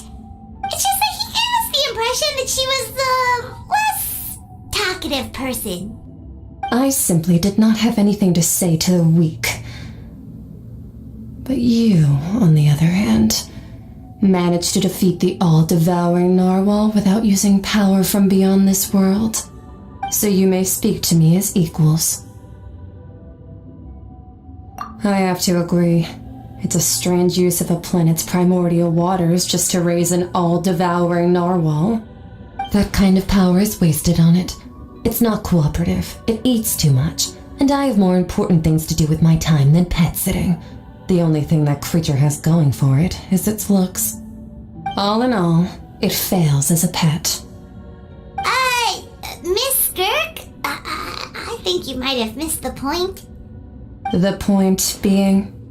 Well, being that this pet almost destroyed an entire nation. So what sort of person is your master? Well, Child's master's master. Wait, is that right? Oh, right. So you don't know him. Sorry, I assumed you did. His name is Sertologi. Huh? I am unfamiliar with that name. Huh. So Master isn't sufficiently famous.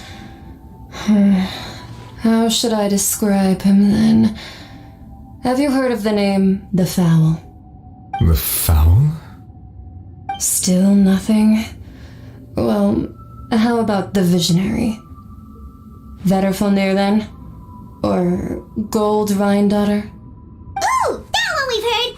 Rhindaughter's part of the Hexen Circle. She's Albedo's mom, right? Oh, so you do know that name. To be honest, I also heard all of those names and titles from my master. I don't actually know them either. But I suppose you understand now, yes? My master is likely a similar sort to Rhindaughter. They are both pursuing some form of perfection. Wait, didn't you also mention a visionary person? Paimon didn't quite catch their name. Actually, never mind that. I believe it expedient to inform you that the all-devouring narwhal used up nearly all its strength fighting you. Such roiling hydro energies will prove difficult for the planet's deep seas to digest.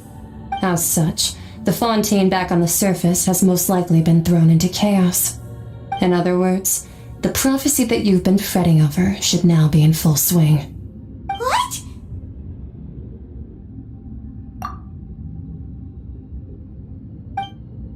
Not to worry. Focalor has already managed to deceive the heavenly principles.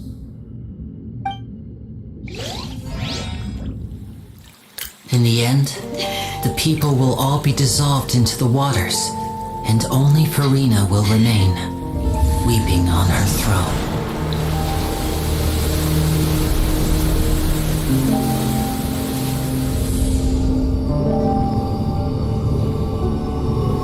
Only then will the sins of the people of Fontaine be washed away.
Initiate emergency rescue!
We didn't dissolve. The prophecy was wrong.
Attacks post-disaster rebuilding. I recently visited Poisson to meet with Miss Navia, spokesperson of the Spirit di Rasula, and we spoke about Poisson's present and future. Old soil can still give birth to new bloom, Miss Navia stated. Hope is like seeing a small cookie when you're starving late at night. You just need a little of it. Skyship Winglet, Booter Brain of the Fontaine Research Institute. The various disputes that have arisen on account of Mr. Edwin have suddenly become a shield over the Institute, with Jurier turning out to be a once overlooked hidden gem. People always call the first researcher mad, but few know what to call the second. And should that latter person achieve a miracle, they would find it all the harder to find a word with which to classify him and his team. Wow! Paimon barely recognizes the people in the reports. Are those really Jurier and Navia? They sound like real big shots. What do you think? Pretty enthralling, huh? The Steambird's idea was pretty simple. With the disaster just having passed, we would print a free edition packed to the margins with good news to calm people down. The value for these big scoops lies in their inevitable follow-ups. We'll publish further reports and go into the stories behind those people. Edwin's assistant, Jurier, created a true flying ship, while Navia is leading people in the reconstruction of their home. I'm sure that these stories could draw even your well-traveled eye. Hyman's curious too! Wait a minute. Didn't we watch everything happen from start to finish? What's there to be curious about? And that's exactly why I'd like you to come conduct interviews with me. You're the best incubators of news, if you haven't noticed. And also, with you around, I'm sure I'll get to see that Duke. Are you sure? Hasn't he turned you down several times already? Oh, this time will be different. Come on, let's head to Poisson first, and then make a trip to the fortress. There are some things you'll only know when you get there.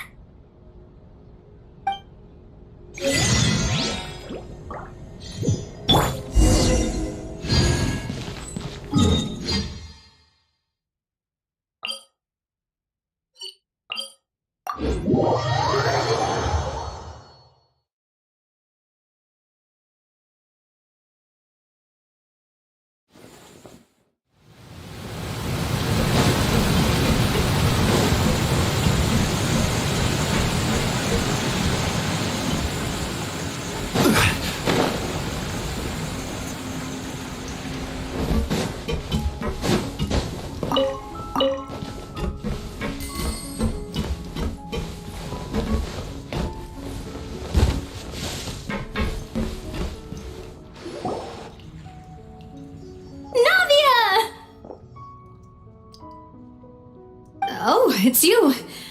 What brings you all here? Hey, we're just having a look around. I'm here to update myself on how things are going here. Oh, the Fatui are here too. Let me introduce you. This is Mr. Garunt Snejovic. He represented the Knave in sending us a large amount of supplies, and is helping with our work. Our residents are hard at work as well. Thanks to everyone, work is progressing nicely. We've lost a lot of people, but we're moving forward. That will have to be enough. Hello, Miss Charlotte. I'm a big fan of yours. I especially like that article you wrote last year about Fontaine's stray cats.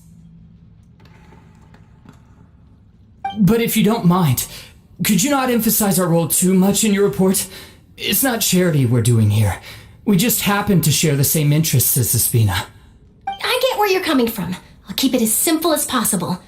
Or would you be willing to feature as friendly neighbors? That would be fine. Thanks. Oh, you're back too. How are things? We finished laying down the construction materials. It'll be another hour before the workers are able to go over there. Huh? You're here too, Clorant? Well, her reputation's greatly risen after that whole duel business with Miss Farina, so she's here in Poisson to wait out the heat. All right. She really came here to help me out. There's too much to consider in the reconstruction of Poisson. The Spina has need of more decision makers. And, well, I do already happen to be connected to Mr. Callis. Oh, wait just a moment. Do you mind me asking a few questions? You know, about how you felt before the duel, about what it was like facing down a god. There's lots of exciting material there, I bet. Forget it. I'm sure you can find a better theme than that, Miss Charlotte. I see you're the same as always. Couldn't you do me a favor, for Navia's sake? Well, if we're talking about doing things for my sake, you might as well just take a few more photos of me. Or of the Traveler. It's better than wasting time persuading Clorand, at any rate. Of course I will. I'm not gonna let him off that easy. All right, then everyone who wants to be in the photo, gather up. And smile.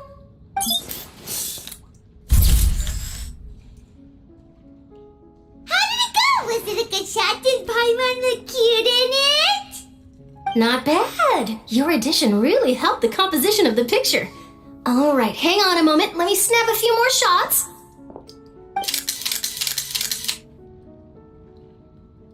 All right, that should do it. I'll be back here later anyway, so let's call it a day.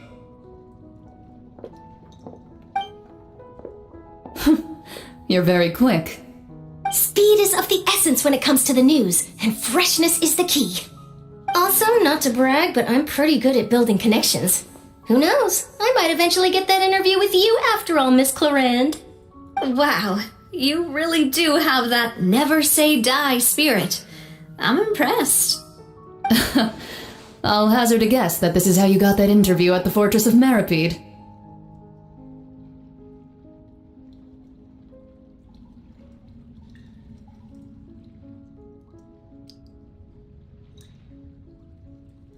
Whoa, you're well informed. Let me make a guess too. I asked Sijuin who told Monsieur Nervillette, and he told you, right? That's a very complete information chain. In truth, all Monsieur Neuvillette asked me was, when did the fortress become so friendly towards the media? I told him that it was best not to speak too soon. There's no guarantee that Wriothesley will make a personal appearance. You're right. I've got to treasure every moment I have with them. In which case, I'll be making a move first. Stay safe now, and tell me if you hear anything interesting. I'll treat you to afternoon tea in exchange.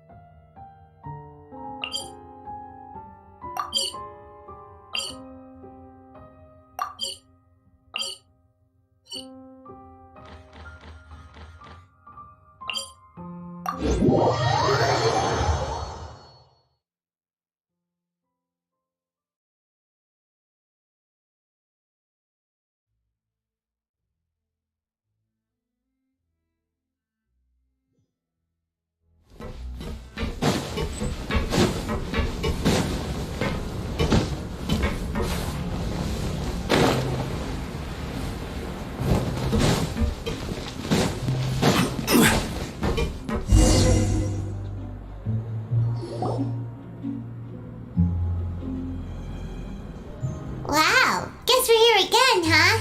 There's a real nostalgic feeling to this place. Looks like you've been missing us. Duke! Did you come all the way to the entrance to greet us? Of course. I'm here to welcome you and our dear Miss Charlotte, whom our good head nurse recommended to me. It's an honor to finally meet the much-rumored Duke. Thank you for consenting to my visit to the fortress, sir. No need to thank me. But that said, I shouldn't be the focus of your interview. I trust you recall our agreement? Of course, of course. All right then, this way.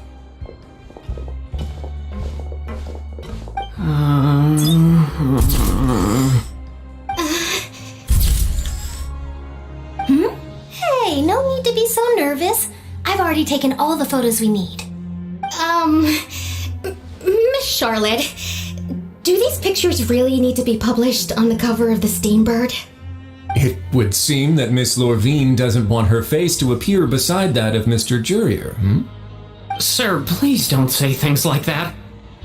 But it looks like dear Mr. Jurier denies it. Might this interview be very important to you then? No, I just... This is my first time being interviewed, and I'm very thankful to the Steambird for... Now, I might not look it, but I actually did meet Mr. Edwin once. And I'll be honest, I enjoyed chatting with you more. You've definitely got more of that genius vibe going on. The boat that brought about a miracle, the ark that saved the people. Why, you recreated a myth back there, like an emissary of legend. Still, if I might ask, where's that flying ship now? Huh! Looks like Charlotte's trying to get herself another exclusive scoop. I have to apologize, but that ship is presently in the bowels of our factory. I'm afraid it won't be easy for you to get a shot of it. Really? Well, then in that case, could I have an interview with you to make up for that loss? You already know my answer, I'm afraid. Best you interview our head nurse instead. Or perhaps you'd like to take another photo of this couple of researchers? Did you really have to use the word couple? Well, then, 2 solo photos will do. Is my hair messed up? Please, someone help me have a look. Things sure are getting pretty lively here. kind of thing before. Oh, seems like everyone's here. Would any of you like to try this new drink I came up with? Ah, Siegeween. Hey, Miss Charlotte. Why don't you, take some pretty photos of our head nurse? Sure. Come on, Miss Siegeween. Over this way. Let's find a brighter spot. Huh? Sure. Do I have to smile? So, how have things been at the fortress?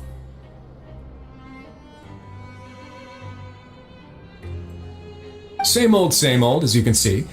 Fontaine's undergone some changes, but this place is still more or less the same. Other than that flying ship, it got a tad too much attention, I think. That's why I decided to let the interview go through. We should direct more public opinions toward the behind-the-scenes heroes. Am I right, Mr. Jurrier? Miss Lorvine? You're too kind, sir. I believe that you too should have your day in the sun. Not that you would want that, which is a pity. I'll just leave the spotlight to you two. I see. Lots of things happened that day, huh? Anyway, regarding that Harbinger, I'm not sure you remember, but his 3 young followers are still waiting for his return. He sure did win them over, huh? I'll tell them that there's good news and bad news. The good being that their boss seems fine, and the bad being that they must face extended sentences for abetting his escape. Oh, actually, what about you? Are things gonna change for you too? What change can there be? The fortress will keep chugging along, and so will my duties. As to what Miss Farina's departure will mean for the nation, and if our laws and governance will be transformed, we'll leave those to the folks in the overworld. Hey everyone, the photo shoot's done. Good. In that case, let's call it a day here. Thanks for your cooperation. Come on, Traveler, let's go. Till next time, everyone. There'll be a next time? Maybe. Who knows? I might write a story about the underwater factory next time. Until then. All right. Last stop, the docks.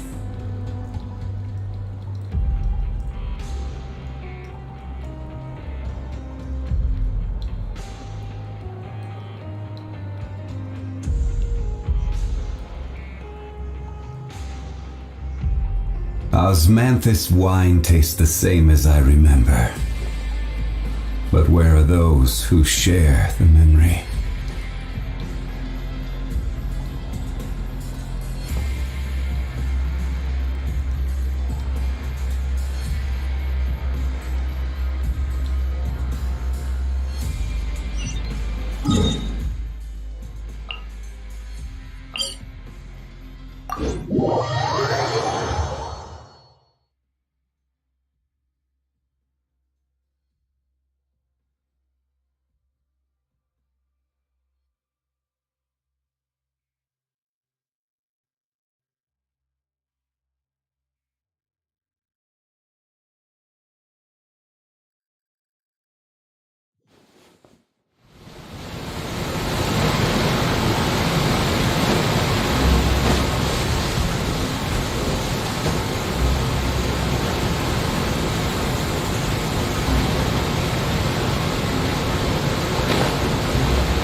Mentioned that she stayed in touch with Limmy and the others after working together.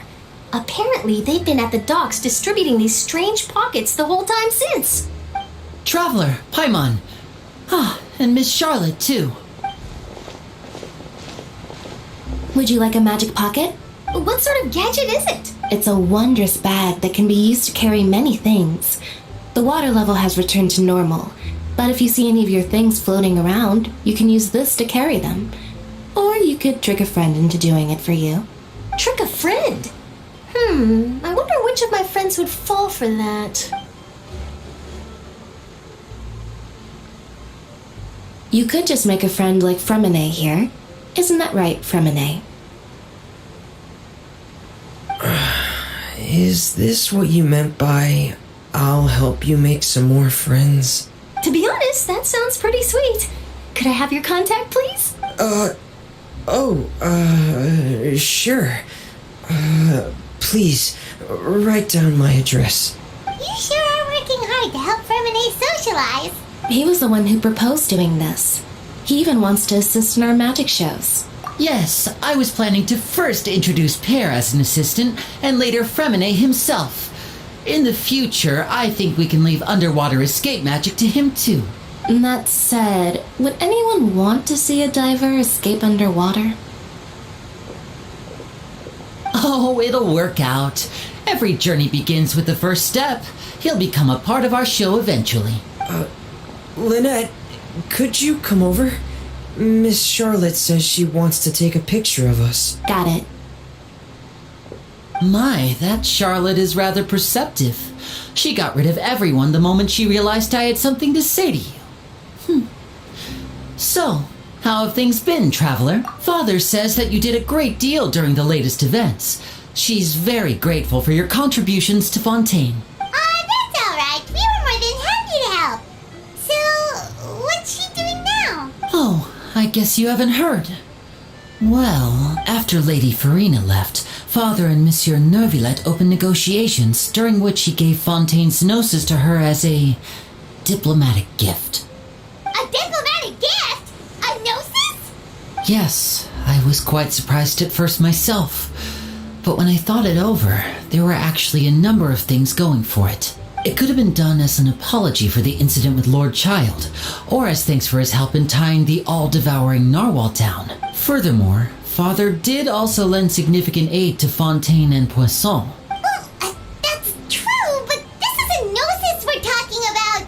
Doesn't this seem a bit irresponsible? I would agree, but I've also heard that it seems that Monsieur Nervillet has had a significant change of heart regarding the matter.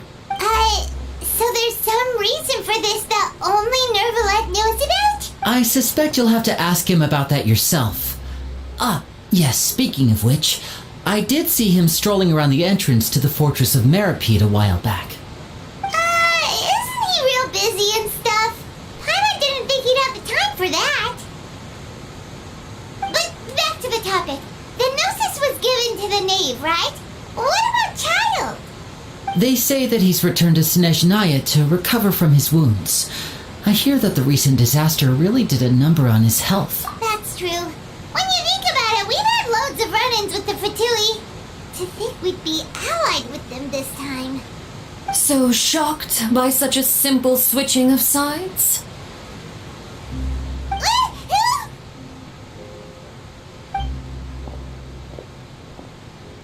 Father!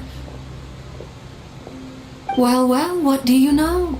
Come to the docks to see how my children are doing and meet the Traveler by chance. Please do not pay my accomplishments in Fontaine too much mind. I would have done them regardless. Are you going to take the gnosis back to Snezhnaya? That is our duty as harbingers, yes. Don't be too preoccupied with sides.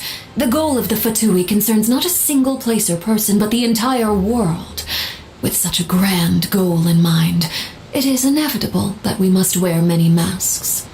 Switching my masks is something I've always done. Well, that depends on many things. No one truly knows what the future holds. What good is honest? Thanks for the follow, Ash. Just wrapping up, actually.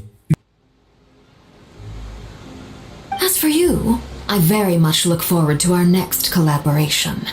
Good things cannot be achieved alone, and you've proved yourselves to be great partners.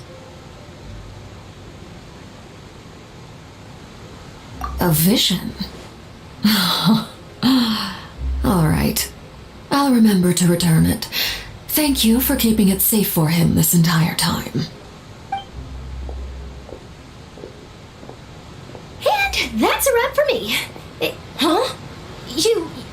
You're... Greetings, Miss Journalist.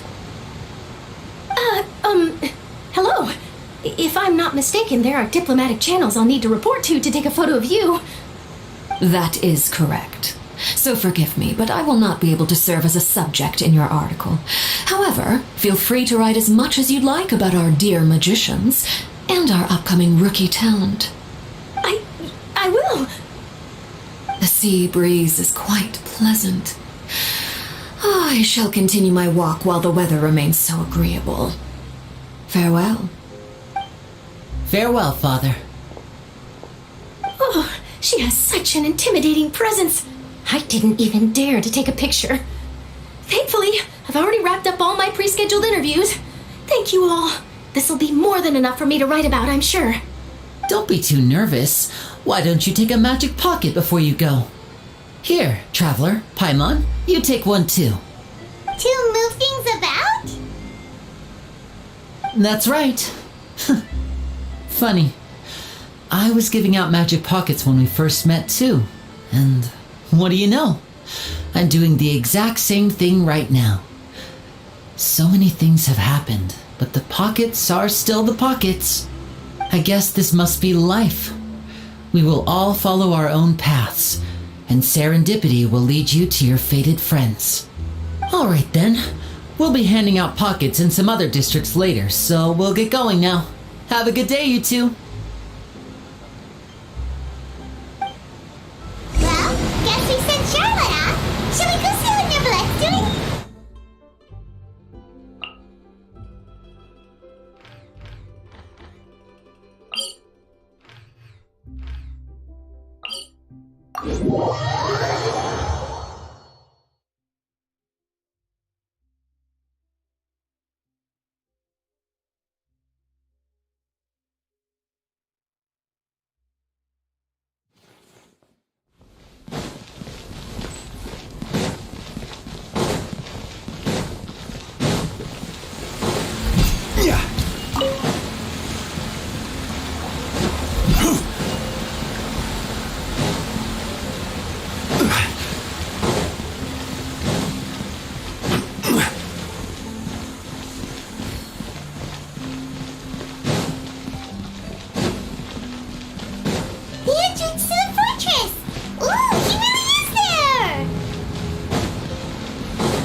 Really?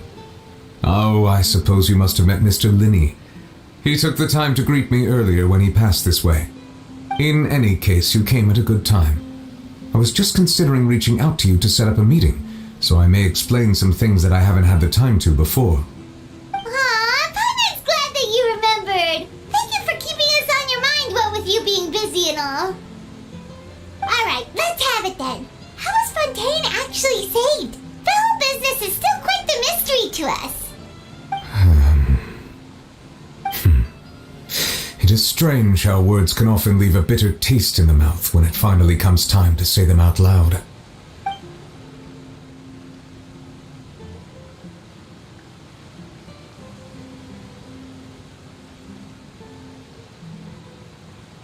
Whoa. So that's what happened? Fossilor destroyed the divine throne of the Hydro Archon and restored your power to you, transforming you into a fully fledged elemental dragon sovereign. But Paimon still doesn't quite get what you did to save the Fontanians from dissolving. For me, the authority of the ancient dragons refers to absolute control over the hydro element. Fontanians were incomplete humans born of Egeria's use of the power of the primordial sea, with constitutions similar to that of mimics. But so long as those primordial energies remain within them, I could use the ancient dragon's authority to grant them true blood, after the fashion in which life was first brought into being on this planet. In other words, when I gave my verdict, Fontanians became true humans, and thus would naturally no longer be dissolved by water from the primordial sea. Fossilor must have counted on you to make that decision as well. Your verdict was the key to making the prophecy appear to have come true while saving everyone. Yeah, and in a manner of speaking, Fossilor finally managed to fulfill the original Hydro Archon's wish to turn Oceanids into real people too! It seems from your expressions that you still have more things you wish to ask. Ask away. I will tell you the truth as I know it. I have investigated his case along many avenues, and I have learned that he once fell into an unknown chasm when he was young. There, by chance, he awakened the all-devouring narwhal. But whether it be by sentiment or reason, that should not have been enough to consider him the root cause of the disaster. At most, he would have had tangential liability. As for the judgment passed by the Oratrice during the trial, whether it was due to that liability by association or Focalor deliberately using him to buy time for us on the assumption that he would be able to hold the creature off, I cannot say. Guess Focalor had Fontanians in mind the whole time. In the end, it was thanks to her that they finally became real humans. Hang on a second. Paimon certainly got another question. Back when Fontanians hadn't yet become real humans, were the children they had also transformed Oceanids? Life has always flowed like water. Do you recall how Fontanians would often come to the Fountain of Lucine to pray for children? Yeah, Lynette said the fountain is where all the waters in Fontaine converge. In truth, even those couples did not know that such prayers were no mere custom, but instead a form of ritual. Those Oceanids who were blessed within the spring water would later descend as new humans in the coming months. Paimon sorta gets it now. Either way, it seems like this ritual won't be of any further use, but it'll probably live on as a local custom. Ask away. I will tell you the truth as I know it. Yeah, about that. Risley said Farina has already left. What's that all about? Ah, Lady Farina. The people are only aware that her death sentence has not been carried out. She abdicated the post of Hydro Archon and left affairs related to that title to me, before leaving the Opera House. I related Focalor's words to her faithfully and completely. After hearing them, she seemed neither saddened nor comforted. She simply said that she was tired and needed to rest. Having said that, she then packed her things and moved out of the Opera House, not unlike how an ordinary person might. But she's still got a place to stay, right? You need not worry. I will make arrangements to ensure that she will not want for food, clothing, board, or travel. In truth, I am somewhat happy for her. The wear and tear on her spirit will, of course, take time to heal, but now that she no longer has to play the role of Focalor the Hydro Archon, she can finally lay down her burdens and lead a normal life. What about you then? What are your plans now that you've regained your full powers as the Hydro Dragon? After Focalor passed on, the Oratrice also ceased to function. This matter will directly affect our trials. After much careful consideration, I've decided to take over its role in our courts. From now on, I shall hear cases and pass verdicts by myself. Looks like you're still considering stuff from the perspective of the Udex, huh? As an elemental dragon, there are indeed many things that I must do. But this power and this duty, in a manner of speaking, you could say that both were granted to me. As such, before I attend to my other responsibilities, I must first and foremost continue to serve Fontaine as its highest judge. The duty of the Hydro Sovereign and the duty of the Udex shall coexist within my person. Additionally, the Hydro Archon's departure has brought about another problem, which is that the Opera House shall no longer produce indemnitium. That's true. That power was derived from the people's faith in the Hydro Archon, wasn't it? Wait, but the various mechs and machines in the city are all still okay. Where are they getting their energy from? As I am now, I have full command over New Musia, and it can serve as a complete substitute. Another reason why I cannot quite leave Fontaine immediately. Wow. This ancient dragon's authority stuff is really quite useful, huh? Ask away. I will tell you the truth as I know it. Oh, that's right! They say you've given it to the knave as a diplomatic gift or something! Leaving aside their intentionality, the two Fatui Harbingers have indeed done much for us during this crisis. Their sole remaining goal in Fontaine, at least at this point, would seem to be the Gnosis. The Oratrice has ceased to function. The Hydro Archon's divine throne is now no more, and I do not need the Gnosis's power. As such, it has lost all meaning for Fontaine. If the Fatui have impure designs, then we might as well accede to their request now, and avoid unnecessary conflict. What complicated considerations! Paimon thought you were just giving it to them out of gratitude to the knave and as an apology to Child. Ask away. I will tell you the truth as I know it.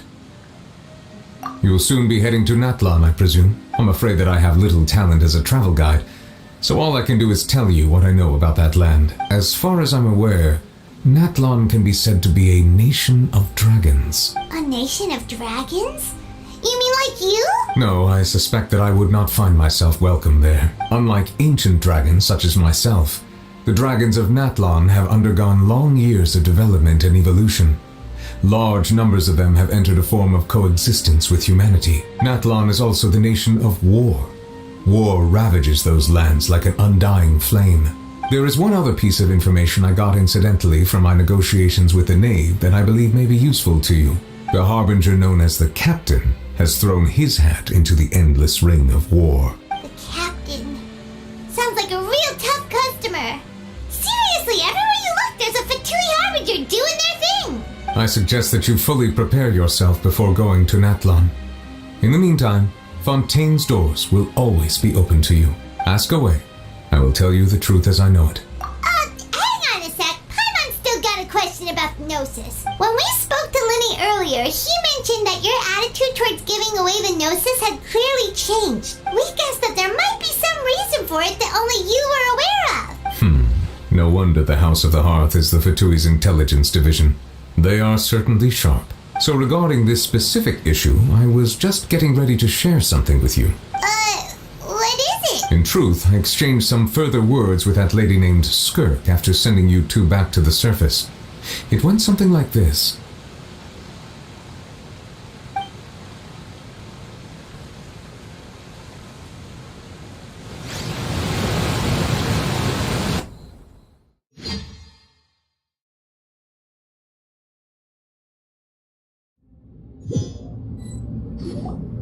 Well, we're going to head topside to see what's going on. You hurry over soon as well, alright, Nervalet? What next? The all-devouring narwhal isn't here, so I'm no longer getting any interference. I can finally catch the scent of your power, what it's made of. It is the authority of the planet's primordial dragons, but with something very similar to a god's curse mixed in. It's quite a novel blend. I'm sure I've encountered something like this before. What was it again? I do not know what you speak of. Of course. How could I forget? You should have the remains of the third descender on your person, yes? Remains? I've never heard of any such thing. According to your parlance, I believe it may be called a gnosis. Well, that much is true. After Focalor's divinity faded, she handed her gnosis to me, but I fear I have never heard of it described in the manner that you just did. I've been training with my master, the Foul, ever since I was young, and I have never returned to the surface since. So most of the information I possess, I got from him. It is only natural for those who are greater than humanity to possess a different sort of common sense, which is why there are so many problems in our attempts to communicate with humans. Regardless, you should probably get rid of objects of misfortune to prevent any disasters from befalling you. To live in itself is a blessing. But once a person dies, the bonds he once had with this world shall all turn to curses. What do you mean by that? No need to fret. These are just my personal thoughts, and my reason for no longer wishing to return to the surface. This third descender you refer to, who are they? And when did they die?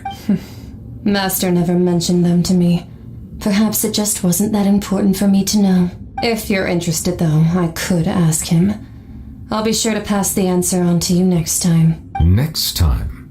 You believe we will meet again? I do. Wait. I have a disciple of my own, don't I? He can be the messenger then.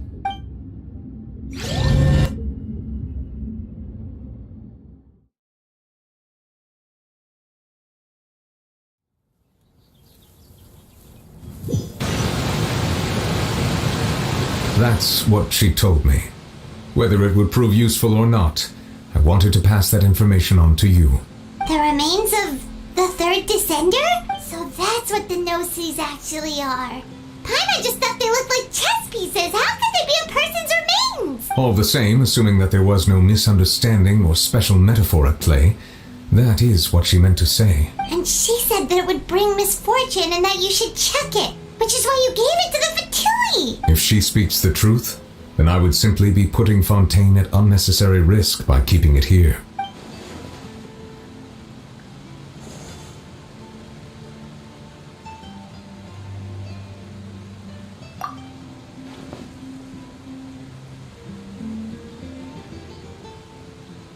I guess that you might already be familiar with this concept, but I did not expect you to be one of them. That means that the Gnosis, which are exceedingly element compatible and can even enhance elemental abilities, do indeed come from the third descender. I wonder, does your body also possess similar properties? Like being able to use elemental powers without a vision! That does sort of count as special compatibility, right? No, let's not think about this stuff right now. It just feels creepy, comparing the Traveler to the dead third descender and all. That's what you say, but this topic still feels like bad luck. Once Child recovers, let's get some more answers out of him. Or go look for his master and get the answers that way. I too believe it unwise to make too many blind guesses when information is lacking. The same is true of being at court. Alright. Whatever the case, it seems like the crisis here in Fontaine's over for now. Yes. All of Focalor's efforts were for this moment as well. But she sacrificed herself in the end as a god, and she suffered through all those years as a human. Was that... I suppose that would be the mystery of a god's will. I suspect not. But once in a while I too would guess that if wishes were like the clouds in the sky, they will one day return to the earth as raindrops. Life flows like water, and rain is the final answer. The water levels may sometimes tilt one way or another, but the rain falls fairly upon all. And what ultimately is the difference between the rains that fall upon all of us?